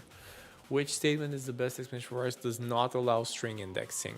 Oh, this one's easy. It's gotta be a... Yeah, this is gibberish. Gibberish. Okay, this is... It's like we were talking about this. Indexing strings would make Rust too easy to use, and Rust developers need job security. Okay, so whoever wrote this quiz knows about the is also worried about AI, and they said let's do this. Or maybe Rust developers they saw the future and they decided let's make Rust hard to use. But obviously it's the first one. Pretty funny. Which statement best describes the difference between types of a string slice and a byte slice?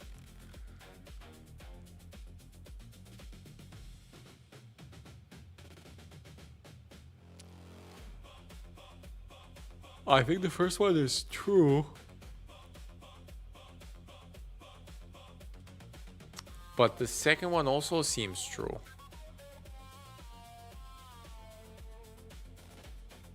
Uh-oh. Yeah, 3 and 4 are too vague. It's not. 3 is wrong, and you can slice it. 4 is also wrong. You can. No, it's wrong because you can get a U8 from a string.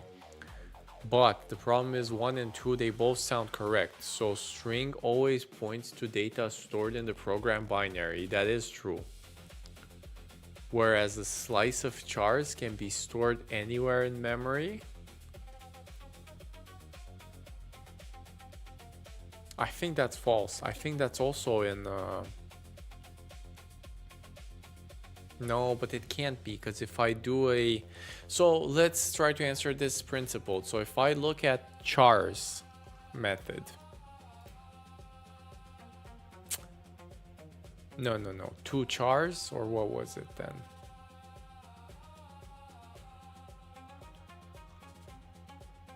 Oh, I can't get it as an array though. Can I not get it as a char slice then? Char indices? No. Blech.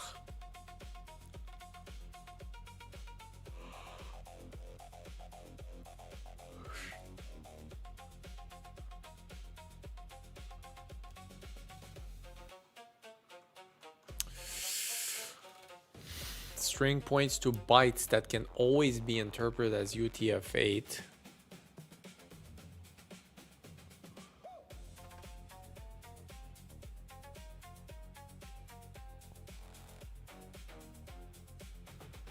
I think it's the second one, right? Because a string slice is basically a U8 slice. Well...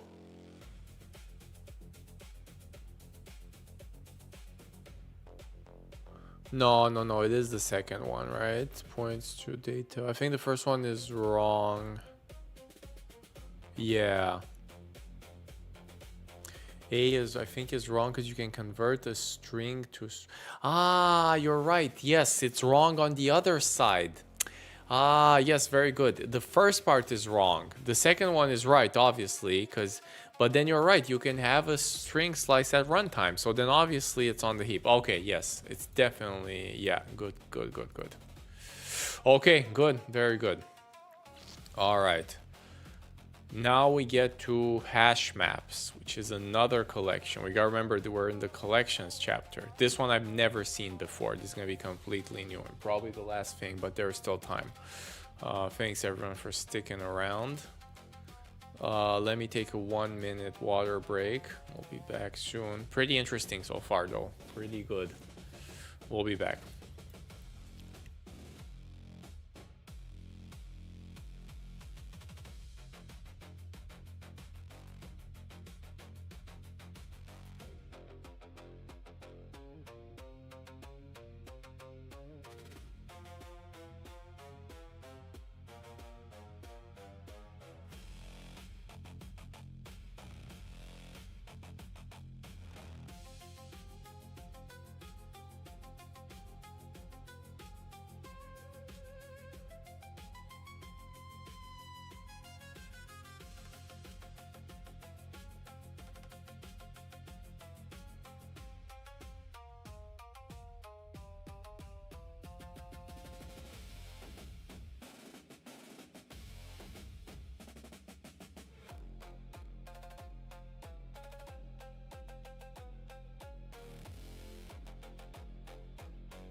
All right. Okay. All right. Let's see what's going on here. Um. Okay. So let's do this final one because then we also have to do the quiz on Rustlings because that's where all this started from. Oh, thanks for the follow. Appreciated. Mr. Bankster. Thanks everyone for follows, watches, comments. Rust series has been going pretty well so far in terms of viewership too, so and I'm enjoying it. But yeah, maybe soon we'll start actually coding something, but learning is fun too, to be honest. I don't mind it. Reading is fun. Oh my god, there's a big ownership quiz after this. Oh yeah, we're gonna get destroyed by this because I'm getting tired. Okay, all right, so let's make our way to the quiz. This is gonna be brutal. Maybe not though. Maybe we do understand ownership. So the last of our common collection is the hash map. The type hash map, it's between two types. The type K to values of type V using a hashing function. Main programming languages is, yeah, Python calls it dictionary. Okay, hash maps are useful when we want to look up data not by an index, but with something else, any type. Okay, we're definitely gonna need this if we want to do Rust for game development or for like a grid world type of thing. Each team score by a team's name, given the team name, and we'll go to the basic API of hash maps. Okay, so let's open hash map because I've never opened this then. Okay.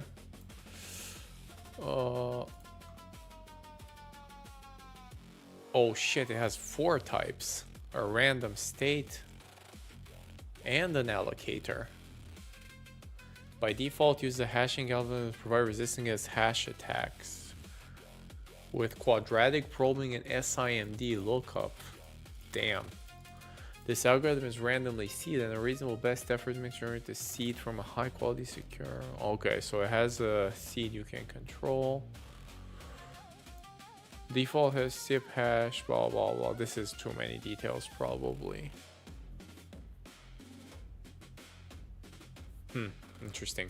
But yeah, there is a chance these hashes collide, right? But the chance is like 1 every 5 trillion years or something, I'm guessing. Something like that. Check the standard. Okay, so one way to create an empty hash map is to use the new. So insert comes in pairs now, right? So from a string to an I32. Okay. We need to first use the hash map. Oh, I see. So we need to bring it in. Okay. What the heck did I do here?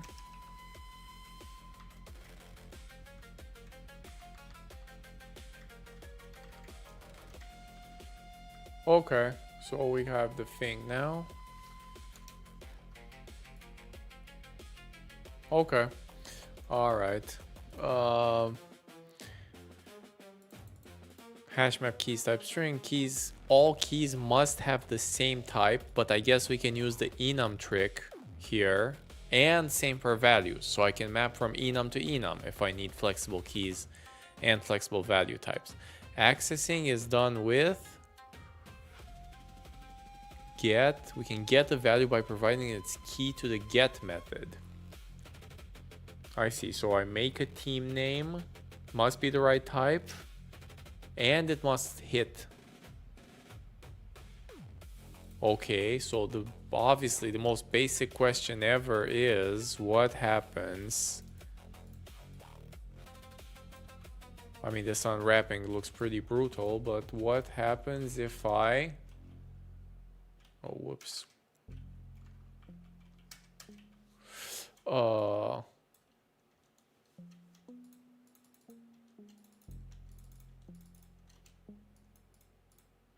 If I try to get something that's not there.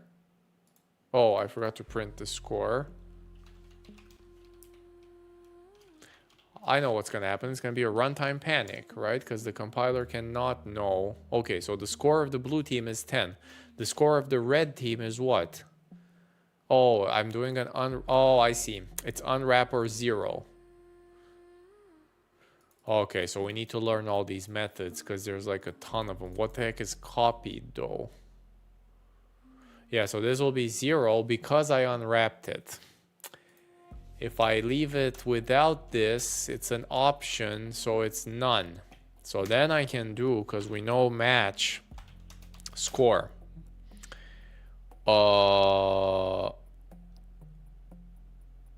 Sum x print line x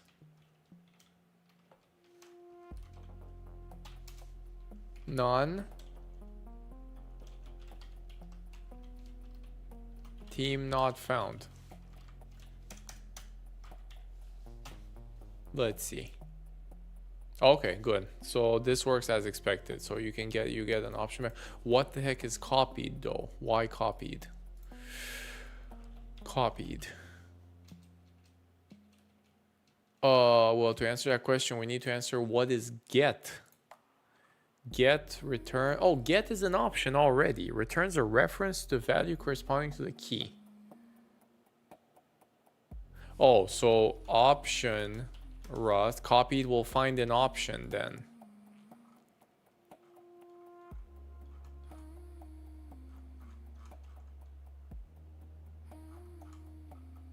Somewhere here. Copied. I wish they would explain what the heck is copied in Rust then. Interesting. All right, let's see if they tell us here. I guess not. Here, score and the result will be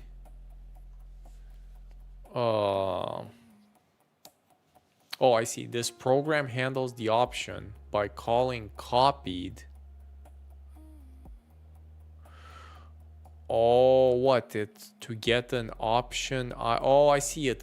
It gives you the own data, not an option that could be a reference to it. So then the implication is that get in hash map usually get. Oh yes. Okay. So here it is. So get gives you a reference to the data. Copy turns it. It gives you back ownership of whatever's in the option. And then whatever, for whatever reason. I don't really see why you would ever want that though. Like, okay, so we can cut this too then. Yes, because we don't want ownership, right? Unless...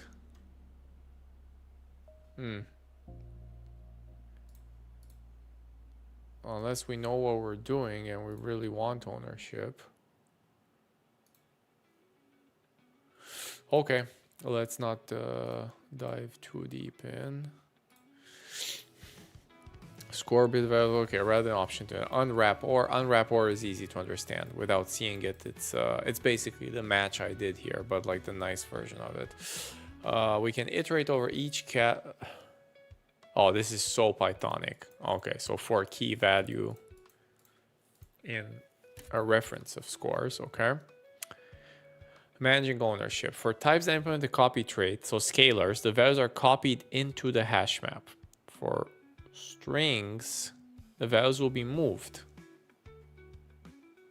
Is this for values or for keys? Or both of them?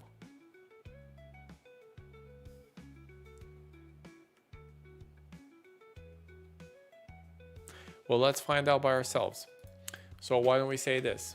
Let blue string from blue, and then I just say blue.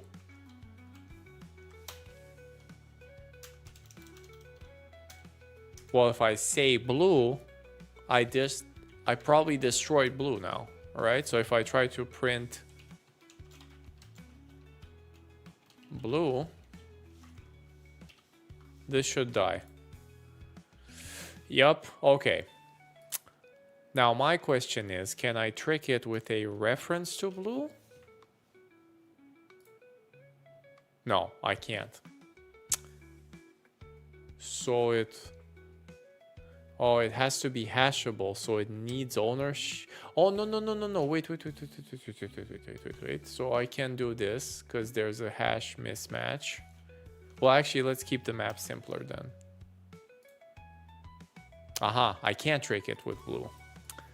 With a reference. So why the heck would I give ownership to that? I guess it's as a programmer, if I don't want that to be used, I can guarantee it, right? I just give it to the hash map insert method and it takes it and it runs away with it. So then if I look at insert,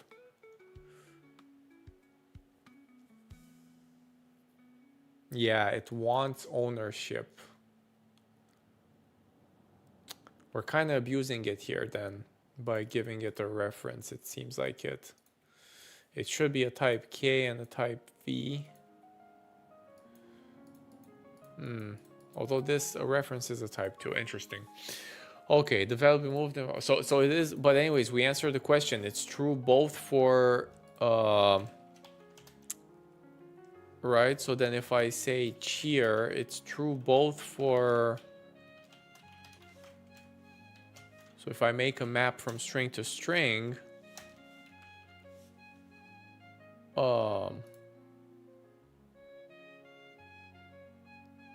I destroy cheer now. Obviously. So it's true for values. But then I can also preserve both of them. Yeah, okay. And this works. Okay. Alright, so we need to figure out how the heck... Yeah, so in this case, yep, this is an example. So, okay, so we're basically anticipating this. Oh, okay, so if we insert references... I think we hit the stupid lifetime thing. Okay, so we hit other issues, which I don't understand yet. If we insert references to values, the values won't be moved, but the values that the references point to must be valid for at least as long as the hash map is valid. There's a trick here. So if I now destroy my blue after this, like if I now insert again but with blue, this is not going to compile now. Oh no, but it wants a string reference now. Damn it. How can I destroy blue in some other way? Well, very easy. I'll just write a function, destroy, that takes input, string, and it just prints. Well, I can put it, but then I can't use it here if I put it in its own scope. Because if I do this, then I lose the scores too, right? I guess so I can do this. No, I can't. Wait, because I need to print it. Yeah, so this should not compile because the map lives longer than...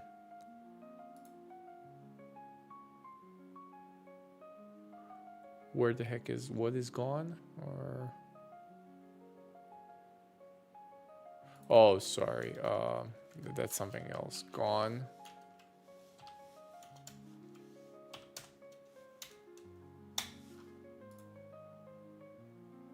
Yeah, there we go. Okay, so this is more advanced, but I just triggered this lifetime error. Okay, blue does not live long. I've never seen this error before because I've never used hash maps or IC. Yeah, so it makes sense though, because I mean, this sentence makes sense now. Must be valid for as long as the hash map is valid. Okay, we'll talk more about these in chapter 10. Updating a hash map. Although the number of key and value pairs is growable, each unique key can watch. Okay.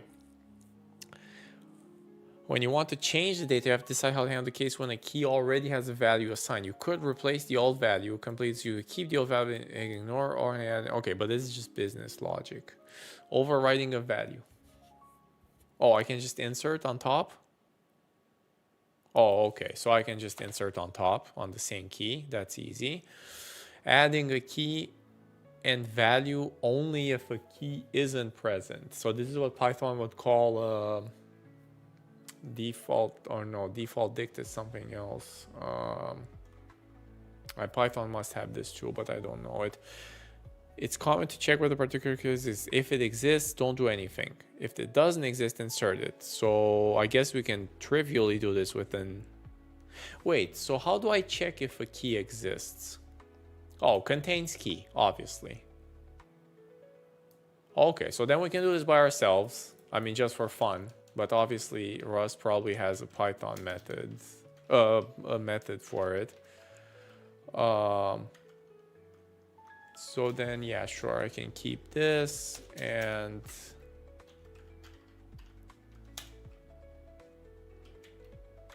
Okay, and then I can say if scores contains key, a reference to blue,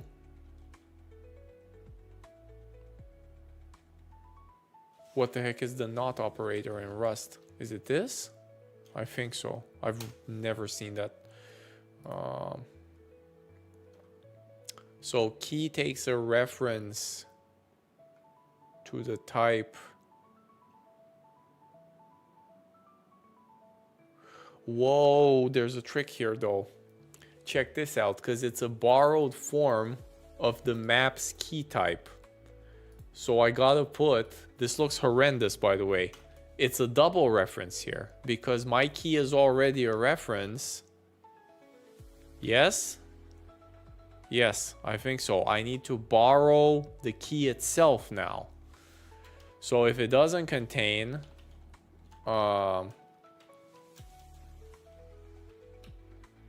it doesn't have it, and then we can say else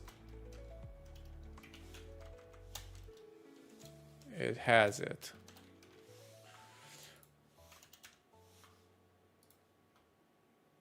Yep. And this doesn't work if I naively do this, I guess. Oh, it does work. Okay, there must be some Rust magic though here. What if I do a triple?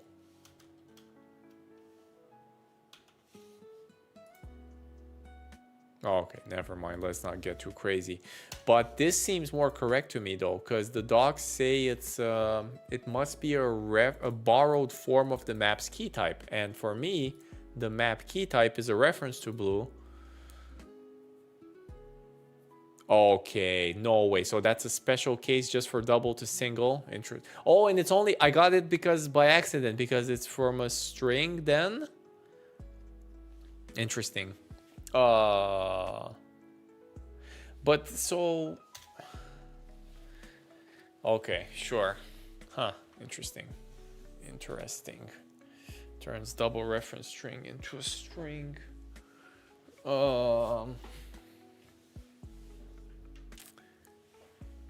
Yeah, it's a point of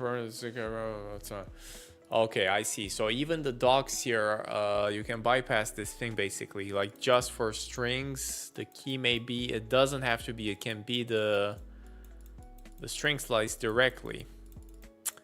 Interesting. They must match. Okay. Yeah, like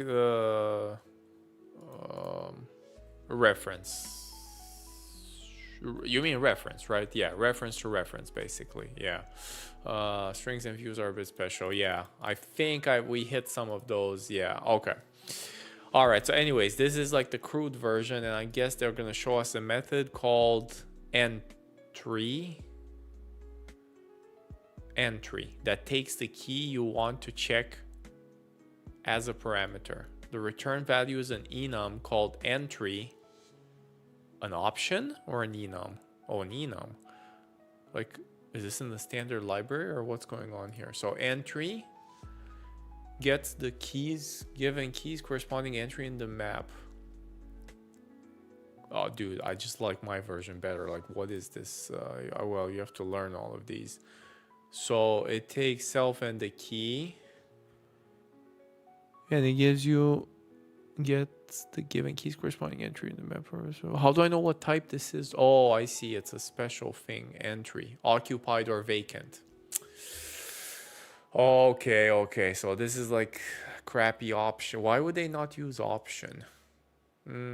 Some, none. That kind of works here. I guess they want all these thingies here. Okay. So entry gives you that, and then what the heck is or insert? Oh, I need to look here. Ensures the value is in the entry by inserting the default if empty. So then I treat it as a default. Yeah, it's default dict in Python, but it's like it's not amortized, right? Like you do it every time. You can't. I'm guessing you can't specify a default, because Python you only specify the default dict at object creation. This one wants a default. I guess you can pick your own default every time. Okay, so or insert. Okay, pretty clear.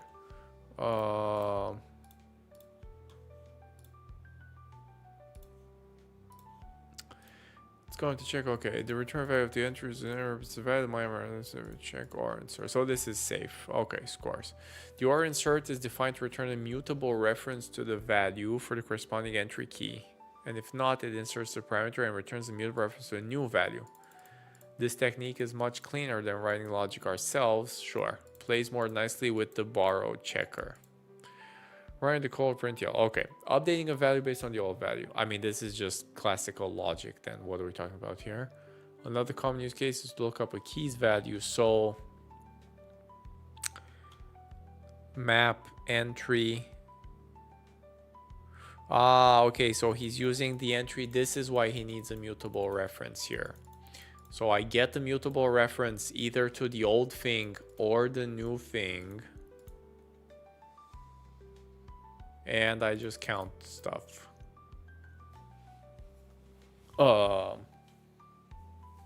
Wait, and I update it on the fly?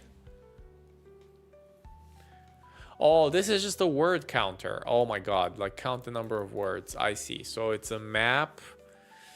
So I add the word as a key or 0 as default, and I increment the count. Then when it exists next time, this becomes a dummy. It just returns a reference to the value. I add 1. Okay, so this is like a lead code easy. Count the number of words in a sentence or something.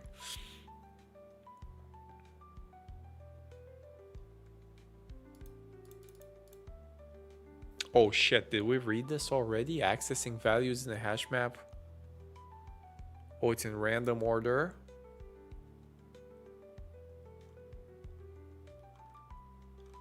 Oh, it definitely didn't say this here, but I mean,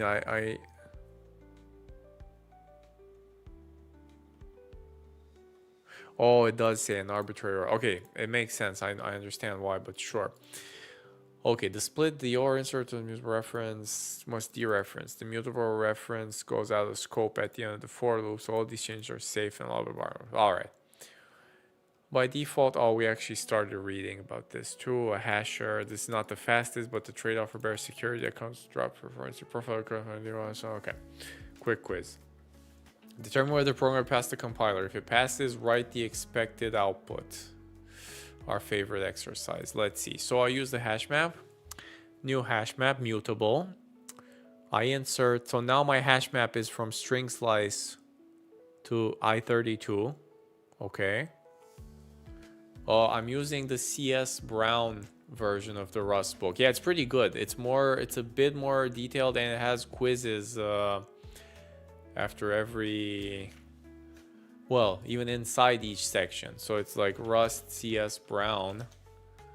They basically forked the book and they added quizzes in between. Yeah, it's pretty nice. I like it more than Rustlings, because this all started, my past episodes were with Rustlings.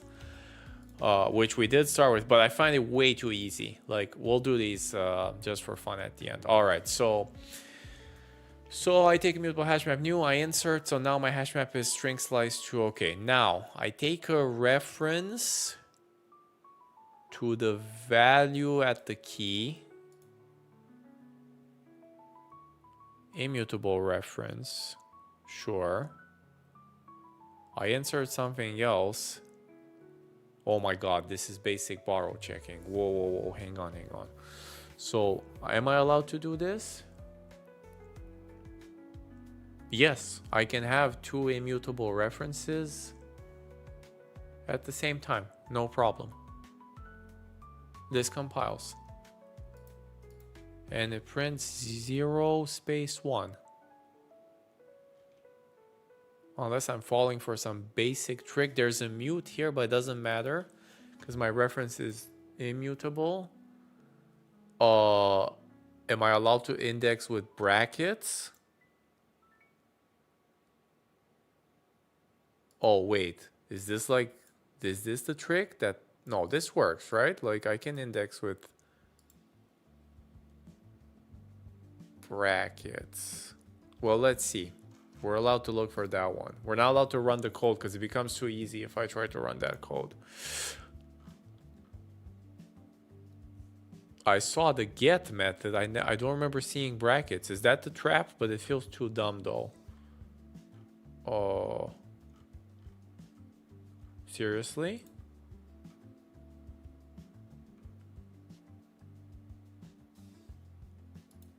Yeah, I think this doesn't compile. This is not valid Rust code. Like I need to use get, right? How do I know if that bracket is valid? Oh, wait. Oh, no, it is valid, dude. What am I talking about? So book reviews. But how do I know from... This is so annoying. How do... Where... Okay, it must... Rust. I'm missing something basic then. Accessing... Is bracket just shorthand for get?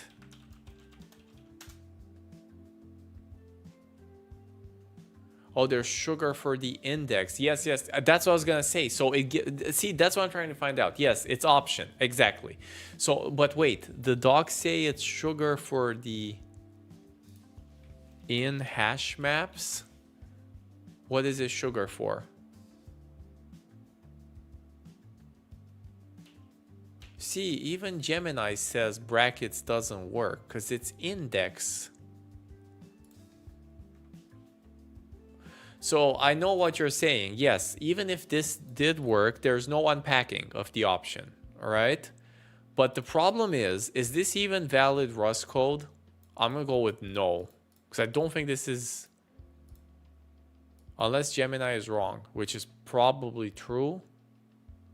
But then it makes sense that the brackets are for index. So then hashmap doesn't implement index.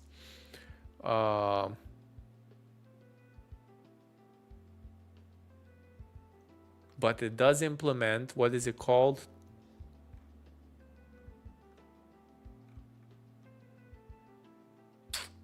Iter. Nah, okay, I'm going, it's definitely not. It's either for, okay. Next one. It does implement index? Where is it then?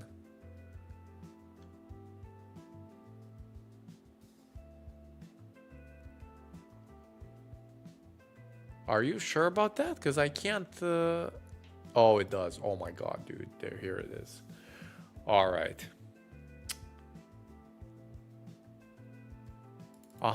So this is what I wanted. Okay, so panics if the key...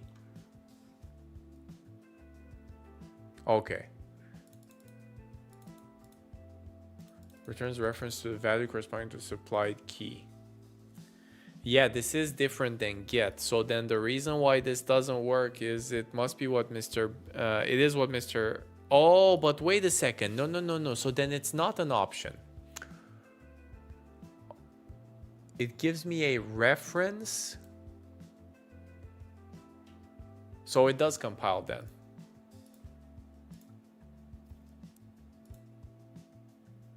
It will panic but that's a separate story.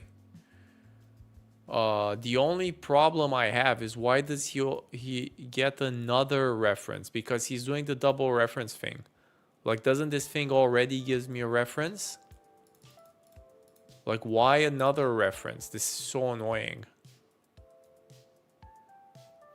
But I guess it's still fine, right? Yeah, so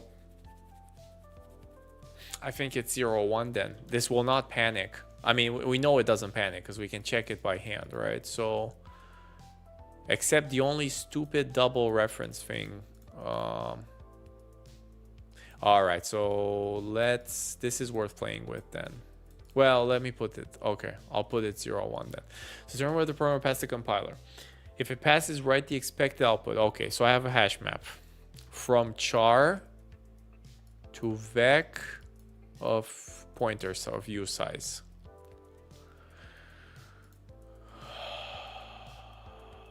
So now I gives me an index 0, 1, 2, 3. C gives me the chars in hello. Okay.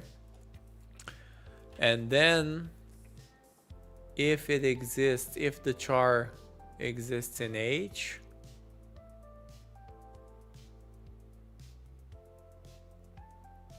if it doesn't exist, I create a new vector and then I push. Okay, so I get a reference to this and I push to it. If it exists, if it doesn't, I create a new one, I get a reference to it, I push to it. Seems fine so far. It's mutable? Yes, it is mutable. Aha, I know what the mistake is. Wait a second, are the inner vectors mutable too? Or was it supposed to put mute vec here? If the whole hash map is mutable, does that mean... I think this is a mistake then. Was this supposed to be annotated as mute vec, or it doesn't work that way? Okay, anyway, so let mute sum is 0. Let's see what else is happening here. Jesus Christ. So I try to get the L letter.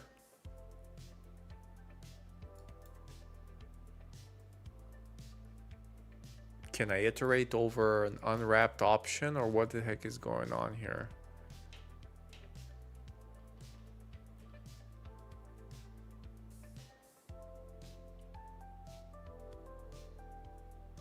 Damn, this is like the ugliest code ever. So first of all, this... Oh, I see. So these are all the indices that L would have been found at. The problem is, this is a vec.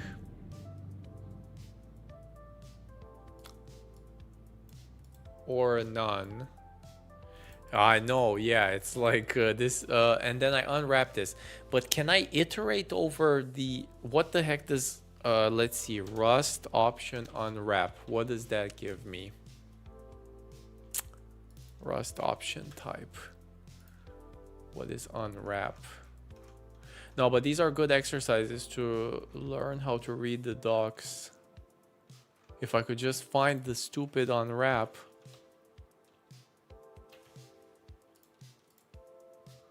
Return, so it gives you the self. Okay, so it consumes the self and it gives you the value directly. Oh, but this is wrong code. What it should be unwrap or... Okay, so this is completely dead in none then.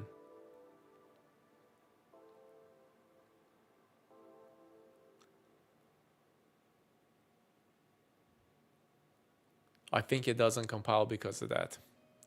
Because you can't iterate over, you need to know the type, right? So this is not a guaranteed vec. It should have been unwrap or with the default vec. Empty. Or some bullshit. Like a 0 or something. A vec with a 0. Everything here I think is fine. Now there is a mutability issue here though, because you also need to mutate this. Yikes, which I have no idea. Like, does this... Okay, so does this give me a mutable reference? Does or insert... Oh no.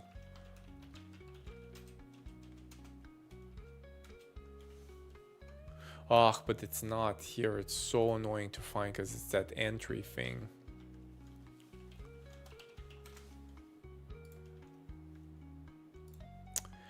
Oh, it does give me a mutable reference. Okay. Okay, so or insert gives me a mute. Oh, okay. So the mutability problem is solved here because I get a mutable reference to this vec, but still, do I need to mute this? All right, I'm going with no, but we gotta look at this one because I'm curious about a couple of things.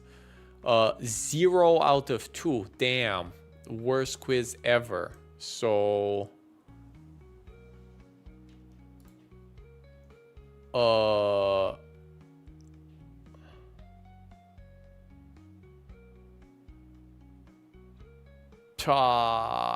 we got tricked by the more basic borrow checking here. So H cannot be yes, of course, because I can't get the second. This reference is fine, but this second one is not.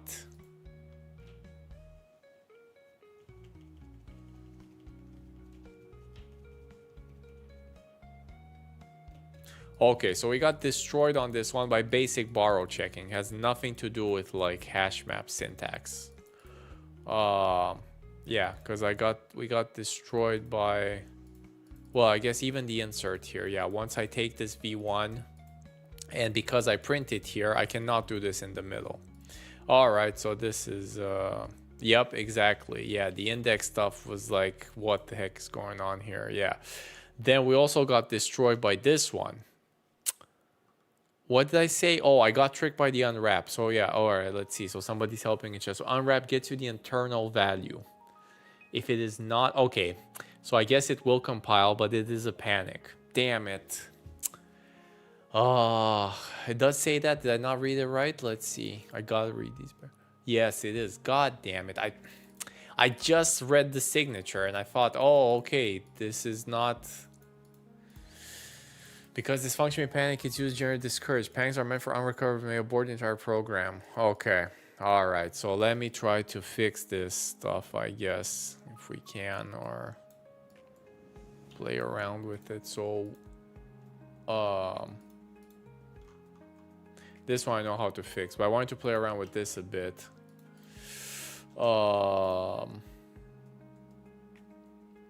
Right, because if I call this banana, there's gonna be no L's in, and I guess I'll see the panic, right? Yes, I'll see the panic. Okay. And I guess the more robust way would be to unwrap or a vector new.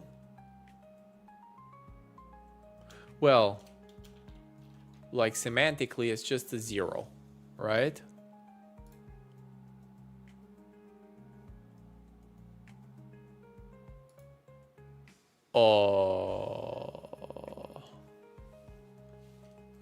So what did I get? Oh, vec integer. So it wants a...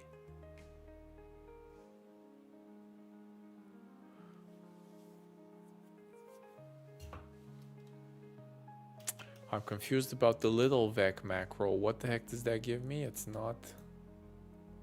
Okay, so this is the more robust version, right? With unwrap or, because there are no L's. So then if I take the sum over indices, if I put an index 0, I mean, it kind of destroys the program, but it changes the semantics a bit. No, it was the reference. Yeah, I got tricked by the little vec. But you are also right. I mean, I guess the idiomatic way is to call it like this. 0 U size. You can annotate it like this. What the heck is little vec?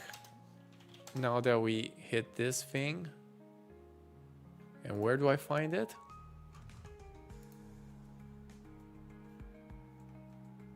Oh, the vec macro creates a vec containing the arguments.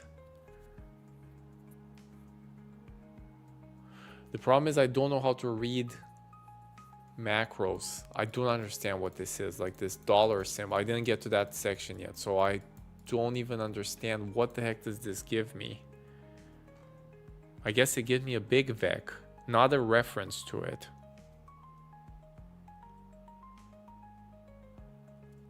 Yeah, that's yeah, maybe little vec sucks. Yeah, I don't like it. So Yeah, it's... But the problem is, wait a second. Why does it want a reference here? Oh, is it because unwrap or wants it? No, it wants a type. So why do I get dinged for a reference here? Wait.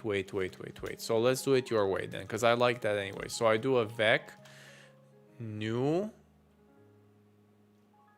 usize empty.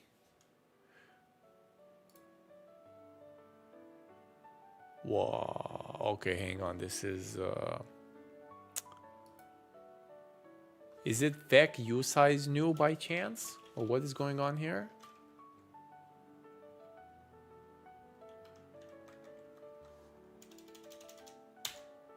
Okay, apparently I forgot the Rust vec syntax, so we gotta check that. No, it's fine. It's my bad.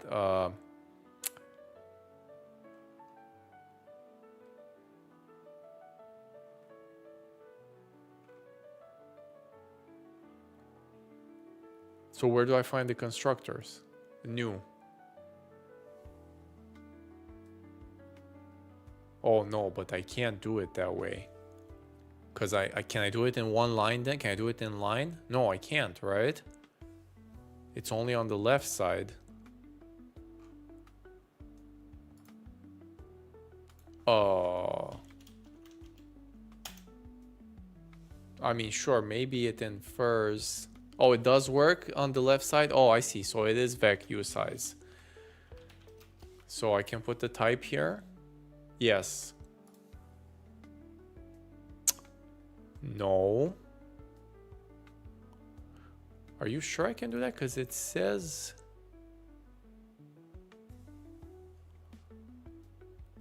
Well, I guess, how am I supposed to read this? No, nobody's stupid, but I think it only works. I don't think you can do it in one line. Like it doesn't work in. It is like a list. Yes. Vec is a list. Yeah, it's like, or a vector in C, I guess.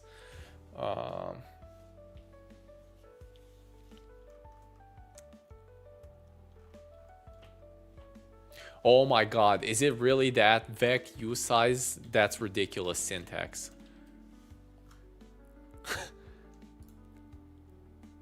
Okay, so good. We got to the same thing though. So no, hang on. This is fine. Why the heck does it want a reference? Because I swear to God, it says unwrap or default T. Why do I get dinged for a reference here? Because see, my map is also from to vec. It's not to references of vec.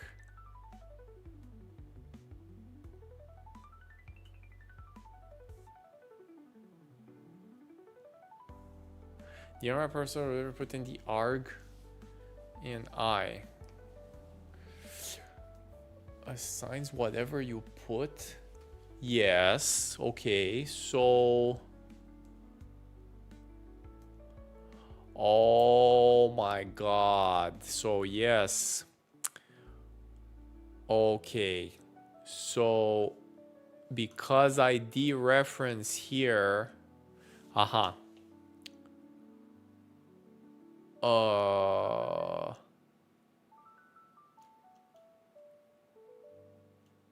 So can I iterate straight through values then? No, I can't. Okay, there's no other way to do it then, right? Because the iterator gives me references for each element. Yeah, so it has to be a reference. It has to do with the iter method, right?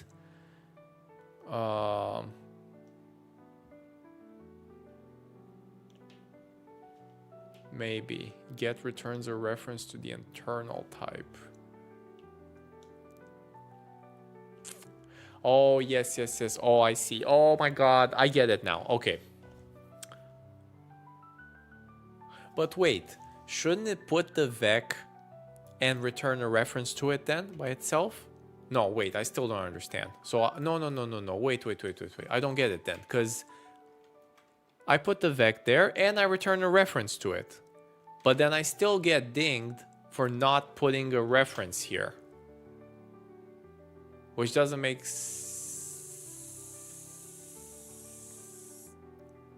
Is it because unwrap or doesn't move it? Unwrap or is separate from get.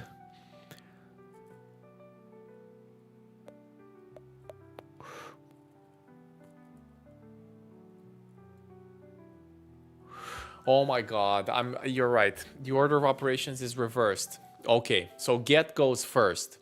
And get gives me a reference to something. Sorry, it's an option. Okay, I know what it is. I'm so dumb. Okay. So get gives me option, either some reference or none.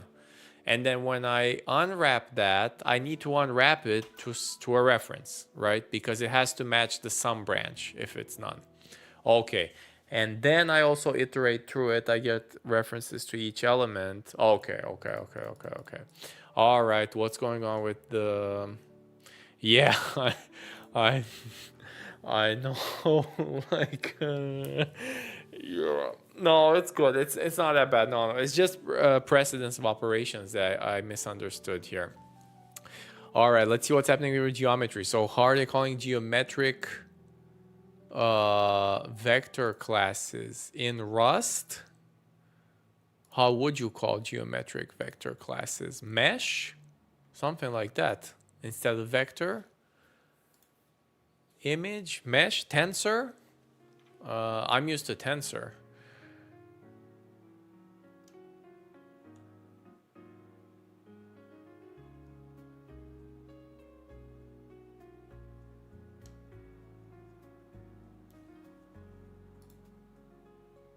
Well, this works now. No. So this works. I just have to put the reference here because, yeah, this creates it in memory. Yeah, and I get the reference. So I get a reference to something on the heap that, well, it's empty.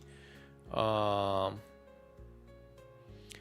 yeah, no, the mistake was earlier, what we discovered earlier. It's some reference. So when I unwrap it, the default also has to be some a reference, right? Not the object directly. And there's no way around it because get always gives me references. Is it good practice for what? For naming? Oh yeah, because I was saying, yeah, I'm used to tensors, like, because I come from Python, PyTorch, all that stuff. Definitely, tensor works for everything. 2D, 3D, 4D, 6D. All right, so we got destroyed by the quiz, but we understood a bunch of stuff. And that's it, summary, vector strings, hash maps. Now we're doing the quiz. This is going to be brutal, by the way. Like, this ownership inventory is a series. The first part...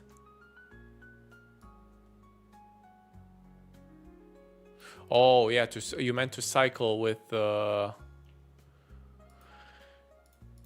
think I like this more than the panic. That's why I wanted to mess around with this.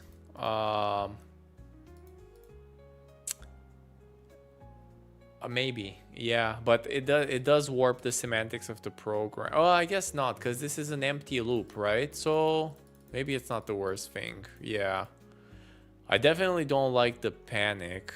I would honestly just use an if statement. Yeah, I mean, you can just... So let's see what happens here. So it gets...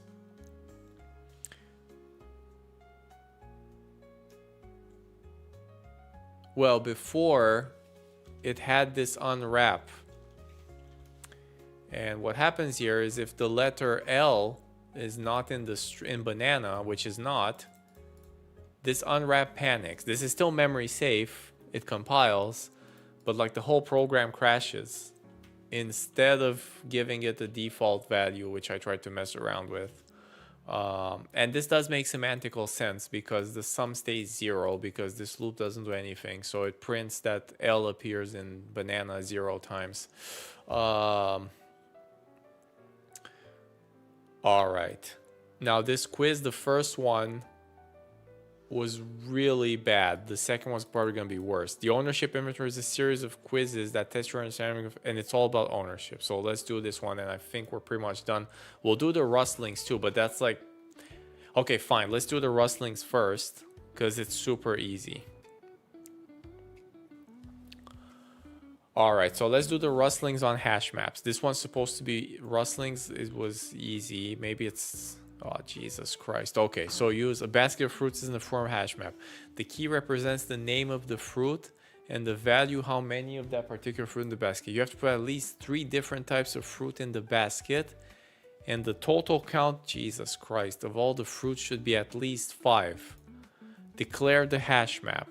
Do I know the syntax? Rustlings, yes, rustlings is disappointingly easy. That's why I found this CS Brown book, which has this other quiz we'll do, but let's get to this one. I forgot the hash map syntax, unfortunately. Like, I don't even know how to initialize it, so consult the docs. What the heck was it?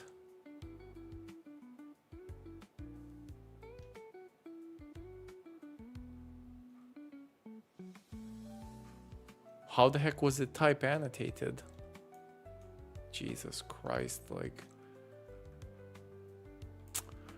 Alright, so we'll do it the crude way then. So we'll just put a new, because then this line takes care of us, okay? So now we know the key is the string integer. Okay, this is like kindergarten level, right? So what? Insert string from apple. I'm going to put 2 apples, and I'm going to put a pear.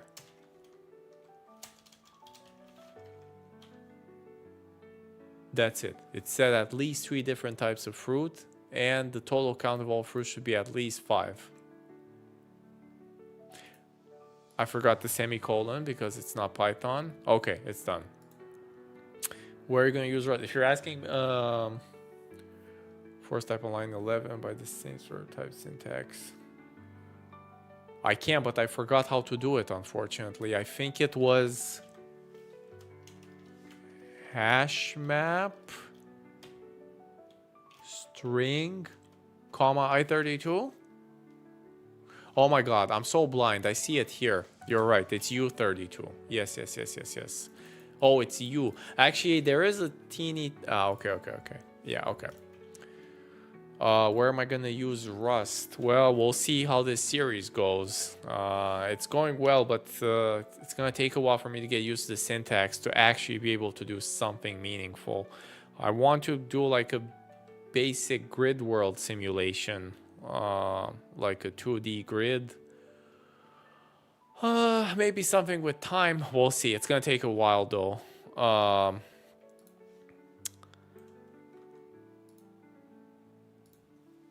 In my daily life, it's a lot of Python. Like in my regular, I come from Python.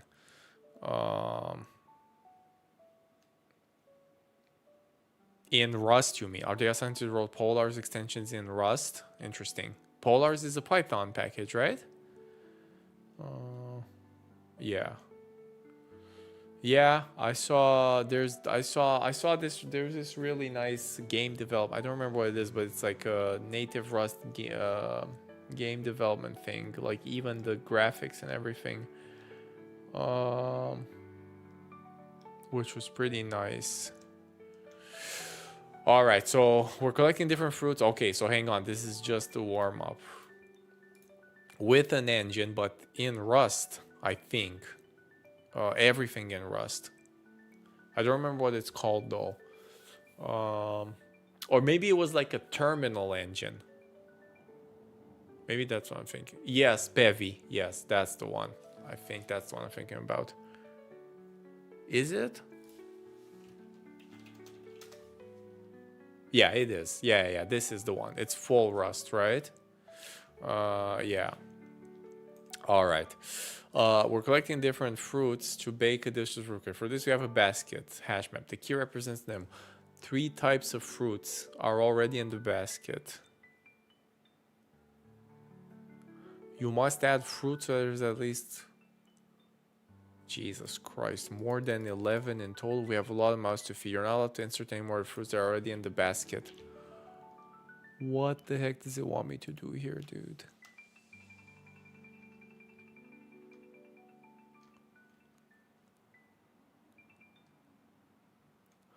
Okay, so now I can start typing.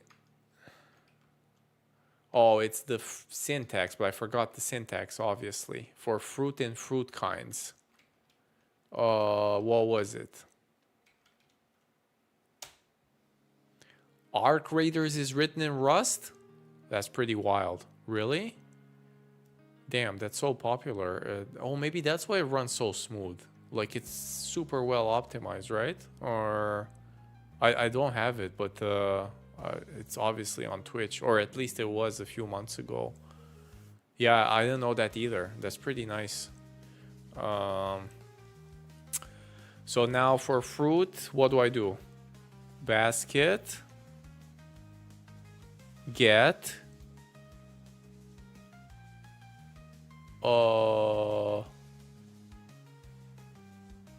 Fruit. Or reference to fruit, I guess. I guess fruit.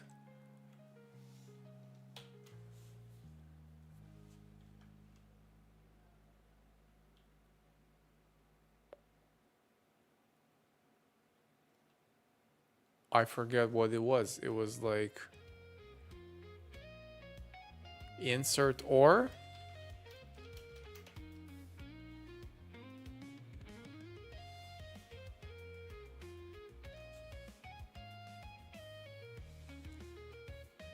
No, wait. I need a reference to this. So let amount be this. And then I say amount plus equals 2.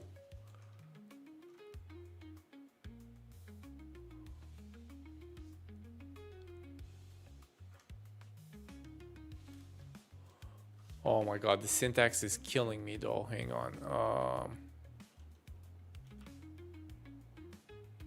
Why can't it be dereferenced?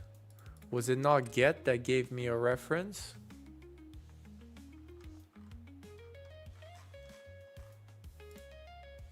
Ah, it's an option. God damn it, I forgot about the option thing.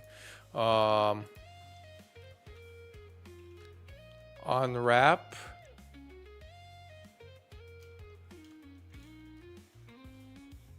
Or 0, in this case, it works here.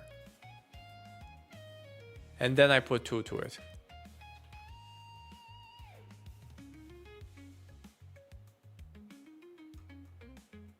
No way. Even for scalars, I need to do reference.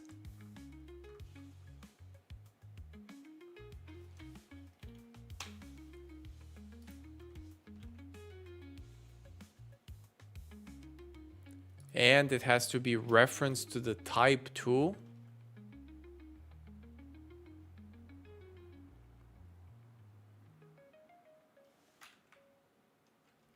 And it has to be mute. Man, I butchered this one. Hang on. It has to be mutable. U32.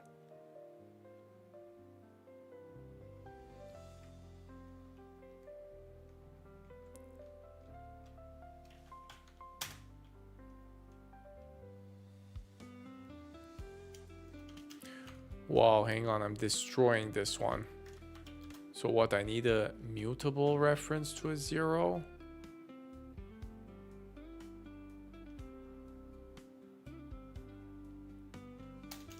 No, I need a mutable reference to a fruit. No. Okay, hang on. The syntax is killing me. So what happened here?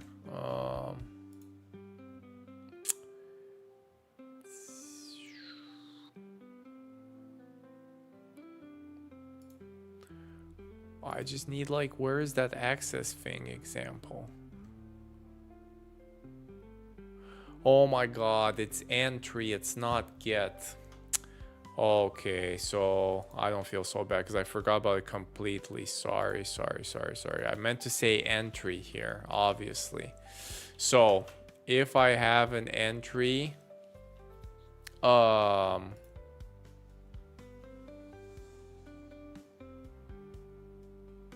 what the heck did entry give me? Entry gives me the option too, right? Or it doesn't. No, it's or. It has this special thing called or insert.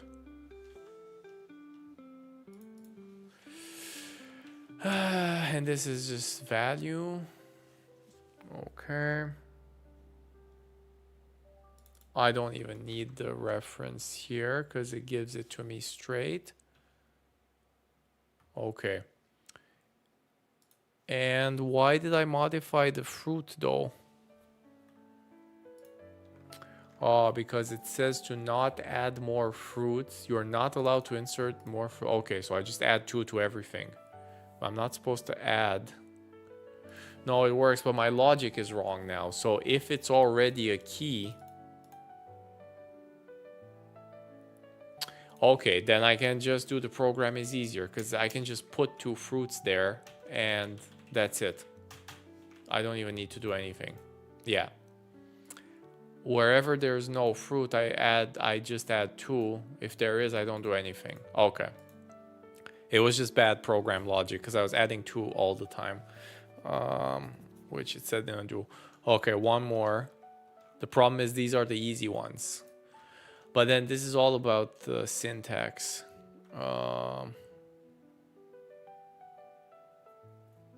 Yes, it wasn't needed there, yeah. Let's see. So because object tracking only uses a function, then ref is, well, no, it was needed in the case before where I was dereferencing it and adding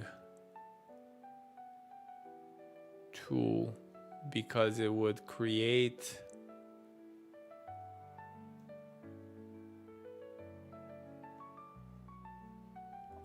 I guess, hang on.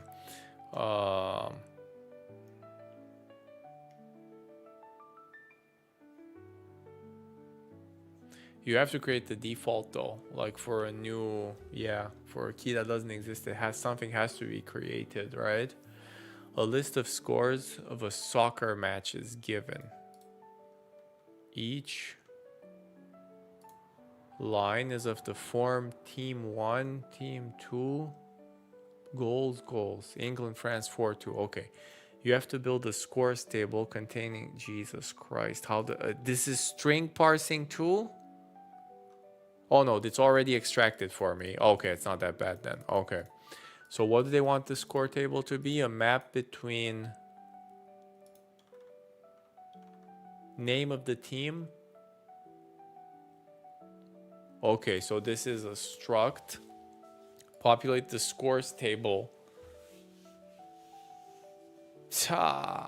Okay.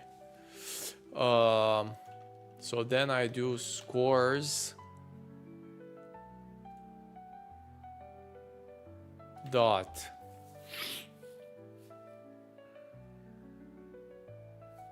so I get theme 1 name and I need to add their scored goals. Insert, or was it or insert?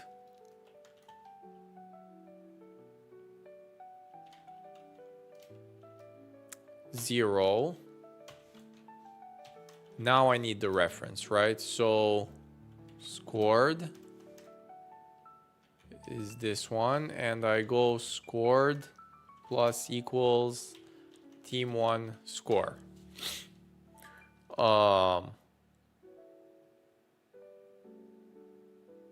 I guess same for team 2. Am I seriously copy pasting this?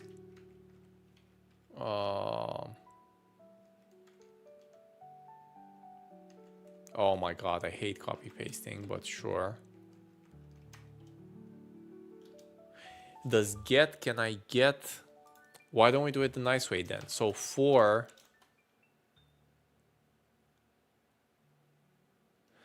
wait a second. Wait. Let's do it the nice way. How can I iterate? Damn it, I don't know the syntax though. So for name score in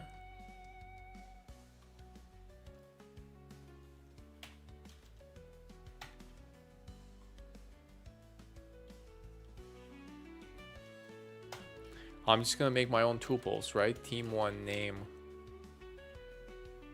No, but I need both of them together. It doesn't work.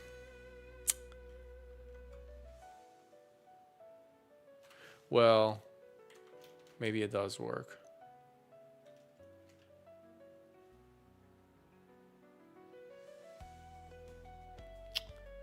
Team 1 score.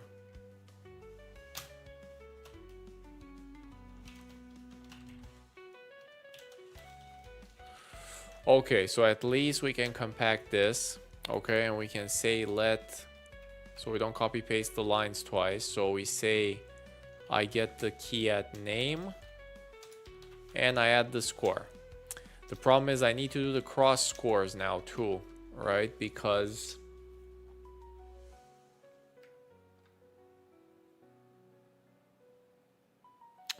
oh, I'm so dumb. Wait. This is a struct. Oh shit. So if the team doesn't have anything, then I have to create a team scores instance, which is goals. Man, this is not that easy. It's like testing the whole Rust syntax, which is what you would think is called programming. Okay, so now I have a mutable reference. Is it mutable? You would think so, yes. And I score goals scored. Okay, this looks more human. Now I have to do the cross teams though. So then whatever the first team scores is conceded for the other one. So then, okay. I wish we could do this in logic, but I don't know the syntax.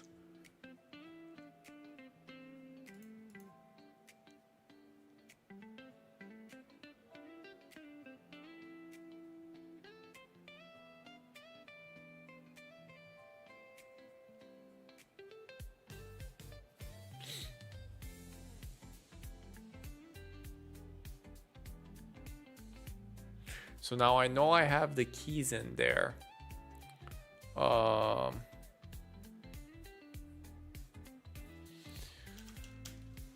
So I know I have the keys.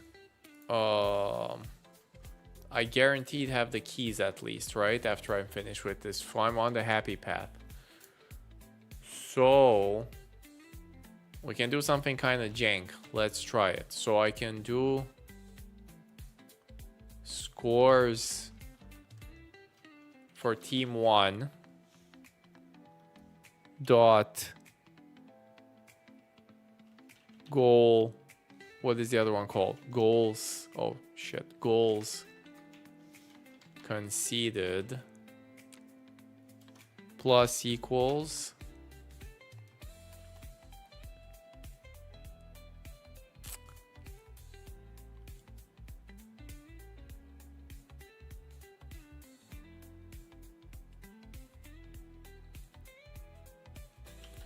scores of the other team, because it should already be there. No, it's not, because it's cumulative. No, it's the local one. Sorry, it's team 2 score. Okay, and then the reverse. So then the team 2 conceded to team 1 extra. The reason why I can do this is because this loop before creates the 2 keys guaranteed.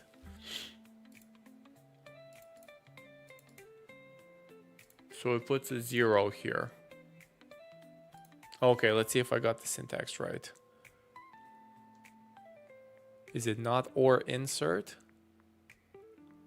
It's not get. I made the same mistake again. It's entry. Sorry. Damn it. I always make... Okay. Can't be dereferenced. Because why? That's not how struct syntax works. I can just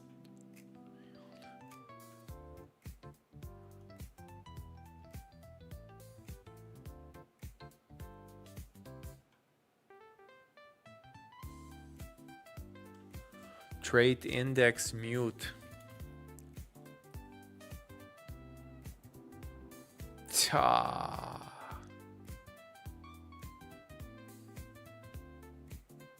I can't index with bracket. Why? Because this is mutable? Is that the problem? So I cannot get this as a... Can I convert this to an immutable reference? No, I can't, because I'm going to have 15,000 borrow checking errors, probably. Although I should be at this point in time. This is something I have not encountered. So Rust convert cast mutable reference to immutable.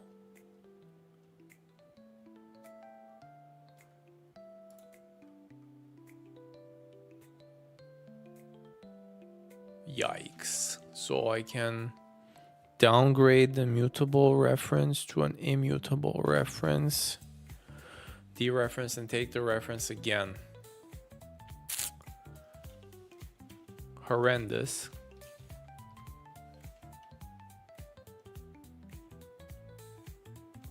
But why does it only yell for team 2 though? Oh no, it yells for both of them, never mind. All right, well, I'm completely lost on this one. So what the heck is going on here? So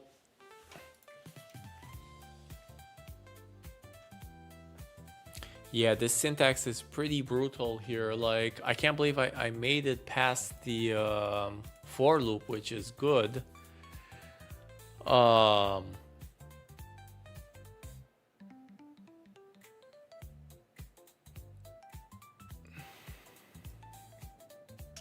It has to do with the index versus get, I guess. So where do we find it? Has to do with that index thing. Where the heck were we looking at index? Oh yeah, here.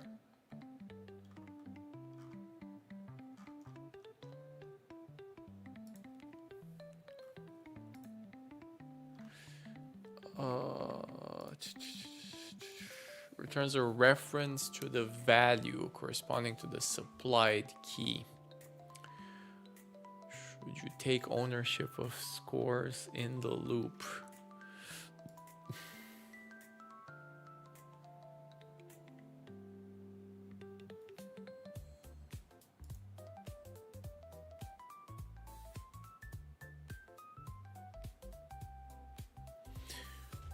So where do I take, because this index returns a reference, right, to the struct,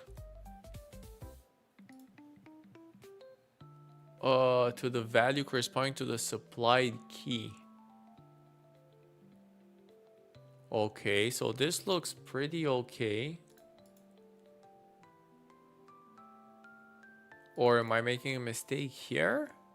No, I don't think so, right? This is all safe because I get... Which loop do you mean? The outer one or the inner one?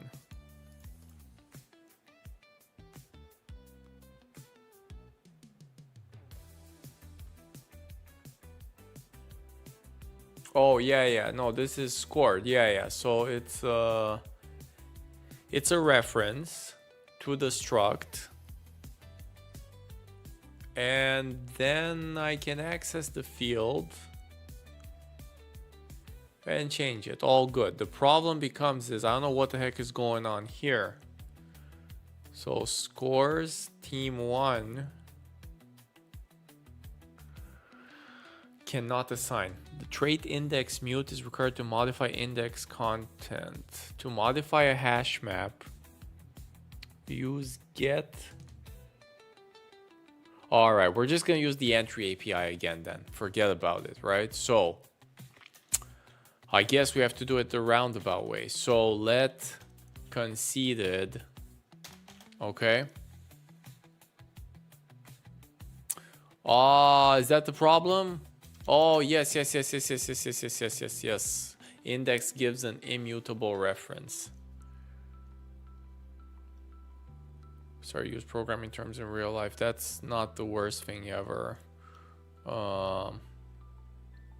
Okay, so hang on. That is true, yes. Index gives immutable reference to that structure. Okay. How the heck do we get it then? We cannot. We need entry API then, right?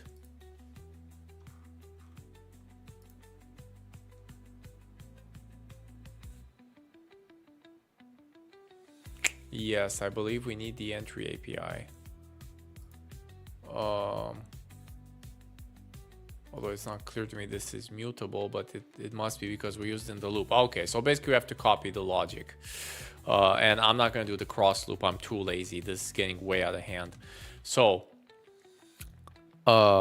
conceded will be scores entry team 1 name.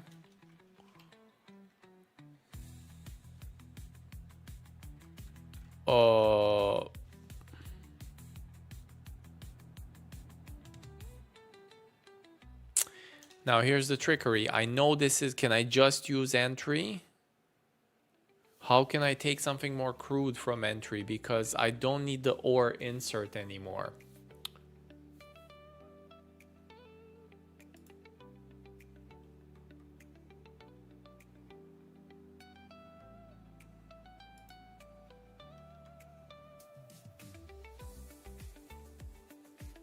And modify, right? No, this is something else. Is with the closure. Jesus Christ. I guess I'll take or default, but then we know we'll never hit the default.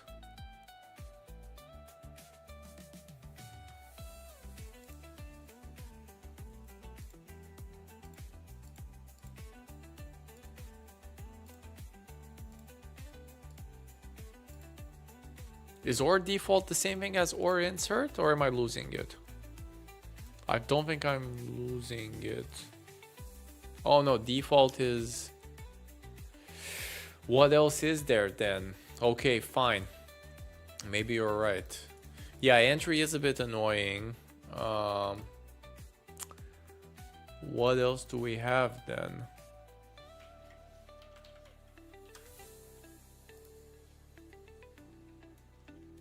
So what do I need to do again? I know it's in there.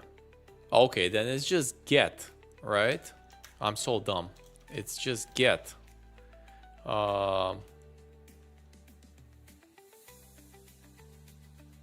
Because I know it's 0, so team 1 name. And get gives me... Does it give me a mutable reference? But I still have to do the unwrap though. Okay, so then I can just do the plain unwrap. Because I know this will never panic. I mean, this is horrible code practice, but sure.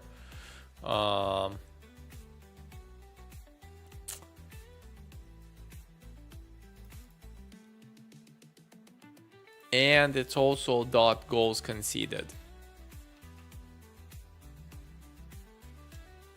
Oh my god, we're back to the same thing now. Get gives an immutable reference.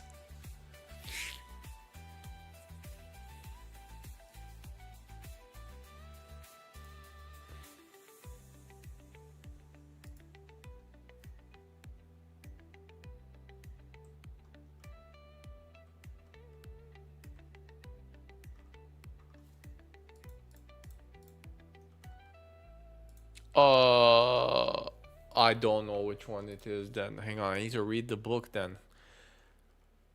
Oh, it's the third case. Oh, wait. Oh, it is entry though. That's the thing.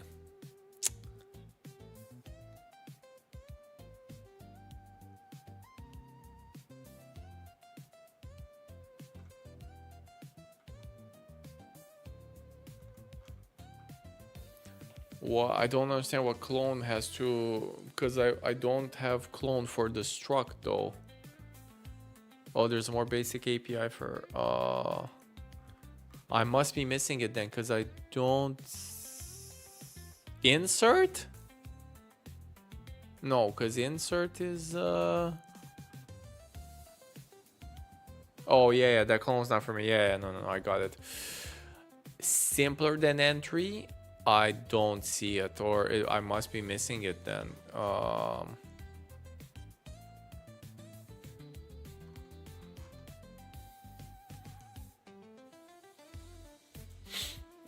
Interesting. Get copied.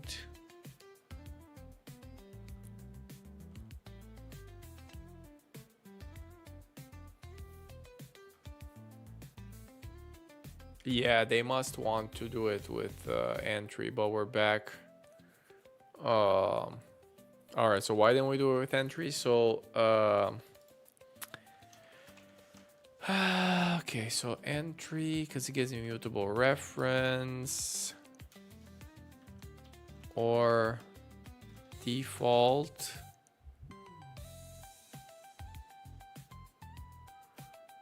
Oh, because I have to specify this stupid code again, but I know it never hits.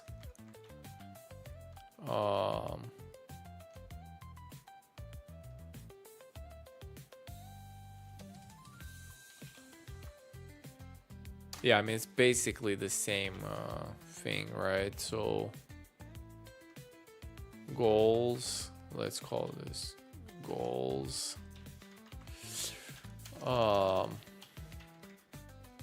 So this is for team 1, and then I can say goals conceded. It sums up the team 2 score.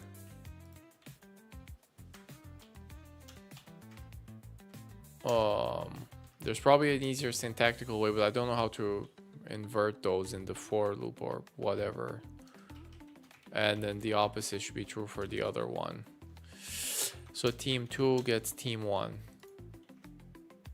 All right, kind of jank, but it's done. Okay, it's fine. All right, let's we're done with this. One more thing though. This was kind of annoying, but it's okay. Now we have to do the final quiz on ownership. This is gonna be rough though. I have a bad feeling about this, so I may need some help. All right. Jesus Christ. Okay. So, oh, there's get mute. Yeah, I need to learn all of those. Oh yeah, I see it. Returns mutable to the vat, but see, the thing is, it's still an option. So I still need to unwrap the struct, which is really annoying. I guess I can use unwrap, so yeah. All right, let's do the final quiz now. This one, okay, so. Oh yeah, this one has this hover thingy too, where you see the types, because otherwise the documentation would kill you. If you tried to compile this function, which of the following best describes the compiler error you would get? So, removes all the zeros in place from a vector of integers.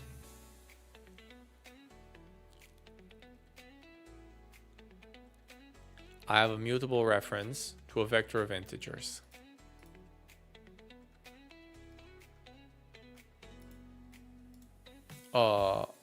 For each index I, and damn, so I iterate, enumerate, rev, reverses an iterator's direction, and T gives me a mutable reference, a reference.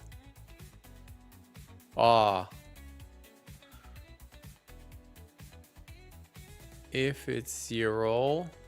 Oh, this is easy. I can't. Oh my god. This. Okay. Thank god. I know this one. You cannot change a vector while you iterate through it, obviously. Okay. So, what's the right answer? V remove cannot borrow V as mutable. Yes, this is the right answer. because you cannot, once you're inside the loop, you cannot borrow as mutable because you can't change the vector, because then you destroy, it will get reallocated, you destroy the whole loop logic. Or yeah, so V cannot borrow V as mutable. You hit a wall here. This is wrong, obviously. V can be called. V does not live long enough. This is also wrong. Yep, okay, good. Pretty good start, I think. Yes, okay. So we cannot borrow. Okay, we got it right. So now, oh, I hate this kind of question though. Damn it. It's like torture. It says, assume that the compiler did not reject this function. Which of the following programs would pass the compiler and possibly cause undefined behavior? So we have to identify when the loop logic gets disturbed. Well, it's easy. It's when there are no zeros. So definitely this one is fine. What the heck is shrink to fit? Okay, it doesn't matter because we never hit this logic. This one is also fine because the 0 is at the end.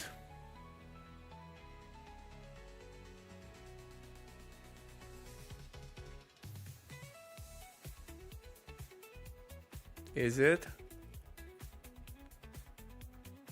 Yeah, this one is the real problem because I removed the 0 in the middle of the loop.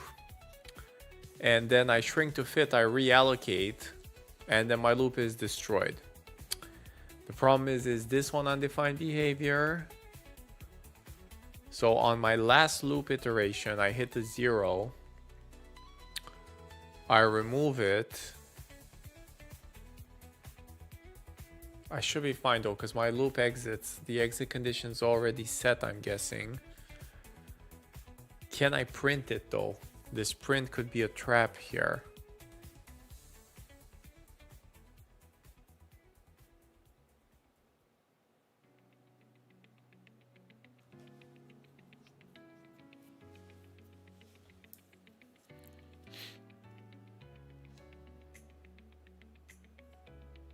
I think it's fine. Yeah, this print is not a trap, right? Because this gives the mute.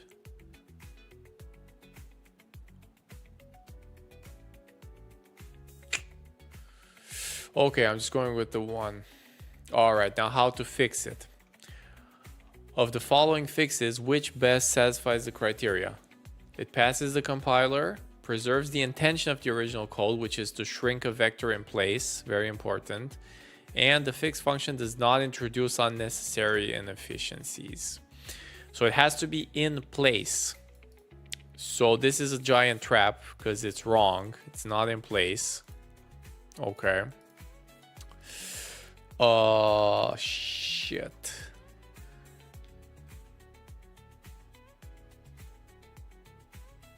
I think this is right. So if I snapshot the length. Oh, no, it's not right because I may index out of bounds. No. No. This looks horrible too.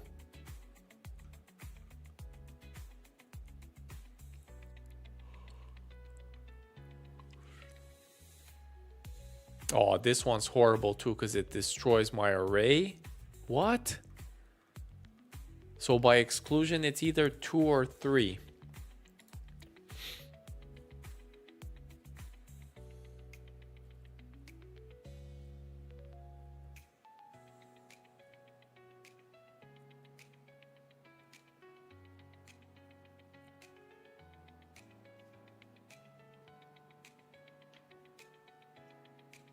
I think these are all wrong. I don't understand how you can remove in the middle of the loop because then all your indices get offset. What is going on here, dude? What the fuck is this? Like, these are both obviously, they're gonna panic, right? Because if I remove a 0... Even if I snapshot the clone here, sure. Which doesn't matter because I still remove from the original one.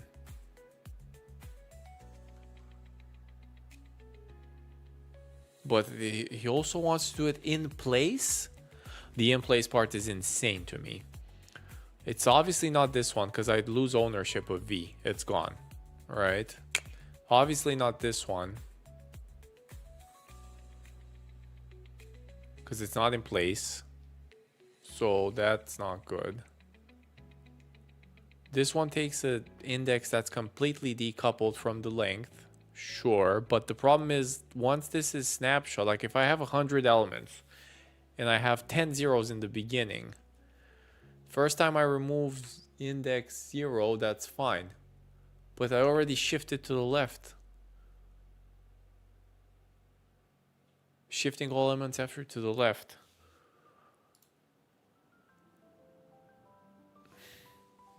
Am I missing something or is this impossible?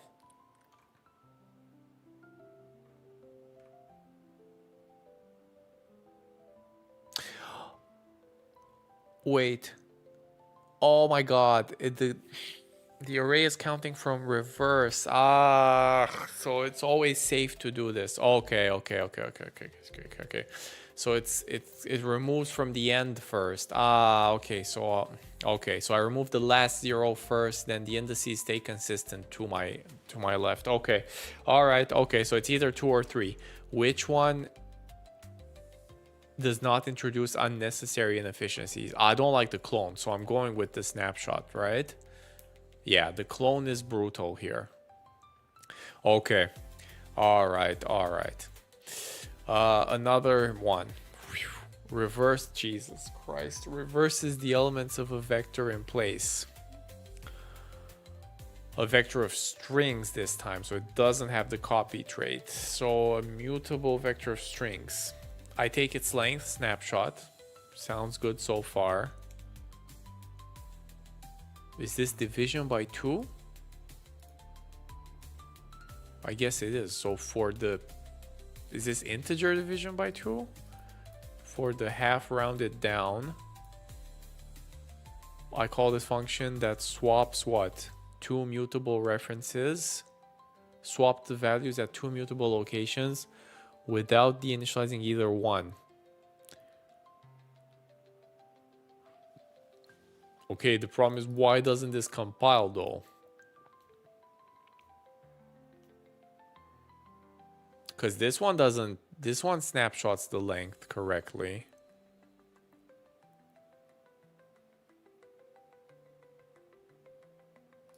Because it really, oh yes, mutable borrows. Yes. The compiler doesn't know that these indices are different. It's not smart enough to figure out, because you could borrow v0 twice, or actually at the midpoint you probably may end up doing that exactly, or some bullshit. Okay, so this one is easy. Yes, it's this one, because the compiler is not smart enough to pre-calculate all the possible indices pairs.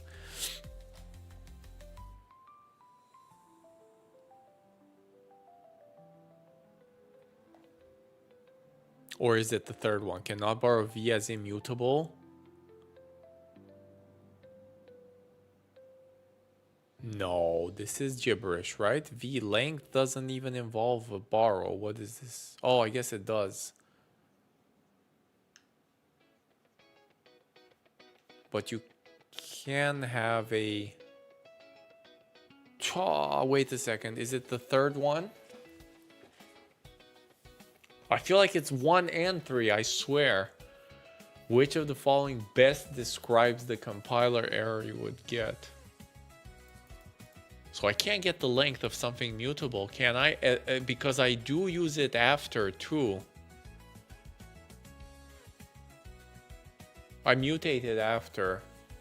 But then I can't mutate it because I'm mutably borrowing it twice.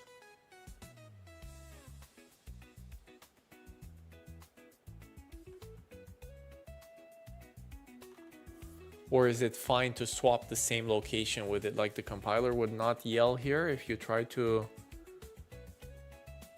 If you would hit the same mutable reference twice to the same index.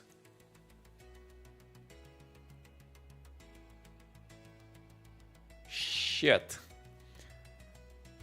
It's either 1 or 3.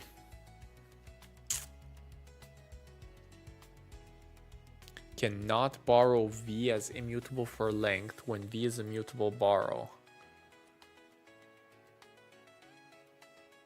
No, I think that's wrong though, because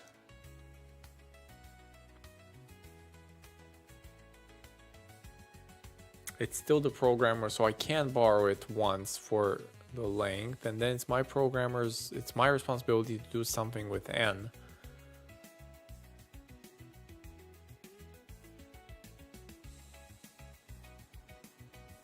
It would have been a problem if it would have been a mutable borrow. Yeah, so I'm going with this one.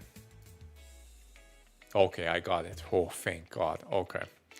All right. Yeah. So the compiler, it's an index. Well, it's not. Yes, it's an index problem. There's no guarantee to the compiler that, yeah, it doesn't know what this does, and you can't borrow the same thing twice. It could be the same thing twice because it could be the same index. Okay. Oh boy, assume the compiler did not reject this function. Okay, so okay, so now it's the trickery, it happens at the midpoint or something. Right, so reverses the elements of a vector in place. Assume the compiler did not reject this function, which if any would pass and possibly cause undefined behavior. So let's see. So if I have 2, my n is 2, and it goes from 0, 1, so then I is just 0.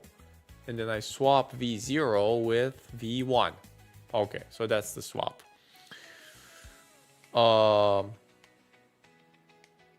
So this is fine then. This is a benign swap.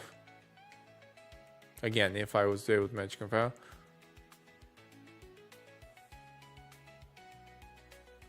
Again, it's the print shenanigans.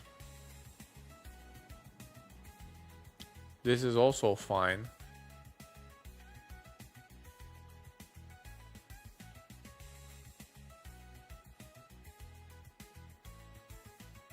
Yeah, this is a disaster, right? Because I cannot print.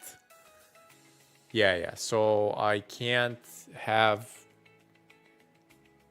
immutable on v takes the whole v, but then I already had immutable on a part of v.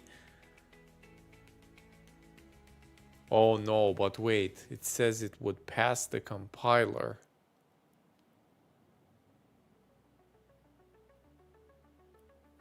Possibly cause undefined behavior. Dude, this question is insane. So it has to compile though, but also cause undefined behavior. So none of these satisfy because this doesn't compile. This is such a basic error that the compiler catches it. Even if assuming reverse would compile from the outside, this is not going to work. These will compile and they're also fine. Okay. There's no way we're getting more than 2 out of 6 on this quiz. Like, now the fix for the function. Okay, now what's the fix? So it has to be in place. So what the heck does swap do? No, this is not in place because I clone it somewhere else and God knows where it goes. Yeah, no. This is not in place. Wow, these are so hard. So reverses the elements of a vector in place. So I snapshot the length for half. Okay, this one looks clean. Okay, so this is the crude way, right? So I take a clone, no reference, because... Okay, so I create a different clone on the heap, but then I jam them in by force. I think this one works. Yeah, no borrow checking issues here because it's all hard clone and assignments, and I'm already mutable here. The loop is fixed. Yeah, now the question is it the most efficient one? Oh, this one is not in place. Okay, so this one's not good. Disaster. Okay, so it's either 2 or 4. What the heck does 4 do? Well, I'll tell you, it takes 2 mutable references at the same time. So this is, okay, it has to be 2 then. Yeah, this is a disaster. This doesn't even come. Also, not to mention, what the heck is unsafe, dude? Let's not even talk about that. You can't have 2 immutable references. It's exactly the same original issue as the right? So yes, it's a disaster. Okay. 4 out of 6. That's pretty good, I gotta tell you, for like how brutal these. I don't like the ones where they tell you to. So I'll tell. I check this out. I know which ones I got wrong. It's 2 and 5 because they're the ones that tell you, imagine if this compiles. Where is it undefined behavior? Yep, I got 2 wrong. I knew it. And I got 5 wrong. No, I got 6 wrong. Damn it. Okay, let's see. So 2, what was 2? 2 is I don't even care what 2 was because this is like brutal code. Okay, so I caught this one, but this one was also...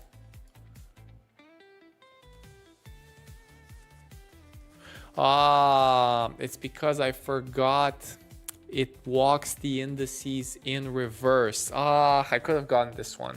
I'm so dumb because I was counting the zeros from the start, but then this one, it has a 0 here. It immediately disturbs the for loop. This one's in the middle, so that's okay. So easy if I had read the question. The problem is we got the last one wrong. Okay, so then I'm in, what the fuck is this, dude? Like, you can get 2 mutable references now?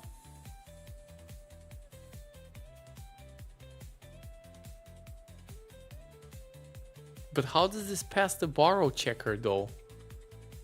Not to mention this unsafe monstrosity, sure.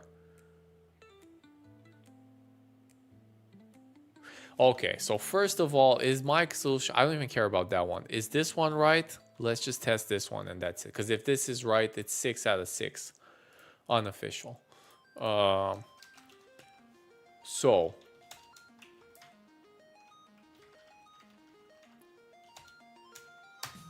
I do let vector...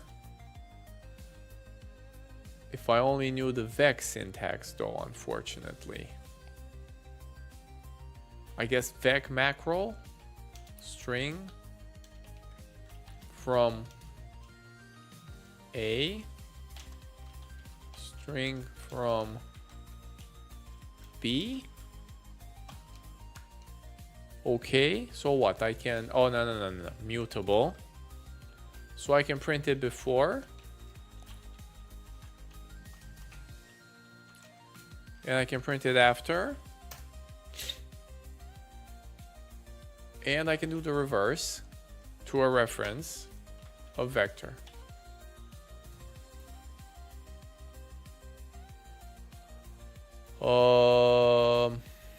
Is it the want the debug thing then? Like this?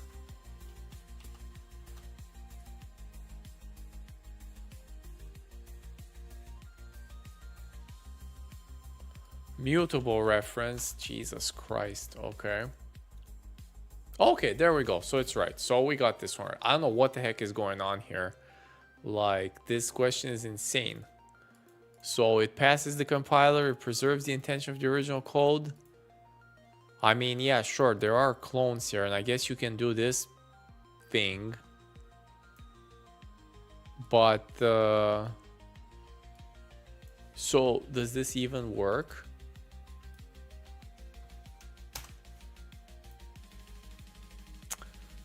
It does, but why am I, how come you take 2?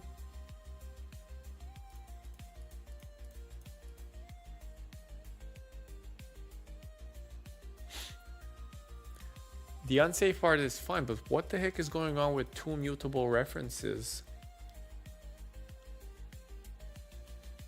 at the same time? Because this is wild. The borrow checker checks an operation is actually safe and has no workaround and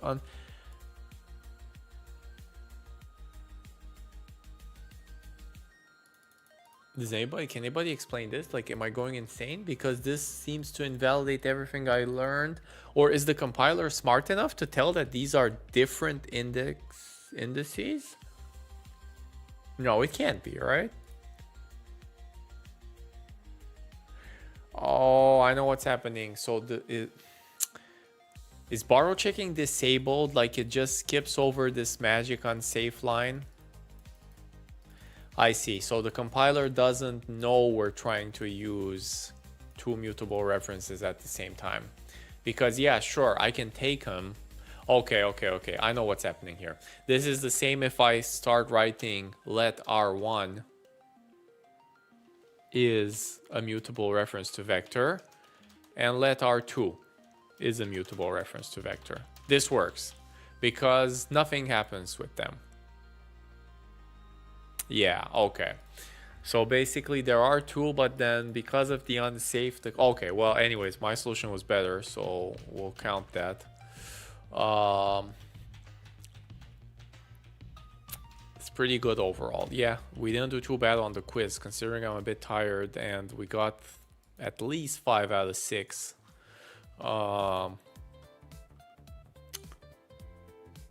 I think I'm gonna stop, but pretty good session today. Yeah, thanks to everyone for tuning in. We had a solid audience. Thanks for all the follows. We actually made it to 26 followers, so pretty nice. Appreciate everyone for stopping by. Definitely gonna be live next week, possibly tomorrow, probably not. Let's see now. I'll raid somebody. Not vibe coding though, we're kind of over that. Oh, there's somebody doing camel. Oh, definitely rating this person.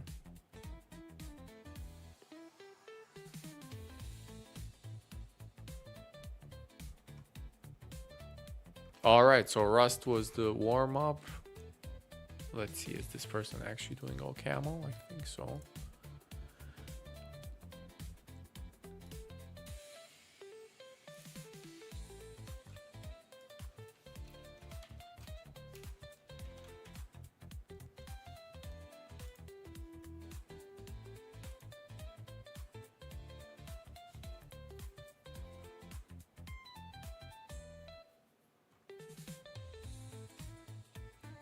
All right, thanks everyone. It's time to end it. We'll see you next week.